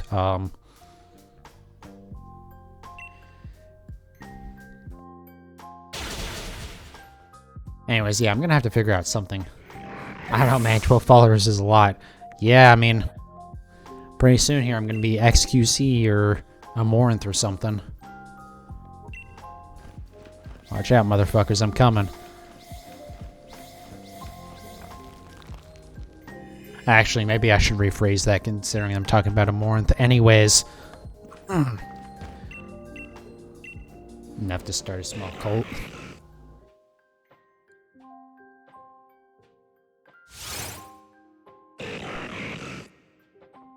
But yeah, I don't know. I've been lucky not to deal with a whole lot of that bullshit yet. I did have like a couple of like follow bots at one point where like just like six similarly named people would like follow at the same time. And like it wasn't even like they were advertising anything, they just like all followed at the same time. And it's just like, what the hell's going on here? Because like they all unfollowed like within a day.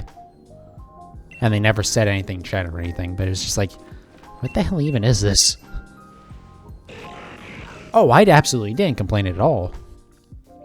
More followers is good, but the thing was, again, they like, yeah, they immediately unfollowed after. It's just like, and again, it wasn't even like their username was like a website URL or anything like that. Like, I don't understand what the point of it was. It was weird. Like, at least with like the bots trying to like, hey, buy views or shit, at least that's like, okay, well, it's annoying and it's spam, but it's at least trying to like sell you something, so it makes sense.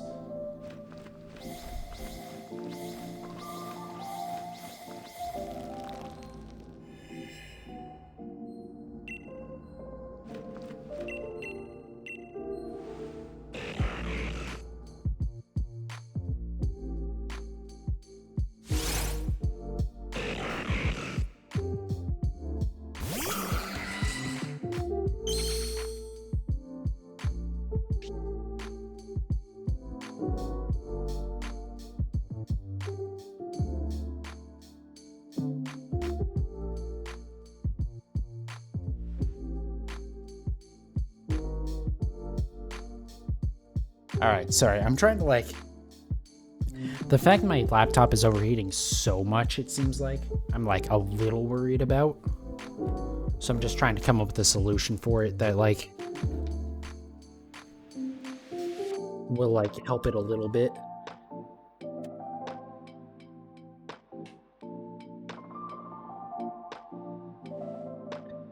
As far as I know, just pour cold water on it. Oh yeah, that'll help the overheating real quick.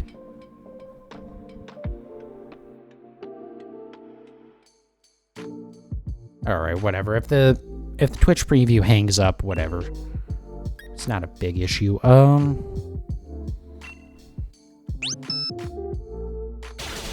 Yeah, as far as I know, I think the only place that you can find Gorgeist is going to be in a raid. I might be wrong about that.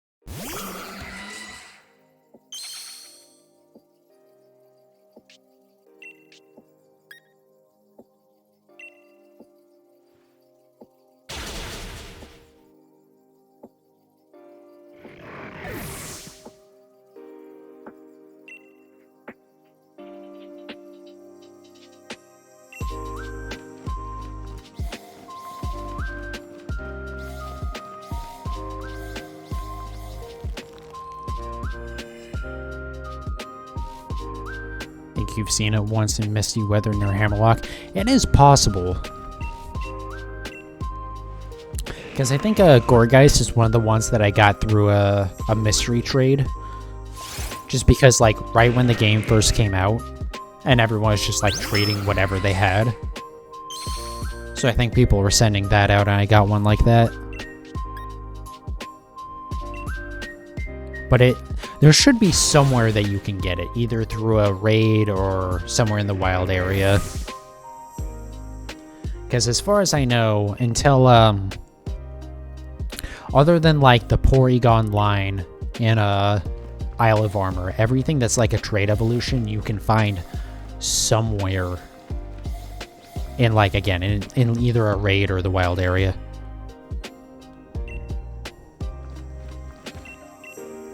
And I think technically the Cantonian versions of the Slowbroke line, or Slowbroke. Slowbro is what I meant.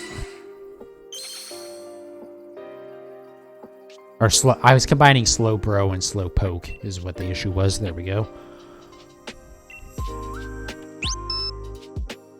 But yeah, I don't know specifically where Gorgeist would be.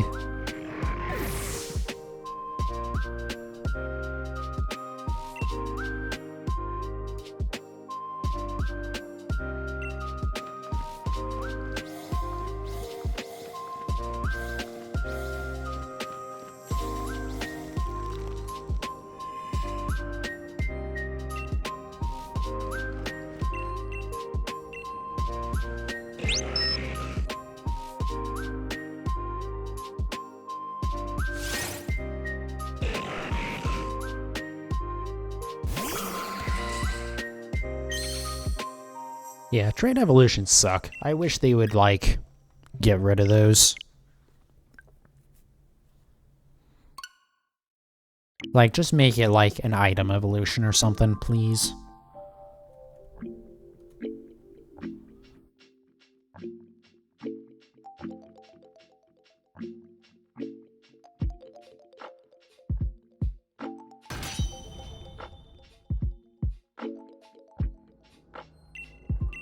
Yeah, they're just annoying.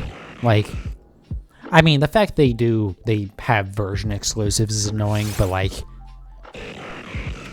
that's never gonna get fixed until people like me stop buying both versions of the game. But I guess I shouldn't say keep buying. I've only done that once with this generation.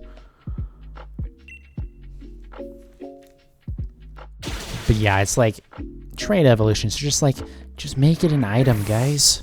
Or, like, have an NPC in game that, like, will trade you the Pokemon, or will let you evolve it with them or something, you know?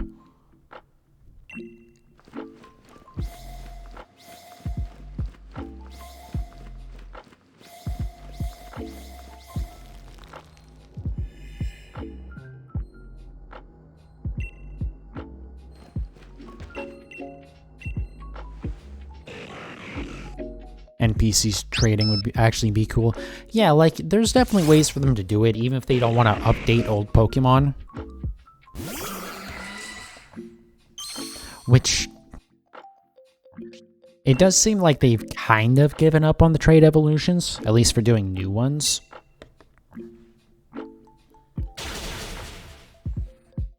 Game Freak needs another few $1 million.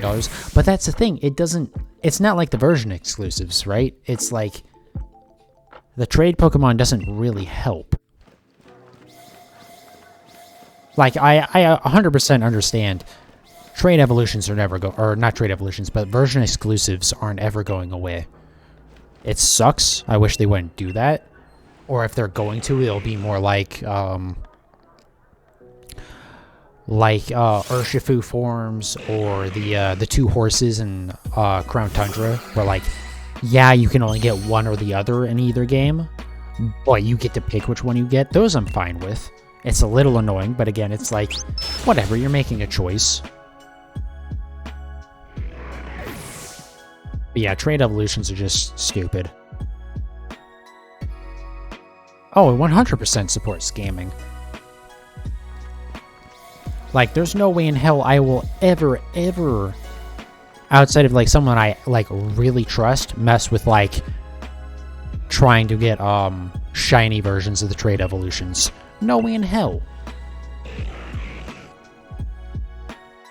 Because 100% the other person's gonna be like, oh, I got a shiny, turn off game, and never not send it back.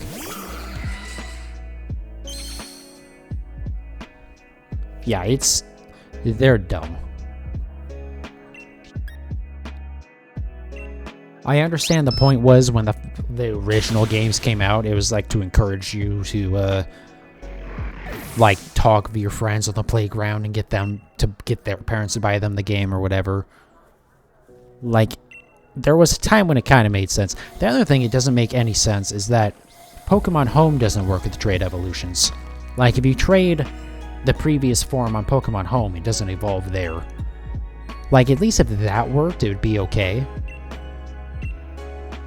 But yeah, I don't know.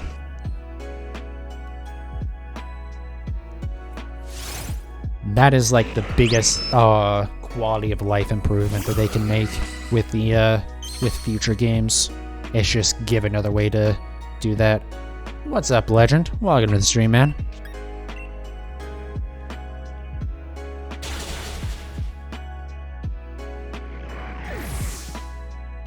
Try to assuming it'll work. Yeah, it's weird that Pokemon Home doesn't work. It makes a little bit of sense because I'm sure the code just isn't there to handle the stat changes and whatever. But like, yeah, where's Registeel? Man, I've been asking myself for almost 2,300 encounters now where the damn shiny Registeel is. Unless you're asking like legitimately where it is in the game, in which case Neptune answered you. It's in Crown Tundra.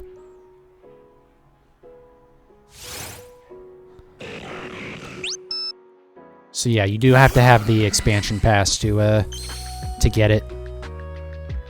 Sorry if I didn't interpret your question correctly the first time. I've had a couple of beers tonight. Just want to make sure my count's correct. I think it is.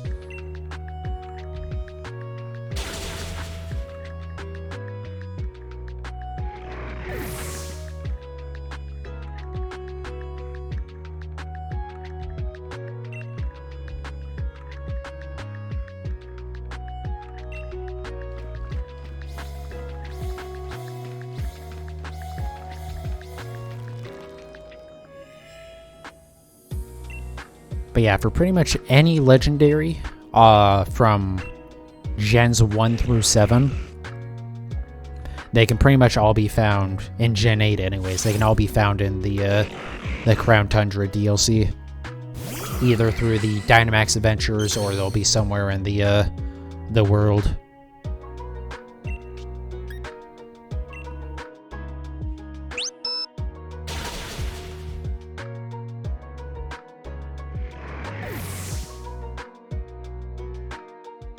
They would let you transfer Greninja. Yeah.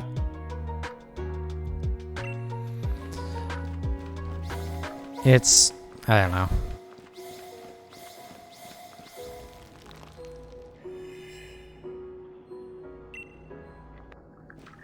Like, it doesn't personally bother me at all that,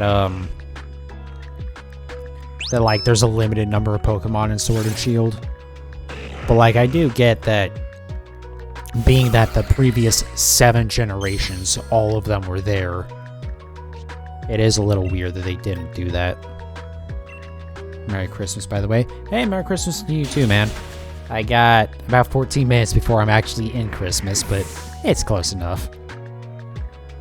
I know for most people it is at this point. Except for, like, I guess maybe California and Hawaii and stuff like that. Makes Pokédex easier, but not having favorite Pokemon is sad. Yeah. Well, especially it's weird with, like, stuff like Greninja or Cyndaquil, where it's like, these are fan favorite Pokemon. Meanwhile, Stunfisk made the cut, though. You know, the fan favorite, everyone's beloved Pokemon, Stunfisk. Granted, it did get a Galarian version, but, like, still, you get the point. It's just like, I get it's good that maybe they should keep rotating in the unpopular Pokemon, because there's always going to be that slim sliver of people who love certain Pokemon. Even if, like, I love Chinchou. No one else loves Chinchou. Chinchou's a stupid fucking Pokemon, but it's absolutely my little baby, you know?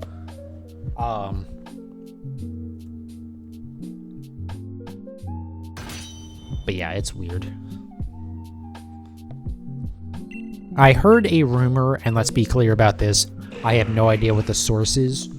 I think it's probably just wishful thinking, but I've heard someone say that when Pokemon Home compatibility is added to the Gen 4 remakes, they're gonna also add those Pokemon to Sword and Shield. And there would be something to make sense with that, because it's like they'll have the new models for them. And being that Sword and Shield are still where their competitive mode is based, that's still where VGC is going to be. So it makes some sense. I don't know that's going to happen. Still not Greninja. Yeah. I mean, yeah, it still doesn't help with 5, 6, and 7.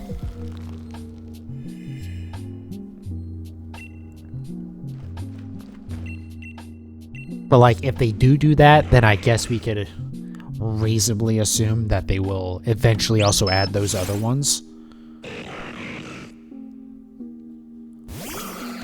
But again, I don't think that's going to happen, to be honest. I think that's just wishful thinking by people.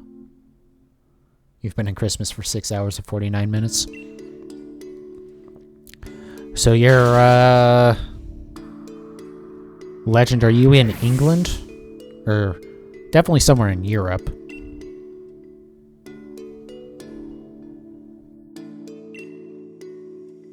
Because I think England is 7 hours ahead of me.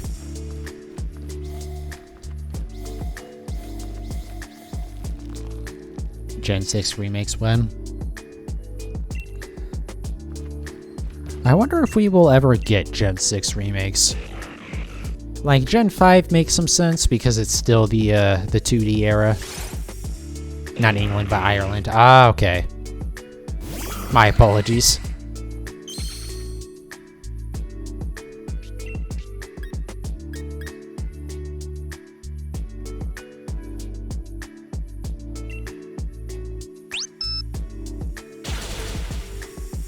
I'm glad to know I wasn't completely off base with my time zone math there.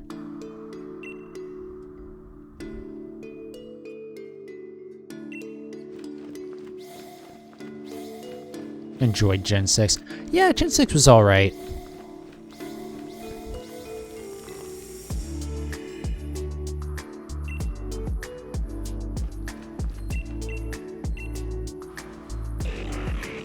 You only know one time zone, and it's Canada.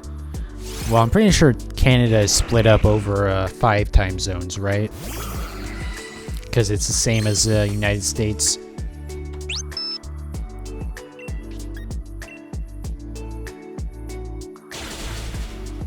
If you want to make it really confusing, I'm in Arizona, so, which is US. And most of the time zones, or most of the states in the United States, they're in their own time zones, or not like individual, but you know, there's like 4 time zones. There's Eastern, Central, Mountain, and West, I believe. And so you'll have, like, just north of Arizona, you have Utah. And so in theory, they're in the same time zone, right? Because we're both in Mountain. Except Arizona doesn't use daylight savings time. So sometimes in the year, we're in the same time zone as Utah, and other times we're in the same time zone as California. Which is just a little weird.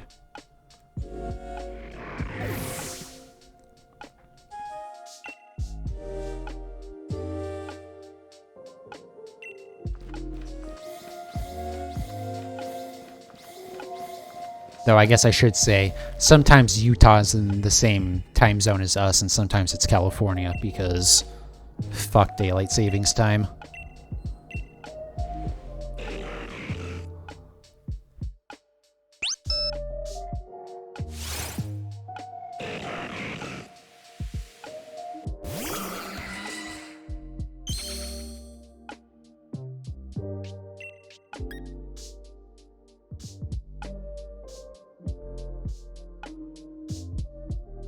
I think I'm off by 1. Yeah, now we're correct, I think.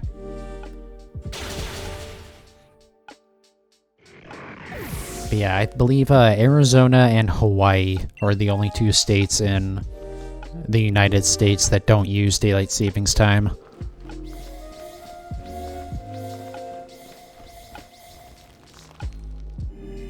Hawaii, because it just doesn't matter, because it's basically the same year-round there. They don't really get seasons the same way the rest of the... Really, the way most of the world gets it, right? Because unless you're close to the equator. And then Arizona, because if you were to tell anyone in Arizona, hey, we're going to give you more hours of daylight, like, in the afternoon, they would probably punch you in the fucking face, because... Jesus Christ, it's like either 120 Fahrenheit during the summer or like somewhere in the ballpark of 50 Celsius. If you live in anywhere that doesn't use freedom units for temperature. So needless to say, the sooner it gets dark in Arizona, the better. The hottest it gets here in summer is 105. Yeah, I mean, there is something to be said about the fact that it's not super humid for most of the summer in Arizona, but 120 is, it doesn't matter how humid it is, it's like walking into a fucking oven or a furnace. Like, it's just miserable no matter what your perception of temperature and humidity and stuff is.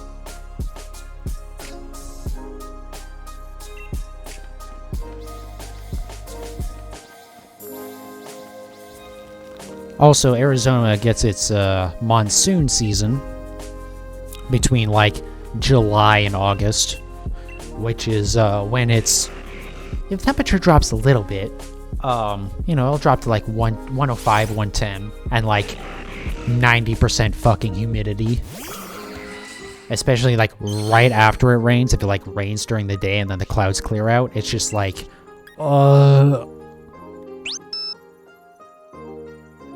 Also gets like 29 degrees. Yeah, I mean, that is the nice thing. At least in the desert part of Arizona, it's not like... It doesn't get too cold.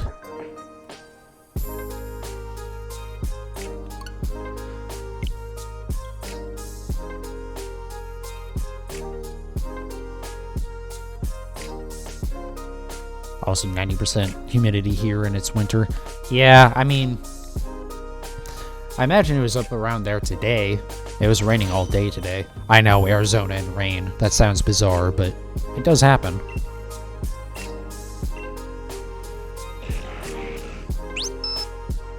North Carolina is something else. Yeah, I mean, anything on the coast is gonna be humid a lot of the time.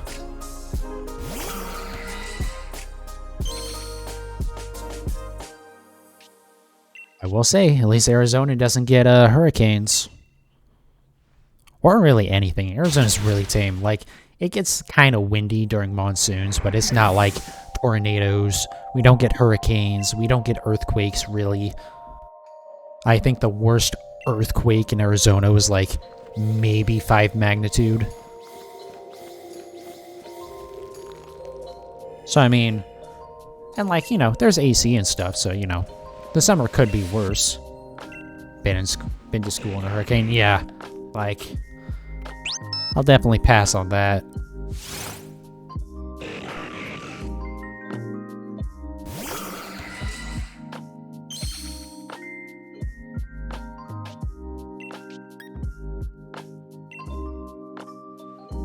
Never had an earthquake. Yeah, I mean, I've never really been in an earthquake. Like, the most earthquake that Arizona ever gets is like... And I say that it's not even, like, perceptible to you, like, standing around or anything. It'll just be, like, if you look at a swimming pool, the water will be, like, moving. And it's very rare that it even does that. It's just, like, even that is just, like, major news, you know?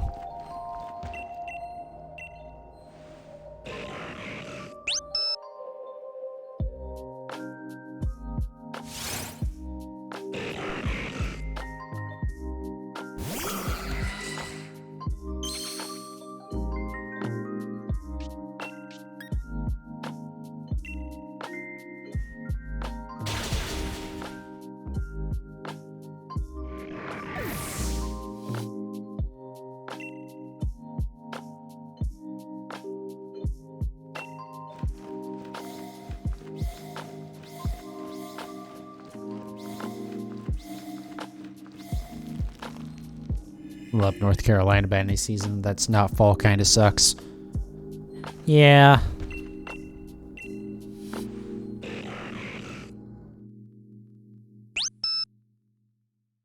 I mean, that's the thing. Arizona, we have fall, spring, summer, and go fuck yourself. That's our seasons. We don't really get winter. But, the couple of weeks of spring and fall that we have are nice.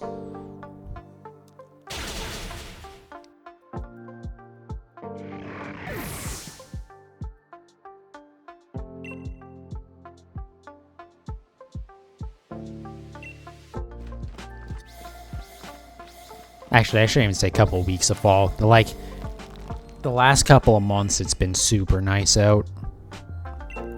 Like, maybe at night you might need to consider wearing a sweater.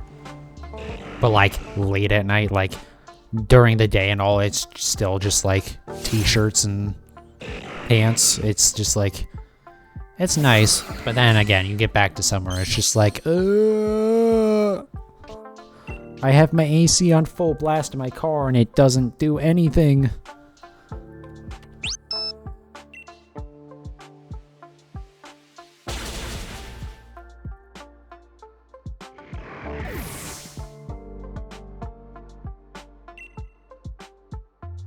Yeah, that sounds ideal, Neptune. That sounds like what I would want it to be all the time.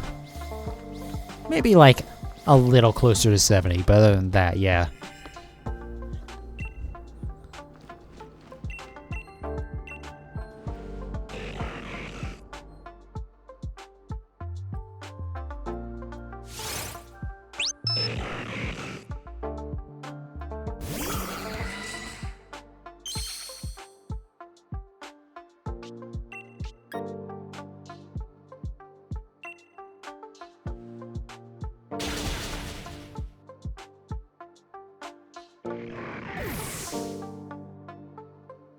Have you ever experienced 100 degree with 90? Oh yeah.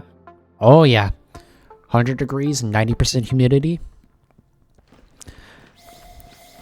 The first couple of times that it rains hard, again, July, August-ish, it'll be 100% humidity and 110 degrees out.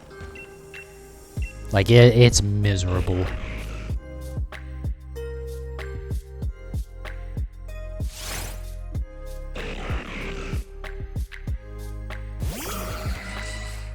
Yeah, I mean, it isn't a full 2 months. It's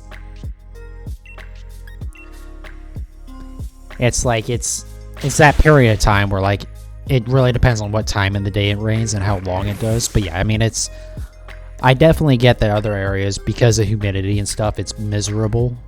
But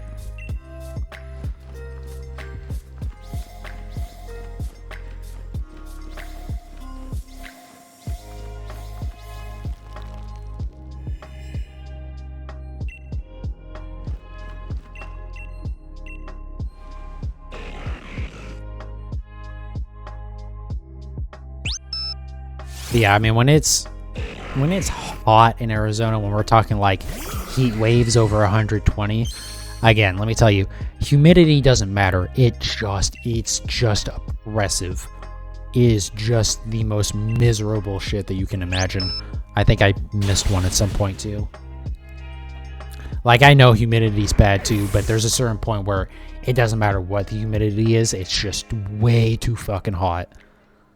And Phoenix is that. It doesn't help this city is fucking huge.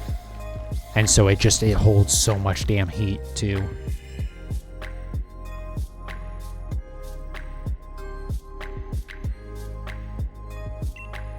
Playing about 102 with 20%. Yeah, I mean, it depends on what you're used to, right? I can deal with the super hot temperatures for at least a little bit. And if there's someone who hasn't lived here their whole life, it'd be even worse. But yeah. There's definitely points where it's okay, you can chill out, because it's not that bad. And granted, this is a giant temperature dick measuring contest that the internet always likes to get into.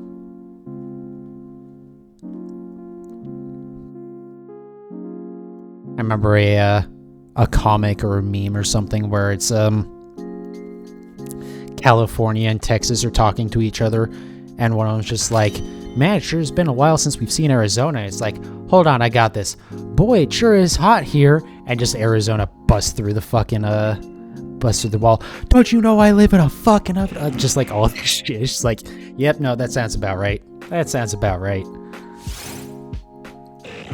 It all depends on what you're used to. I mean, hot is hot regardless.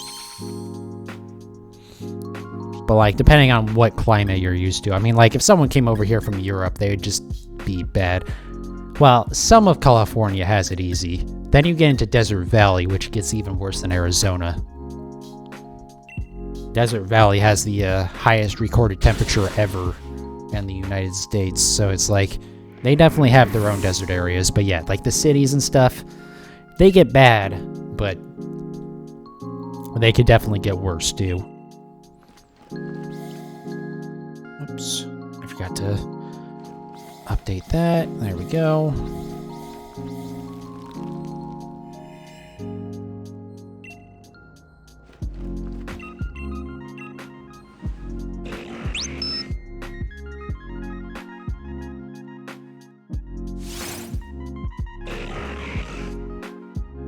Also, going back to the natural disasters, California, you have to worry about that San Andreas fault line acting up and throwing earthquakes.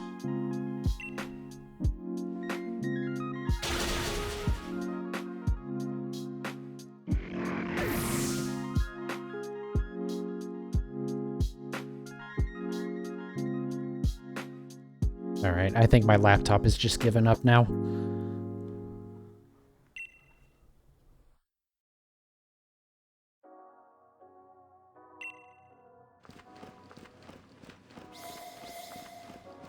I have friends from Cali because buildings bought by Apple. Yeah, I mean, there's a bunch of people. Are just like migrating away from California. We're getting plenty of them in Arizona too. But I know like the huge like population boom that San Francisco had decades ago is like starting to hit Austin, I think, is a big one in Texas. But yeah, a lot of people have realized that a lot of like tech jobs and stuff can be done remotely, or at least don't need to be done in like Silicon Valley, where it's, you know, hey, you want to pay like $38 million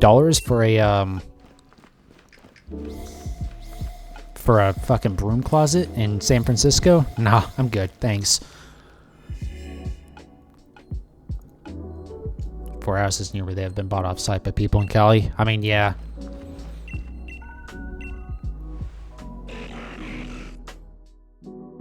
Well, it doesn't help that the housing market is, like, insane right now. So, I mean, anything that's, like, even remotely still cheap is just getting snapped up. Because, like, just everywhere housing prices have shot through the roof.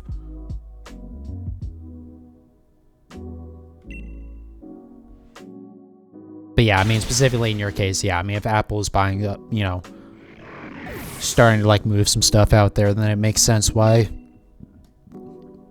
a lot of people would be moving over there, too.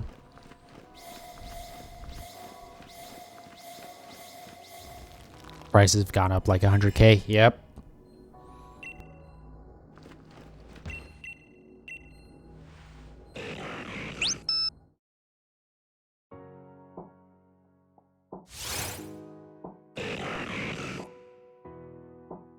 Alright, let's try closing Firefox, restart it. Hopefully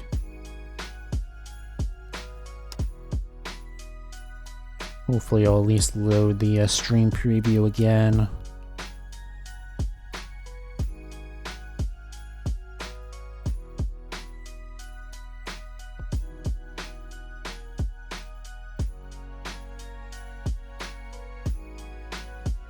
Neighbor bought for 610 and sold for 728K. Yep.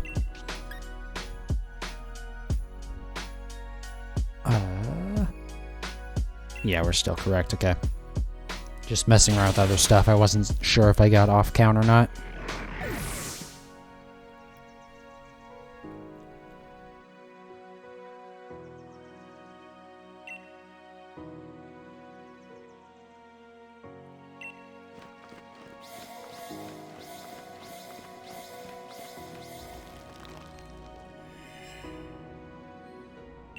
But yeah, now is definitely a time to be selling a house, not a time to be wanting to buy a house, because if you sell, you'll probably get more than what you asked and very quickly.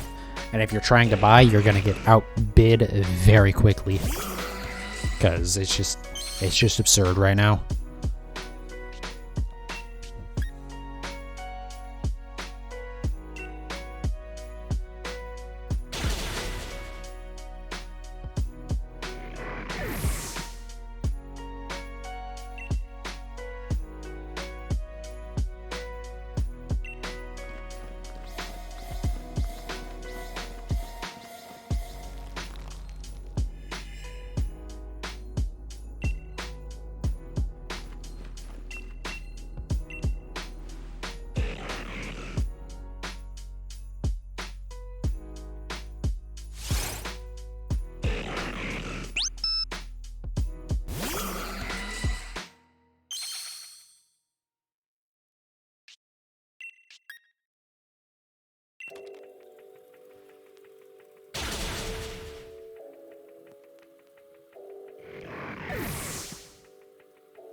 Alright, I think I might try and get around to 2,400 encounters tonight.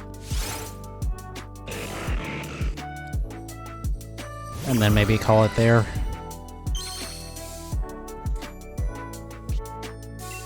I mean, at some point I do have to end the stream, so hopefully we get the Registeel before then, but we won't.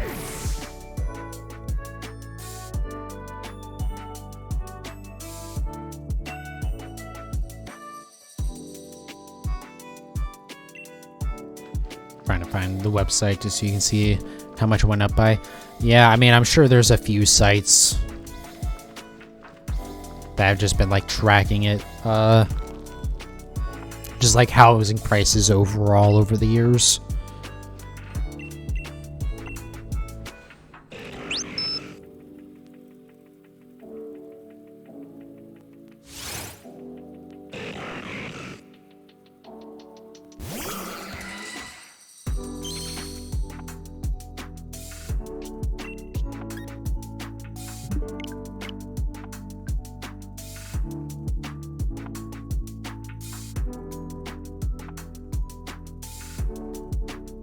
There's one she had to use for engineering. That showed exactly how much was paid. Well, I think a lot of times the prices, I don't know if they're public record necessarily, but a lot of times they are public. Because I know even like Zillow will show like the price history for a home.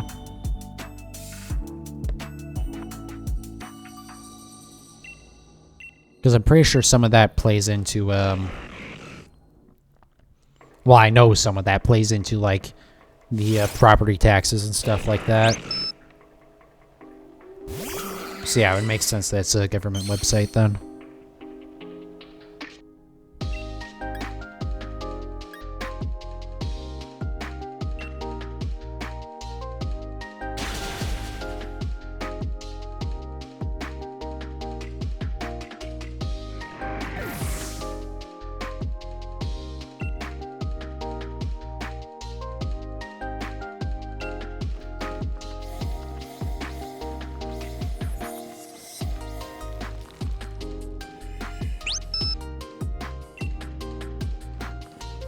I know I jumped the gun a little bit there on that one, but it's fine.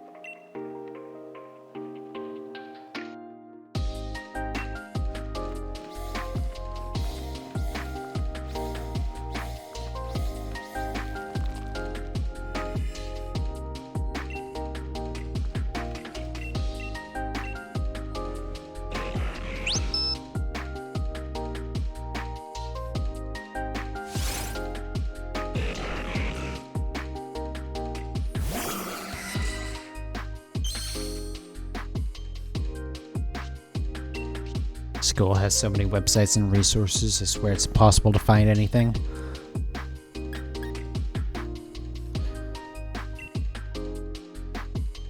Yeah, it's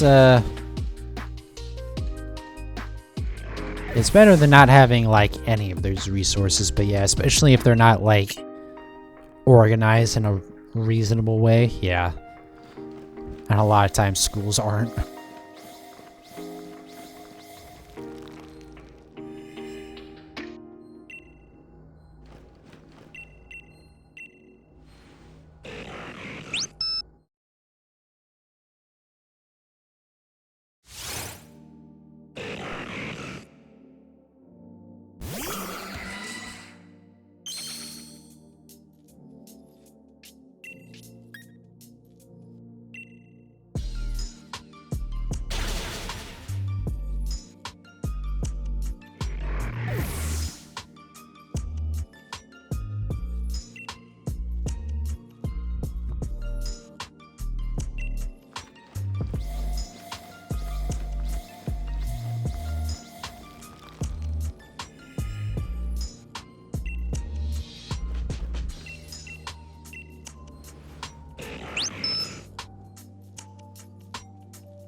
It's 2 a.m. here when this ends. I need to sleep.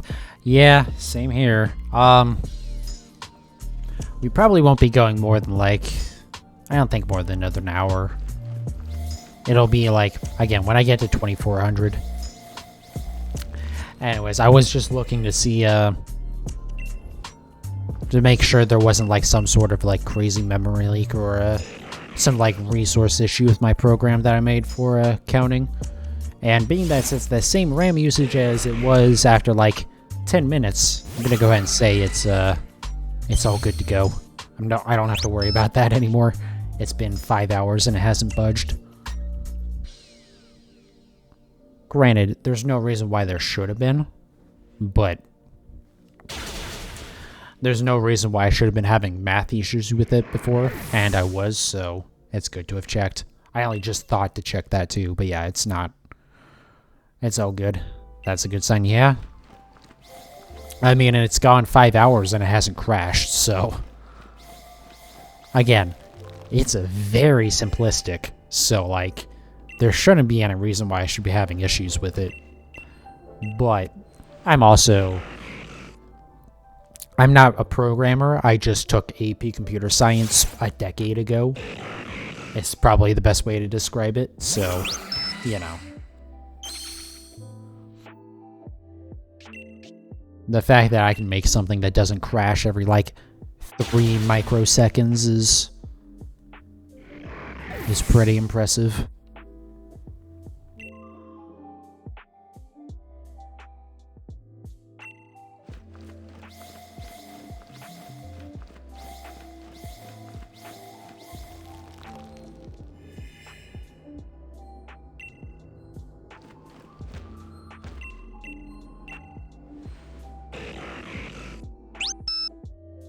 You know more than me. I know very little of HDMI. I assume you mean HTML, because HDMI would be the video cables.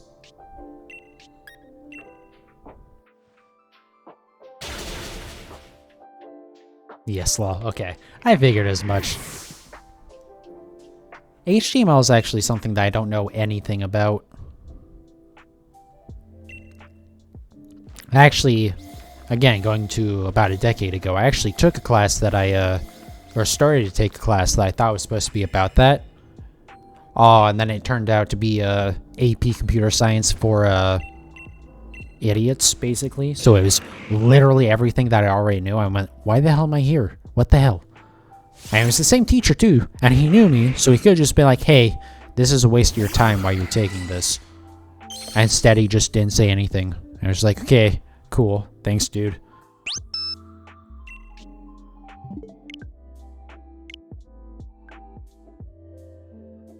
But I mean, HTML's a decent one to know, especially just having like a very basic working knowledge of it.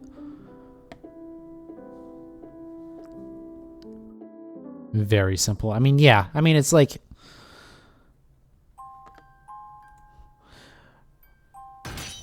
a lot of what you learn with programming isn't like...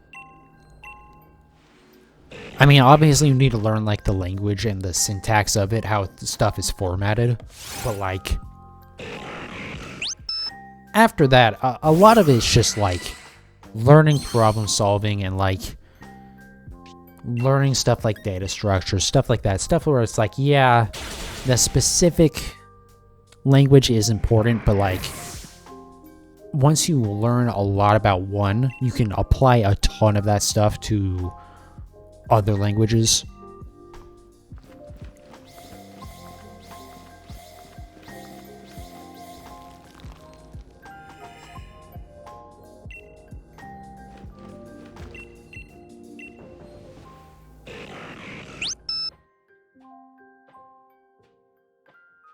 Yeah, HTML is one that I wish I knew more of, just because it's a very useful, a very practical one to know.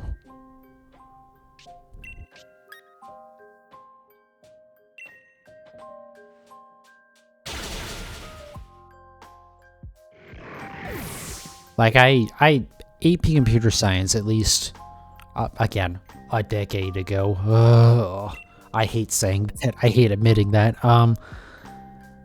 But like, that was all Java, which like is very similar to a lot of stuff, like Python, like C++ and stuff like that. Like, it's got a lot of similarities, but also like, if you're making stuff with Java nowadays, what the hell is wrong with you?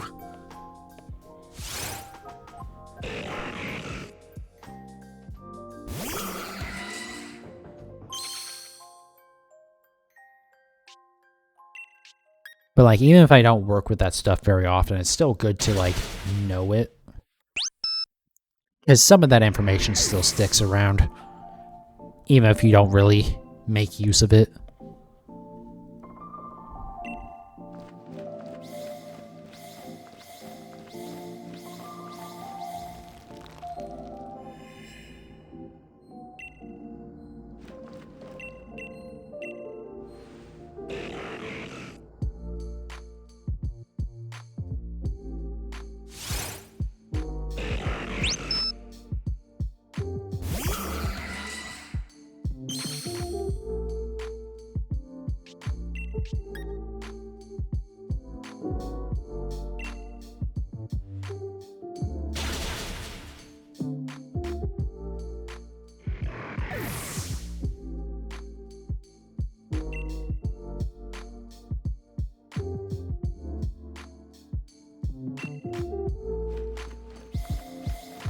God, pretty soon we're going to be under 17%.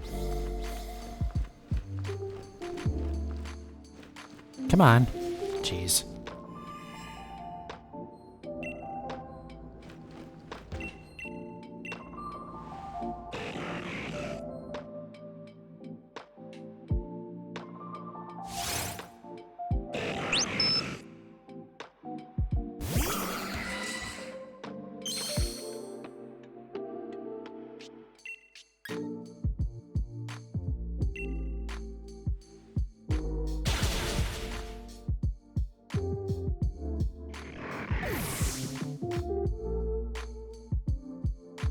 It just doesn't want to be blue. Yep. Again, this is my punishment for getting a Meryl and 6 eggs. I knew it was going to happen. I knew it was going to happen someday.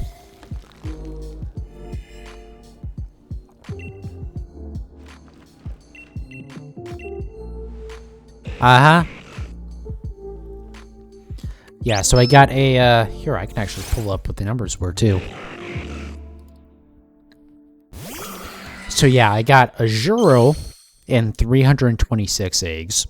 I got Meryl in 5. And then Larvitar in 240. And then Chinchu in 111. So I had this coming. I wish I was you. Have you seen how many I've done so far? 233, 200. Sorry, I can't even say the number correctly anymore. That's how high it's gotten.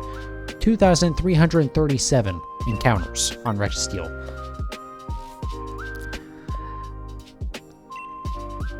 I've had good luck. The problem is my luck is very polar. Either I have incredible luck or I have terrible luck, and there is no in between.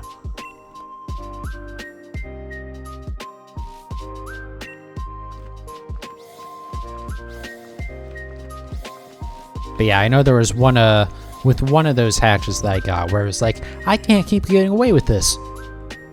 I didn't keep getting away with it.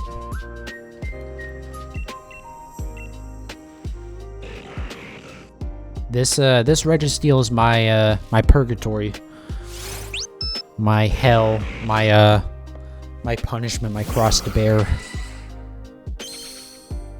You're gonna head out now? No worries, man. I'm gonna get to like 2,400 and then call it. So have a good night, man. Merry Christmas. Hope everything goes good for you. Thank you for coming around. I appreciate it. After almost 6 hours of this, trust me, I appreciate you sticking around for a little bit tonight.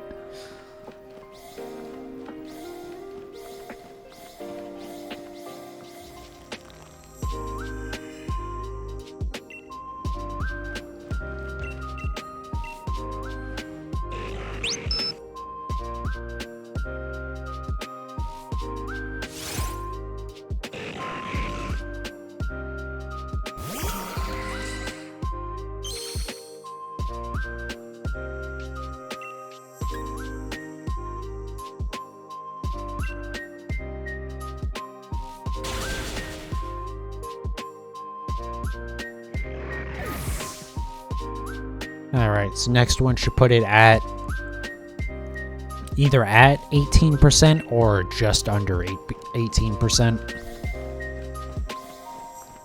Come on.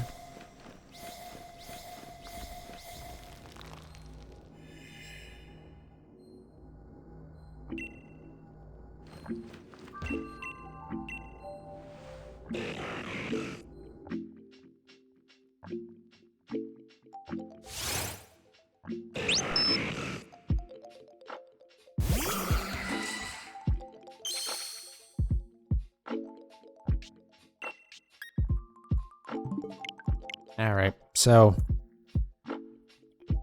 82% of shiny hunts would have gotten it by now. Yay.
Alright, sorry. Grabbing another beer.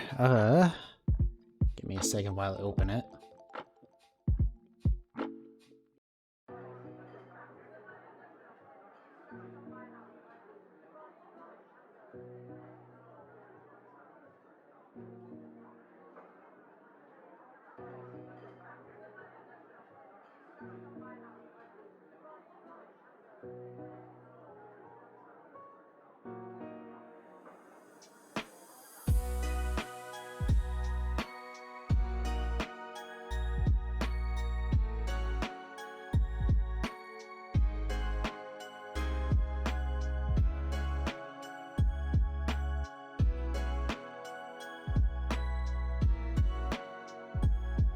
Alright. Sorry about that. So we got about 60 more to go tonight.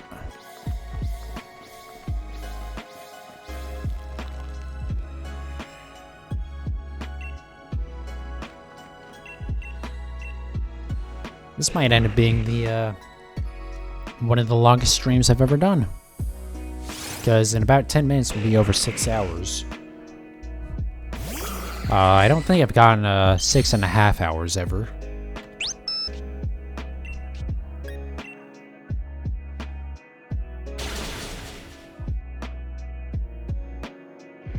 I could go and check, but I'm not really gonna go. Alright, I don't know what the hell happened with that sentence. I've had some beers, but I'm not that drunk. Jesus Christ. I said checks and just like then started completely stumbling. Anyways, I'm not gonna bother to check right now, at least. But it's somewhere in the 6-hour mark is where my other my long streams have been. And still no goddamn blue Registeel. Jesus Christ.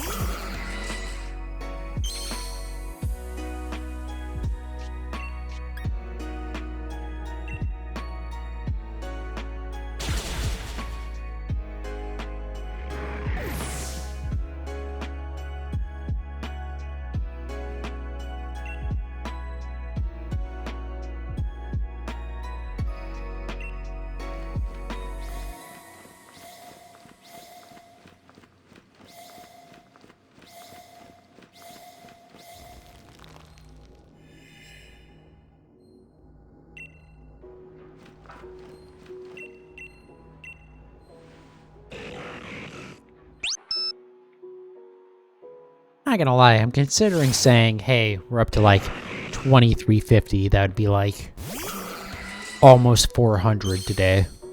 Call it there. Nah. I said 2400 total. So we'll get up to there. Just doing math in my head again.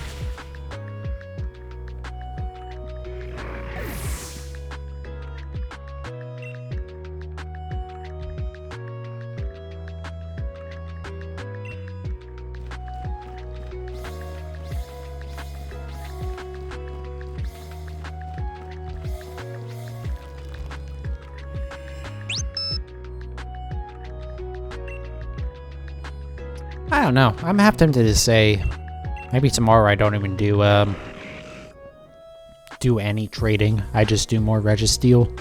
Just try to desperately get this goddamn thing before did I double count that? I might have. Try to get this thing before the end of Christmas. I definitely did. Okay. We'll just we'll not count the next one.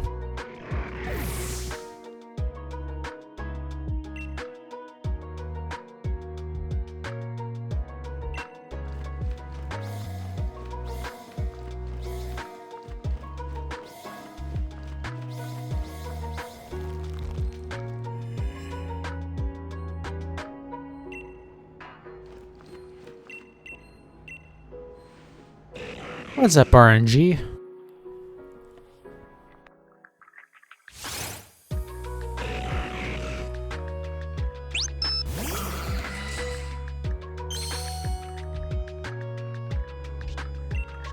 I said I wasn't going to count that because I was already ahead. Whoops.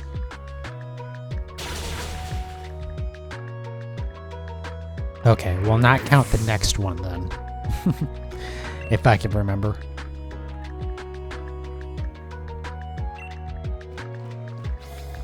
But yeah, we've just been up to some, not even some, a lot of Registeel hunting tonight. I think we'll do, unfortunately, you're coming in nearish the end. We probably got about another 30 minutes. But we'll have done about, 450 tonight. But we still got about, like, another 50, 60 more to do. Still no, turquoise Registeel. Crazily enough. Maybe we'll still get it though. Man. Regis aren't affected by Shiny Charm. See, I've seen a couple of people say that, but I've seen most people say that it is, so I don't know. It definitely wouldn't surprise me considering how bad my luck has been so far, but I don't know.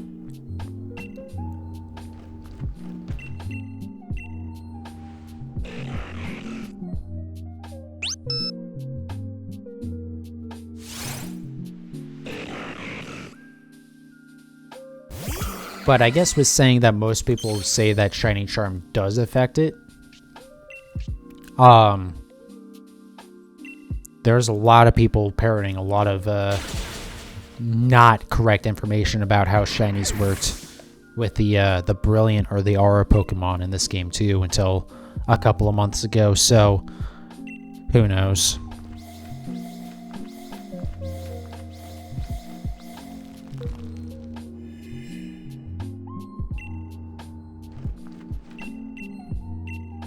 I'm just gonna go on keep thinking that it does, because otherwise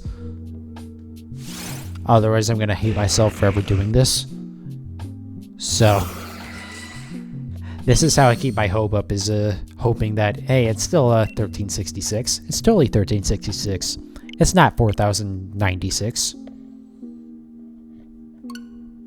I just have bad luck. Just huffing real deep on that copium.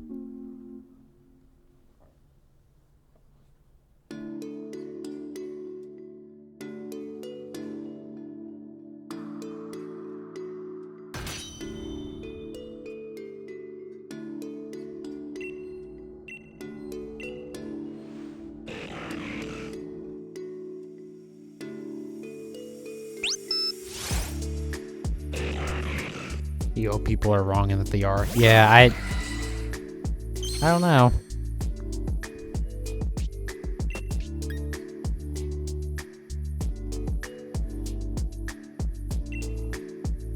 I might look into it a little bit more before I start my next Registeel hunt, but I'm not going to do it before the end of this one. I don't really want to 100% know before the end of this hunt, because I'm already so committed to this.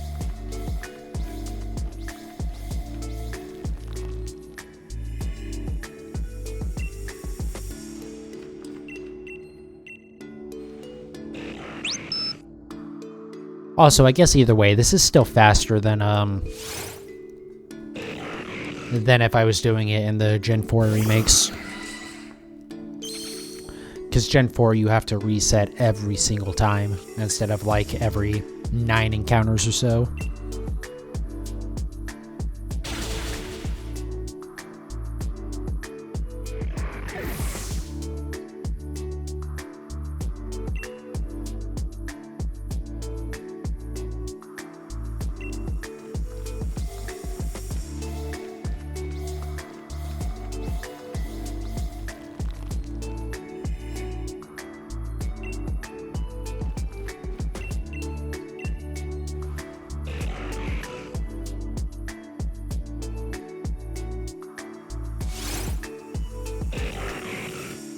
Also, RNG, I don't know if you've been here the previous times. I don't think you have. So that number underneath the counter that you see, so there's the 2352, and then under that there's the 17.84%. The 17.84% is the probability, sorry, of having that many encounters without having a single shiny spawn. So like about, we'll say 82% of shiny hunts would have seen at least one shiny Registeel by now. And I've got that going through my own custom program that I made over the last couple of days. Yeah, there's a chance of not having the shiny by this point.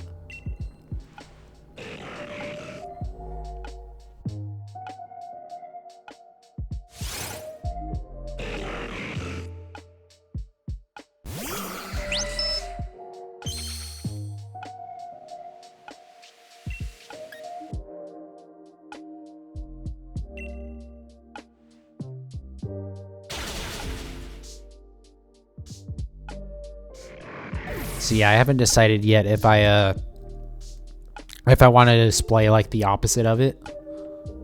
So that it's the what are the odds that I would have seen a shiny by now? I haven't decided which way I want to do it. Either way, I mean it's the same kind of, it's the same thing, it's just looking at it from a different way. But yeah, I mean, I still need to put something on the on screen to like say what that is. I just haven't done that yet. Like I said, this is something that I've gotten set up in like the last couple of days, so I'm just happy that it's like working properly this time.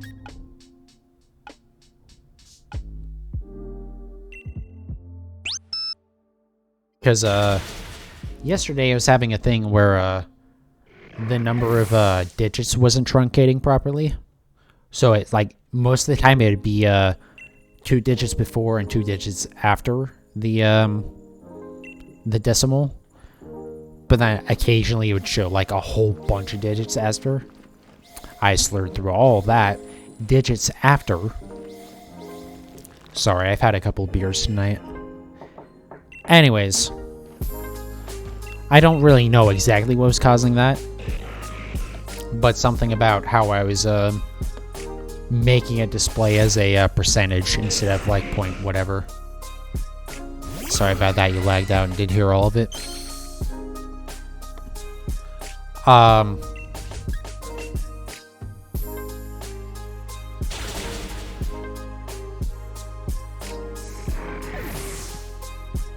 trying to decide how I want to break it down into like a really small form. Basically, it's a custom program that I did for it instead of using like the usual death counter program that everyone uses. And it at least works today, so I'm not too worried about what side of showing that percentage being the like the chance of not having the shiny as opposed to the chance of having gotten the shiny by this point. That's like the important stuff to know, I think.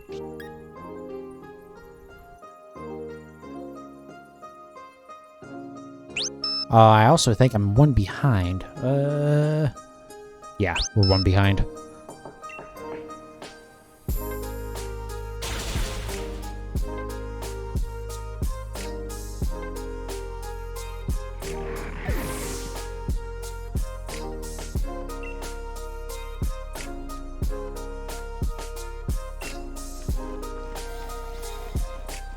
Am I planning on making it public? Maybe one day. For now, I just want to get it working how I want it to. So, like, making it work with stuff like Dynamax Adventures or chaining in Gen 4. That's what I'm doing next right now. Right now, it's very not super user-friendly. Like, it basically works through command prompt. So there's definitely stuff that I need to do to clean it up before I'm willing to make it public. But yeah, it'd be cool to do it public one day.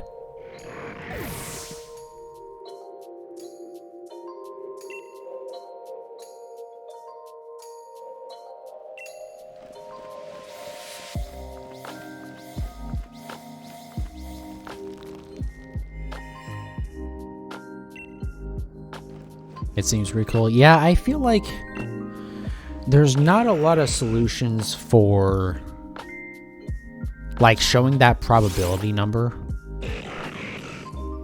or like trying to keep track of multiple numbers at the same time. Like, it just feels like the death counter is good enough, and I think that's why most people use it.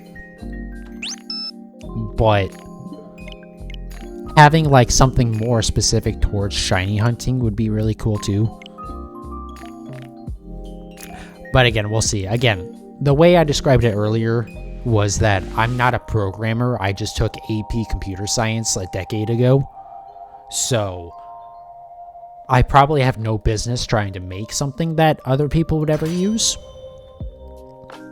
But as long as it works good enough for me, I'm happy with that. Oops. I forgot to actually go and encounter this one.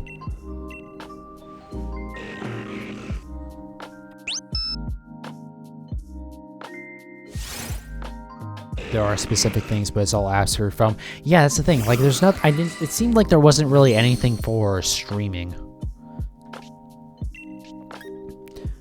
Which, like, I get that, like, shiny hunting is very niche, and then streaming is very niche. So you're like tying those together, and none of them show that percentage either. Yeah, and that's the thing, right? Like, either deciding which way to show the percentage, or maybe like showing it in giving like an ability to show it in the other way around too. It's just like there's a bunch of stuff that I want to do with it before I would want to even like consider making it public.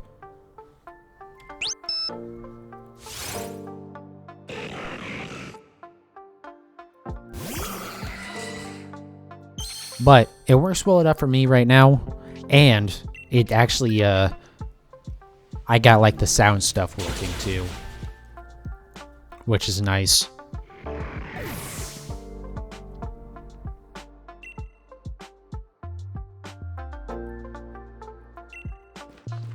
So it's still like, it still plays the sound effect.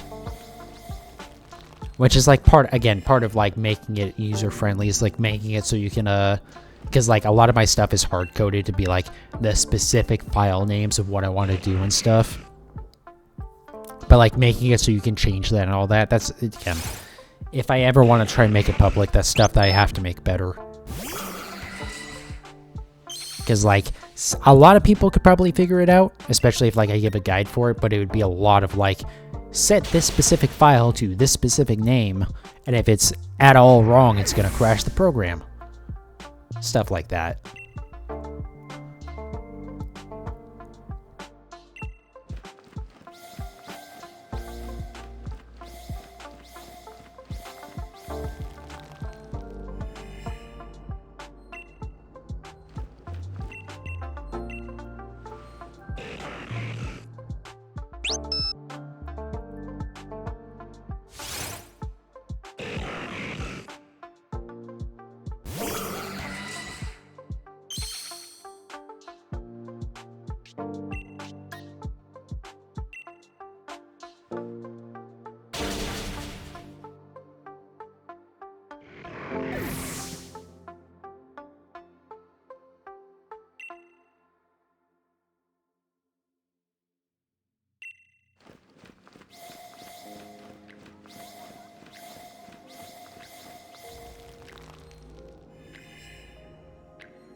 It's almost Christmas.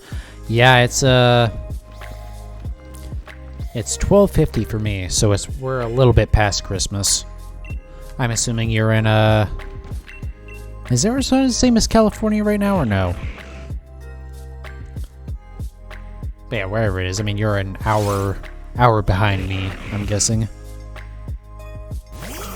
And Cali, okay. Yeah, I can never remember how it is because Arizona doesn't do daylight savings time, so like half the year were the same time as California, but the other half were not. Or rather, half the year California is the same time as us, because I know I said this earlier, but I'll say again, fuck daylight savings time. Scott the Woz Monopoly set for Christmas. That's dope. I love, like, all the, like, custom, like, Monopoly sets and stuff. Like, I don't know anything about Scott the Woz, but just, like, stuff like that is cool.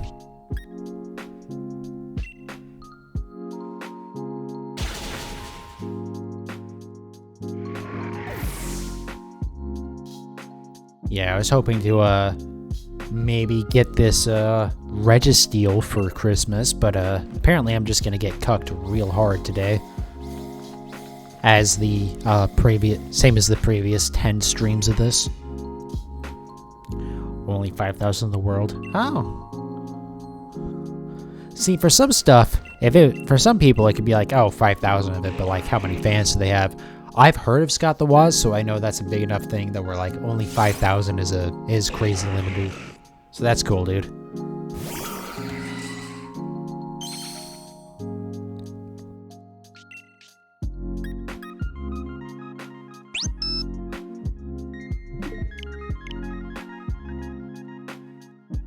Because, like, if I put out 5,000 Panicos Gaming Monopoly sets, no one would give a fuck. It would be like the, God, what Atari game was that? That got buried in the desert? E.T.? Was it the Atari version of E.T. or whatever? But it'd be like that, right?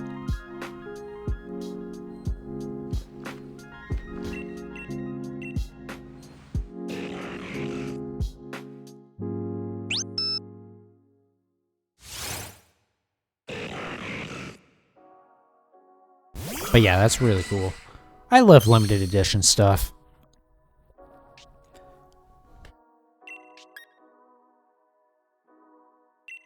Like, it's definitely... usually it's stuff that, like, it's like, oh, you know, it's really stupid in the grand scheme of things, but, like, it's always cool to have something that's just like a little thing that you have. It's like, yeah, not everyone has this. Not everyone can get this. Most people wouldn't care about getting it, but, like, that's fine. It's mine, and it's special.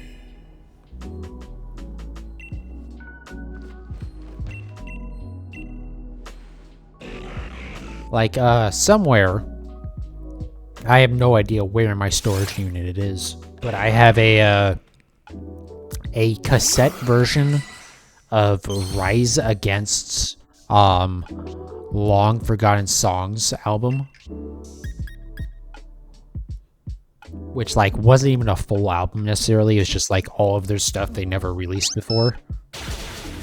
And this is, like, at least a decade before anyone cared about cassettes, let alone, like, them actually being popular compared to CDs, right? But it's just cool. It's like, it's a useless little thing. I don't care about it at all. But it's super neat that I have it. Could be worth thousands, but you'll never sell it. Yeah, I mean, like, again, just, like, knowing that you own something, like, limited, a lot of times is worth more in, like, personal value than, like, trying to sell it to someone else. Or, like, as another example, I have a, I want to say, like, a 1 in 500, Mass Effect, poster of, like, Captain Anderson. Like, even people who like Mass Effect probably wouldn't pay much of anything for that, but, like, it's 1 in 500, and so to me, that's super dope. I like it. To me, it's priceless. So yeah, I definitely understand how that goes.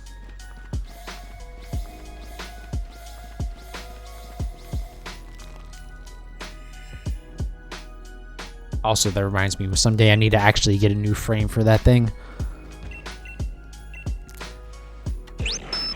It got the frame, it wasn't a frame, and that frame got destroyed when I was moving at some point. And so I just put it into like a poster tube and never touched it for like a year. So hopefully it's still fine. Only thing I hate being limited though is games.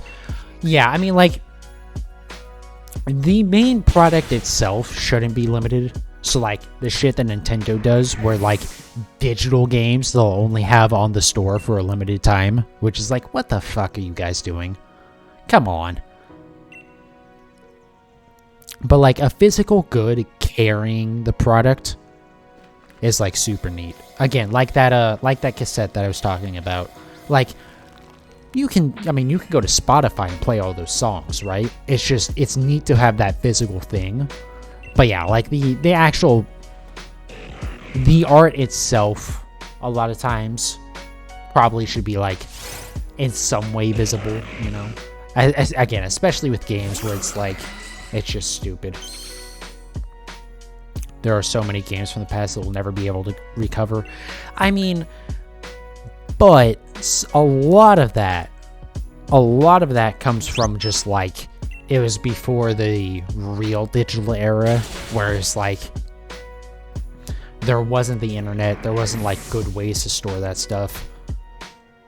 Like, yeah, again, with Nintendo doing like, what Mario thing was it that they did that was like super limited, and it was like, what the fuck are you guys doing? Fuck off.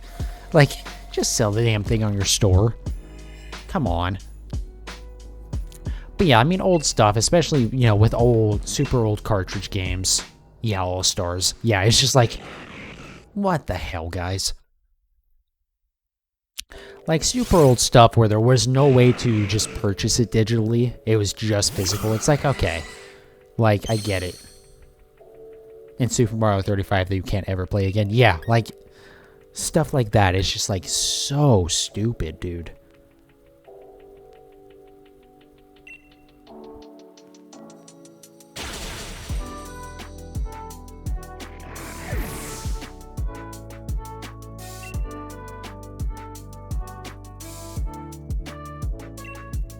Like, again, the old stuff is like, I get it. They just, there wasn't a way to really store it well at the time. Fine, I get it. Modern stuff, Nintendo has no excuse for.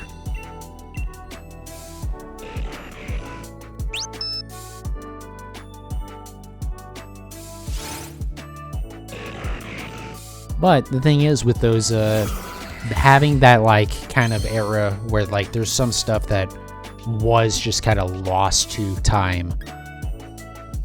It's like, I am one behind, by the way.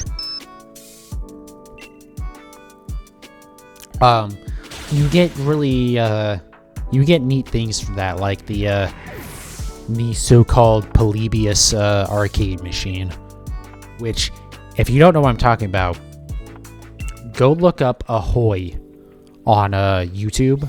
Ahoy Polybius something or other. I forget what it is, but he goes deep dive on this, like, supposed arcade machine that was made by the FBI to, like, test mind control stuff and whatnot. It's like, it's total, like, urban legend bullshit, but it's such a cool video. Really, everything that Ahoy does is really cool, but, like, specifically that video is, like, really neat. So, I mean, there are some good things about that era of just, like, things that you can't, like, not being able to get things back from that era because they were just lost to time. But I guess, like, in the grand scheme of things, I would rather those all be on, like, archive.com or whatever. I think that's what it is, right? The site that, like, stores everything from, like, the internet and stuff.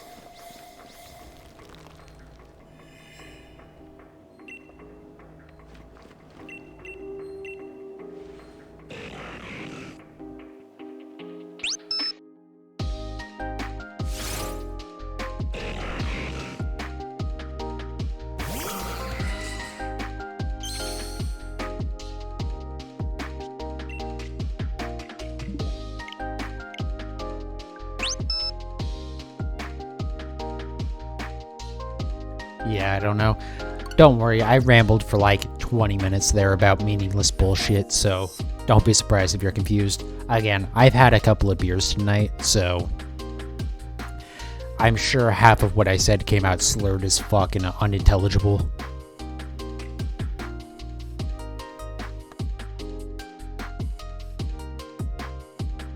I think I did that wrong. I think I meant to hit the counter on my laptop, but I accidentally did it again on my my desktop instead. Whoops. Again, had a couple beers. My bad. Anyway, so yeah, we won't count this one again.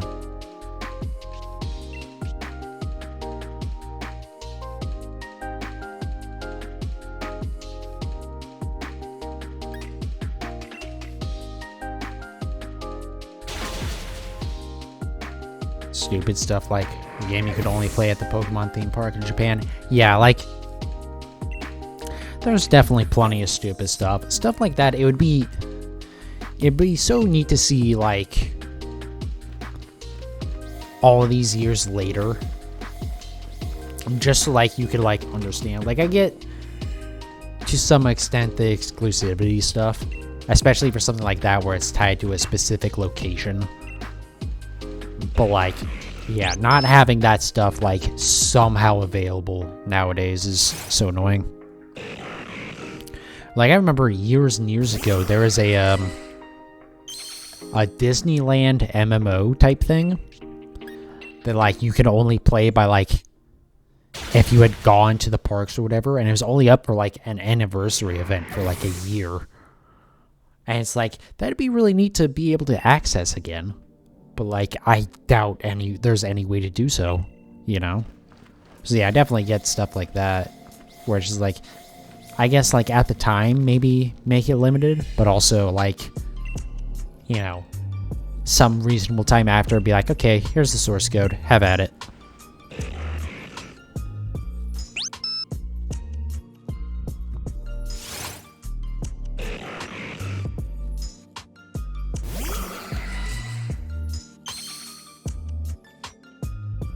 Original Toontown and Club Penguin.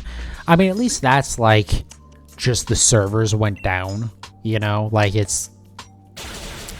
sucks, but stuff like that is, like, it wasn't intentionally created to be limited. But yeah, stuff like that, too. I mean, we saw that with, stuff like the, OG World of Warcraft, right? Like, there was the OG servers that became super popular and stuff like that. So, like, communities keeping around these old school MMOs and just old online games. Because, I mean, yeah, definitely for people that played that stuff. Like, I never cared about those games, Toontown or Club Penguin or whatever. But, like, for the people that did, having that nostalgia factor and just, like, having that there that, like, every once in a while you can tap into is super cool.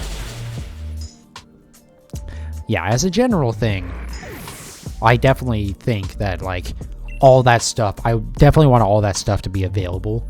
But, you know, occasionally, just like the urban legend stuff kind of makes it neat.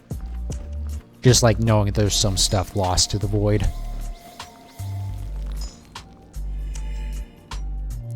But again, that's a very much a silver lining to the very shit-covered toilet bowl there.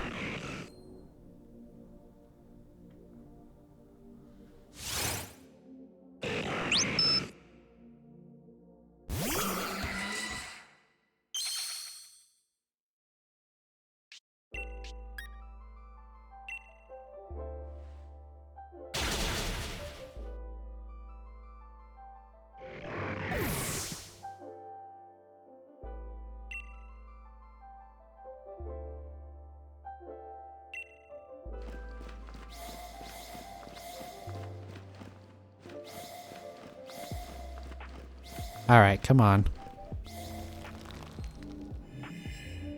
I can't even blame the beer on that one. That's just me being stupid.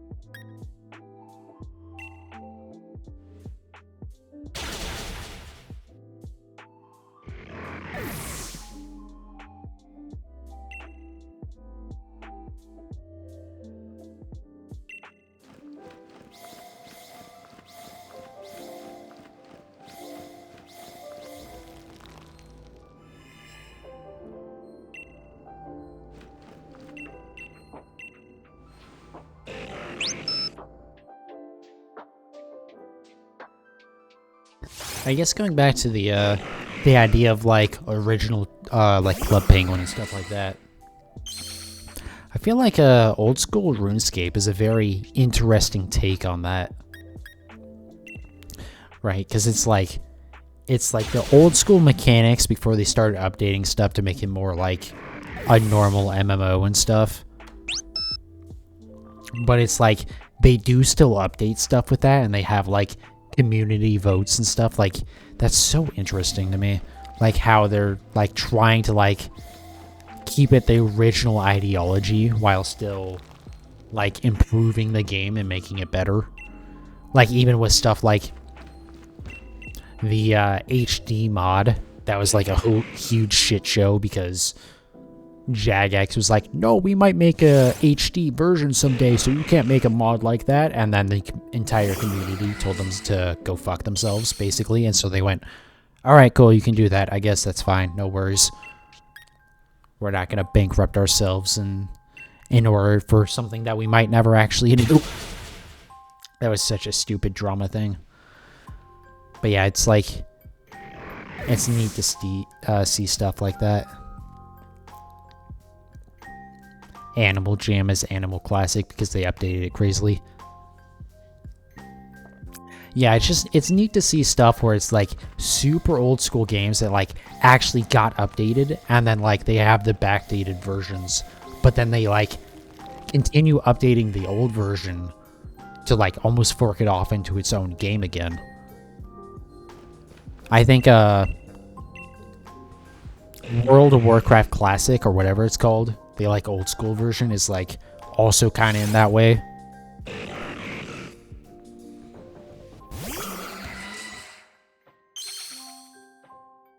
But yeah, it's super neat to see stuff like that, where it's just like keeping the game like this super old school, like kind of janky, right? Like it's like old school RuneScape kind of sucks. Like you have to click on anything to do anything. It's like, it's not necessarily a user-friendly experience in some ways, but also keeping that nostalgia there and just like building off what the game was instead of like trying to make it a modern experience is like has very interesting ways of how you experience it, I guess. Like I've tried to play RuneScape, old school RuneScape, and I can't do it anymore. It's too much grindy bullshit. But also like 110% I would go back and play that before even considering the new version of RuneScape. Because, you know, back in my day, old boomer Panicos Gaming, RuneScape was the hot shit, right? Like, I remember playing that shit in, like, 3rd grade. And that, again, that was, like, old school RuneScape. That would have been, like, 2003, 2004-ish, somewhere in there. Maybe a little bit after that. Maybe not 3rd grade, but, like, you get the point, right?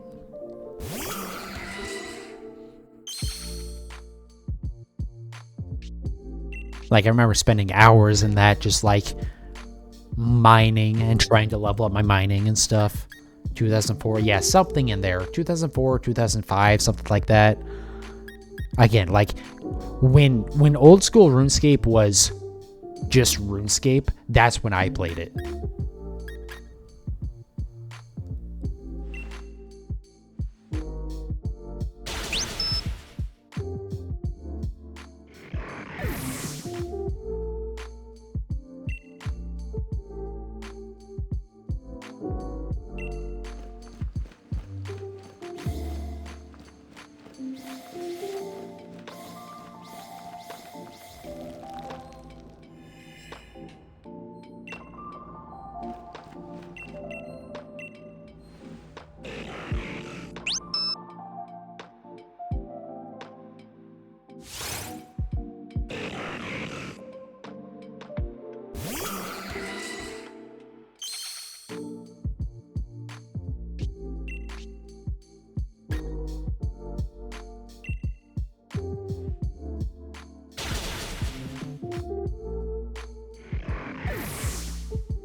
Alright, so after this set, we have one more set of Registeel to do after this. That will put us just over 2,400. And then, yeah, I'll have to call it for the night, even if we don't have it, because it's been over 6.5 hours tonight. So, I can definitely say I tried to get it. But turquoise Registeel still not showing itself. So, it definitely lends itself as evidence to the idea that that the shiny charm doesn't work.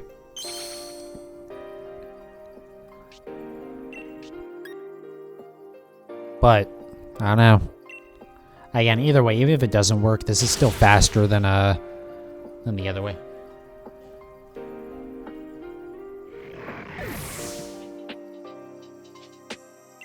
It's not something to worry about, or I like to say it's not something to worry about because of people uploading, but stuff like the Target and Walmart demos are lost in time. Yeah, I mean, like, demos, yeah. It's just like, yeah, there's definitely stuff that we'll never see again. And that is definitely crazy to think, like, even in, like, a modern era, there's just, like, there's information that mankind will never get back again. And granted, very inconsequential stuff, like, right? Like, it's demos for a video game. Who the fuck really cares? But yeah, it's definitely crazy to think about. And also, damn good job on the persistence. Yeah, you know, alcohol helps sometimes. But yeah, I don't know. I had someone come in earlier and was like, hey, I have a shiny Registeel. Do you want it? I'm like, nope.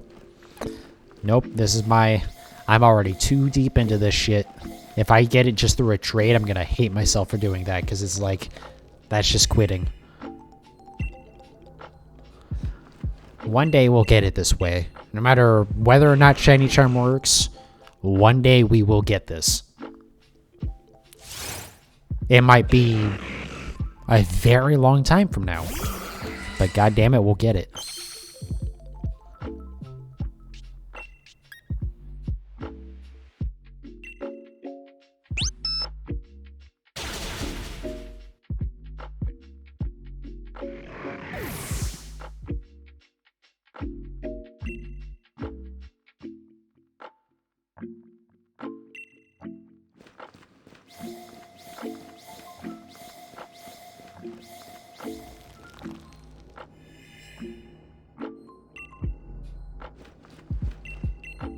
But yeah, it is weird to think about stuff like, so for instance, a streamer that I like to watch of, Ray Narvaez Jr. He recently did a stream of the Burger King sneaking game. That being Sneak King. Like, the point of it is that you sneak around and surprise give people burgers. Which is like early 360 era, right? And it's just like, it's crazy to think about stuff that like wasn't as notorious as a Burger King, and just like minor stuff like that that's just like, it's just gone. Like, you can't, you know, there's just like, people may not even like, there might not only be a couple people who remember it even existed. You know, that stuff is crazy.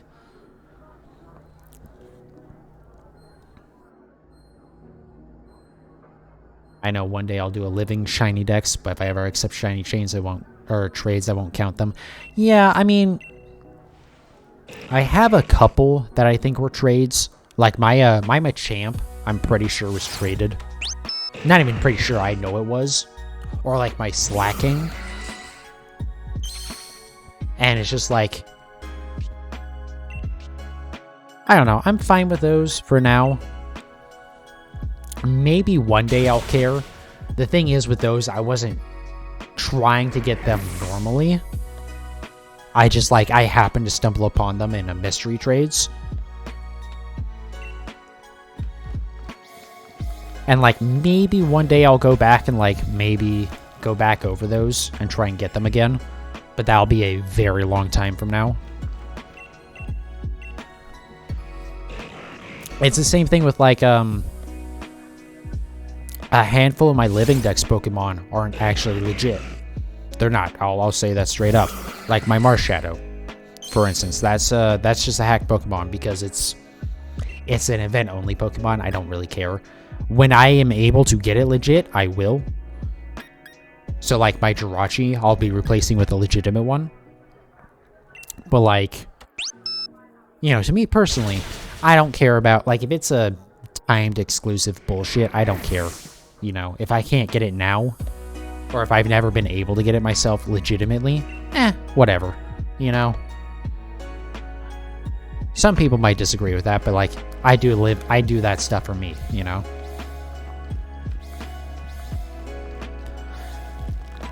But yeah, definitely on something like this where like I'm in 2,400 encounters on Registeel, I'm gonna get it legit. I don't, you know, it doesn't matter. It doesn't matter if someone's like, hey, I can give it to you. It's like, no.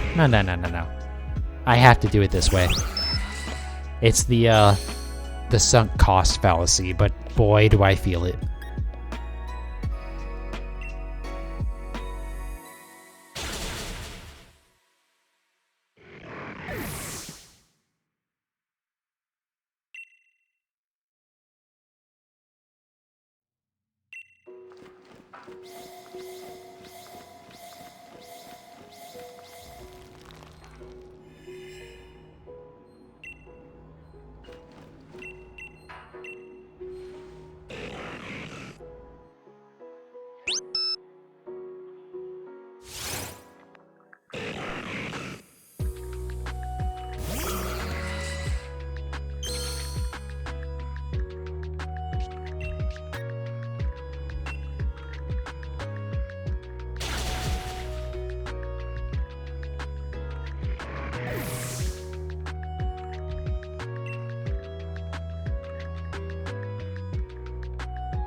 Hey, so I'm gonna be really honest.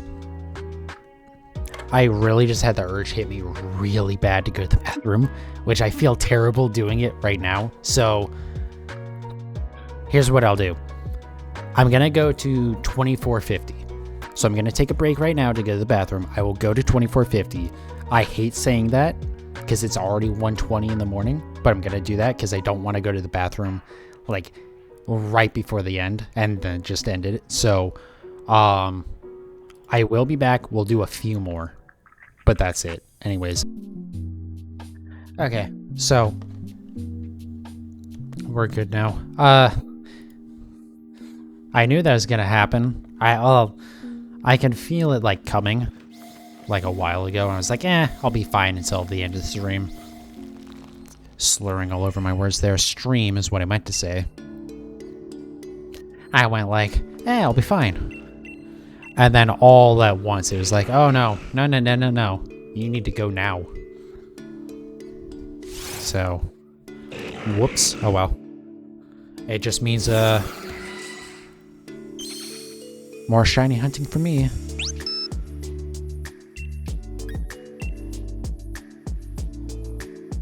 Fine with you ending at 2400, you should really sleep. It's fine. It's not gonna take me that much longer, probably. Also, I have nothing else to do tomorrow, so I'm not too worried about it.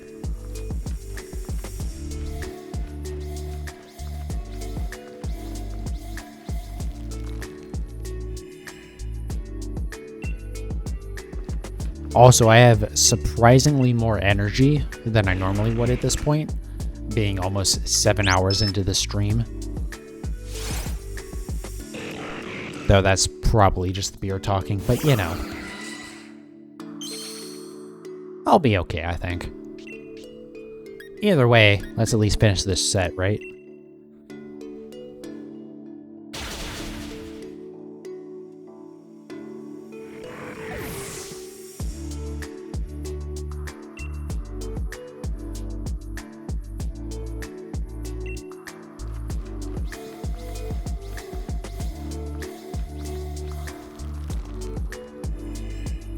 Also, tomorrow should be a pretty chill stream.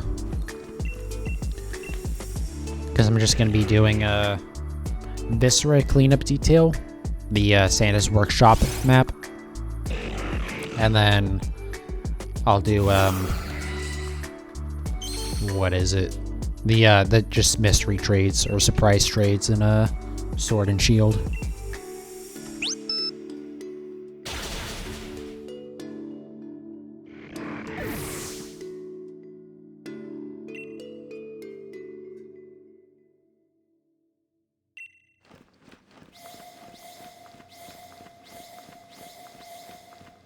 Nope, come on. There we go.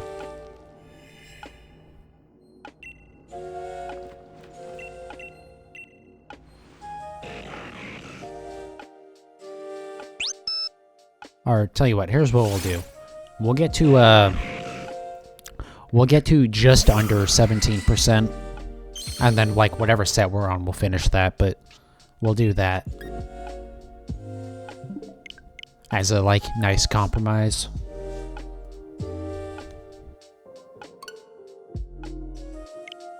Which will probably only be like 2 more sets of Registeel.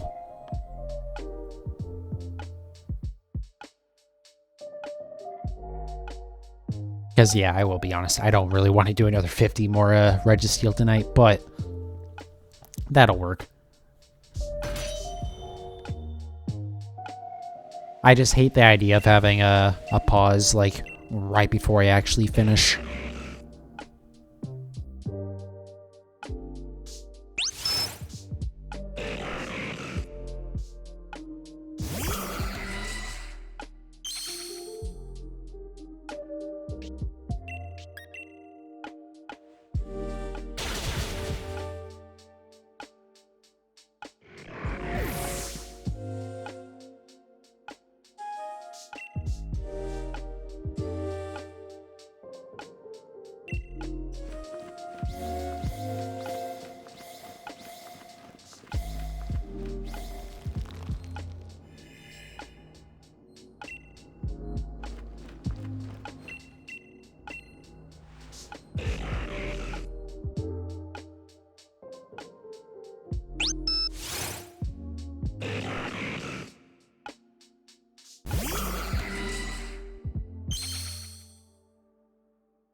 Come on. There we go.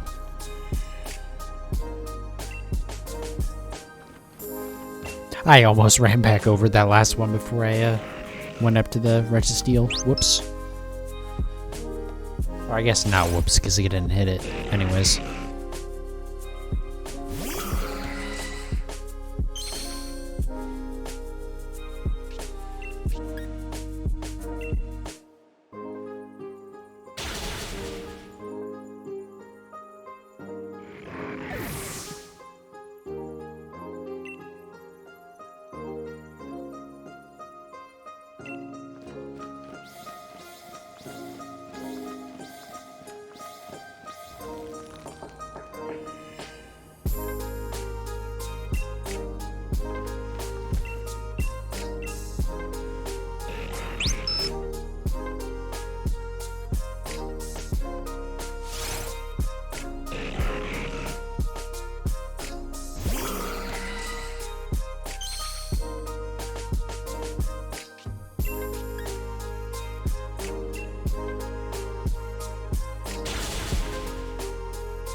Man, I really think there's something to be said about the fact that, the idea that Registeel isn't, or any of the Reggies, rather, aren't affected by, the shiny charm.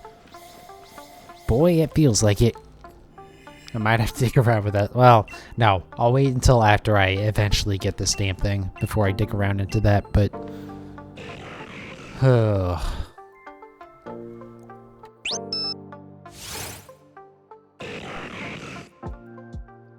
Alright, we got one more set of these to do.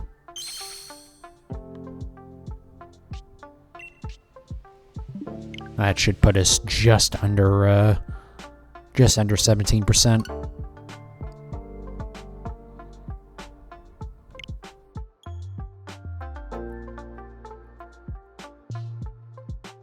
And I'll, right before I wrap up, I'll do the, what the odds are if the, shiny charm doesn't work, just to make sure. Or just to, like, know, I guess. I can't imagine we're, if it doesn't work, then we're not very close at all. But we'll see.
Alright, well, next one is going to put us at either at 17% or just under it.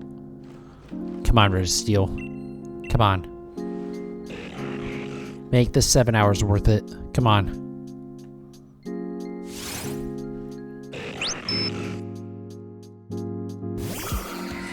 Okay, we're still technically at 17%.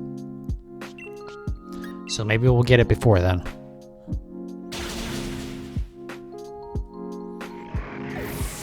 Either way, I mean, again, we'll finish up the set, but come on.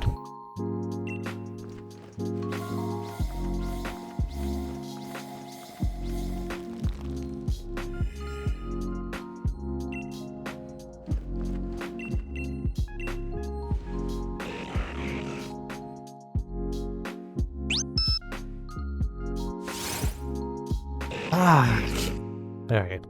I knew that was gonna happen though. It's fine. We are really gonna go for 2,400 into this without getting it. Ugh.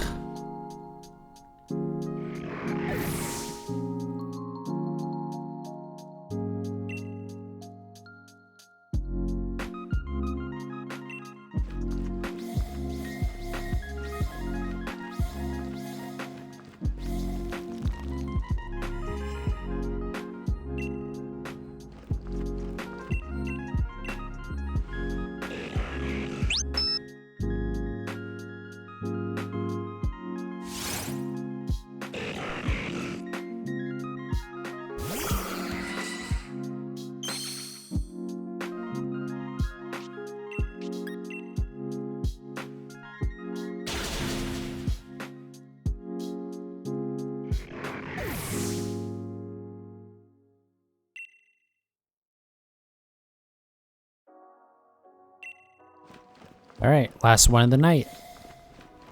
And probably for a week as well, because, like, I really don't want to do another one of these now. For at least a little bit. Come on, Reggie. Come on.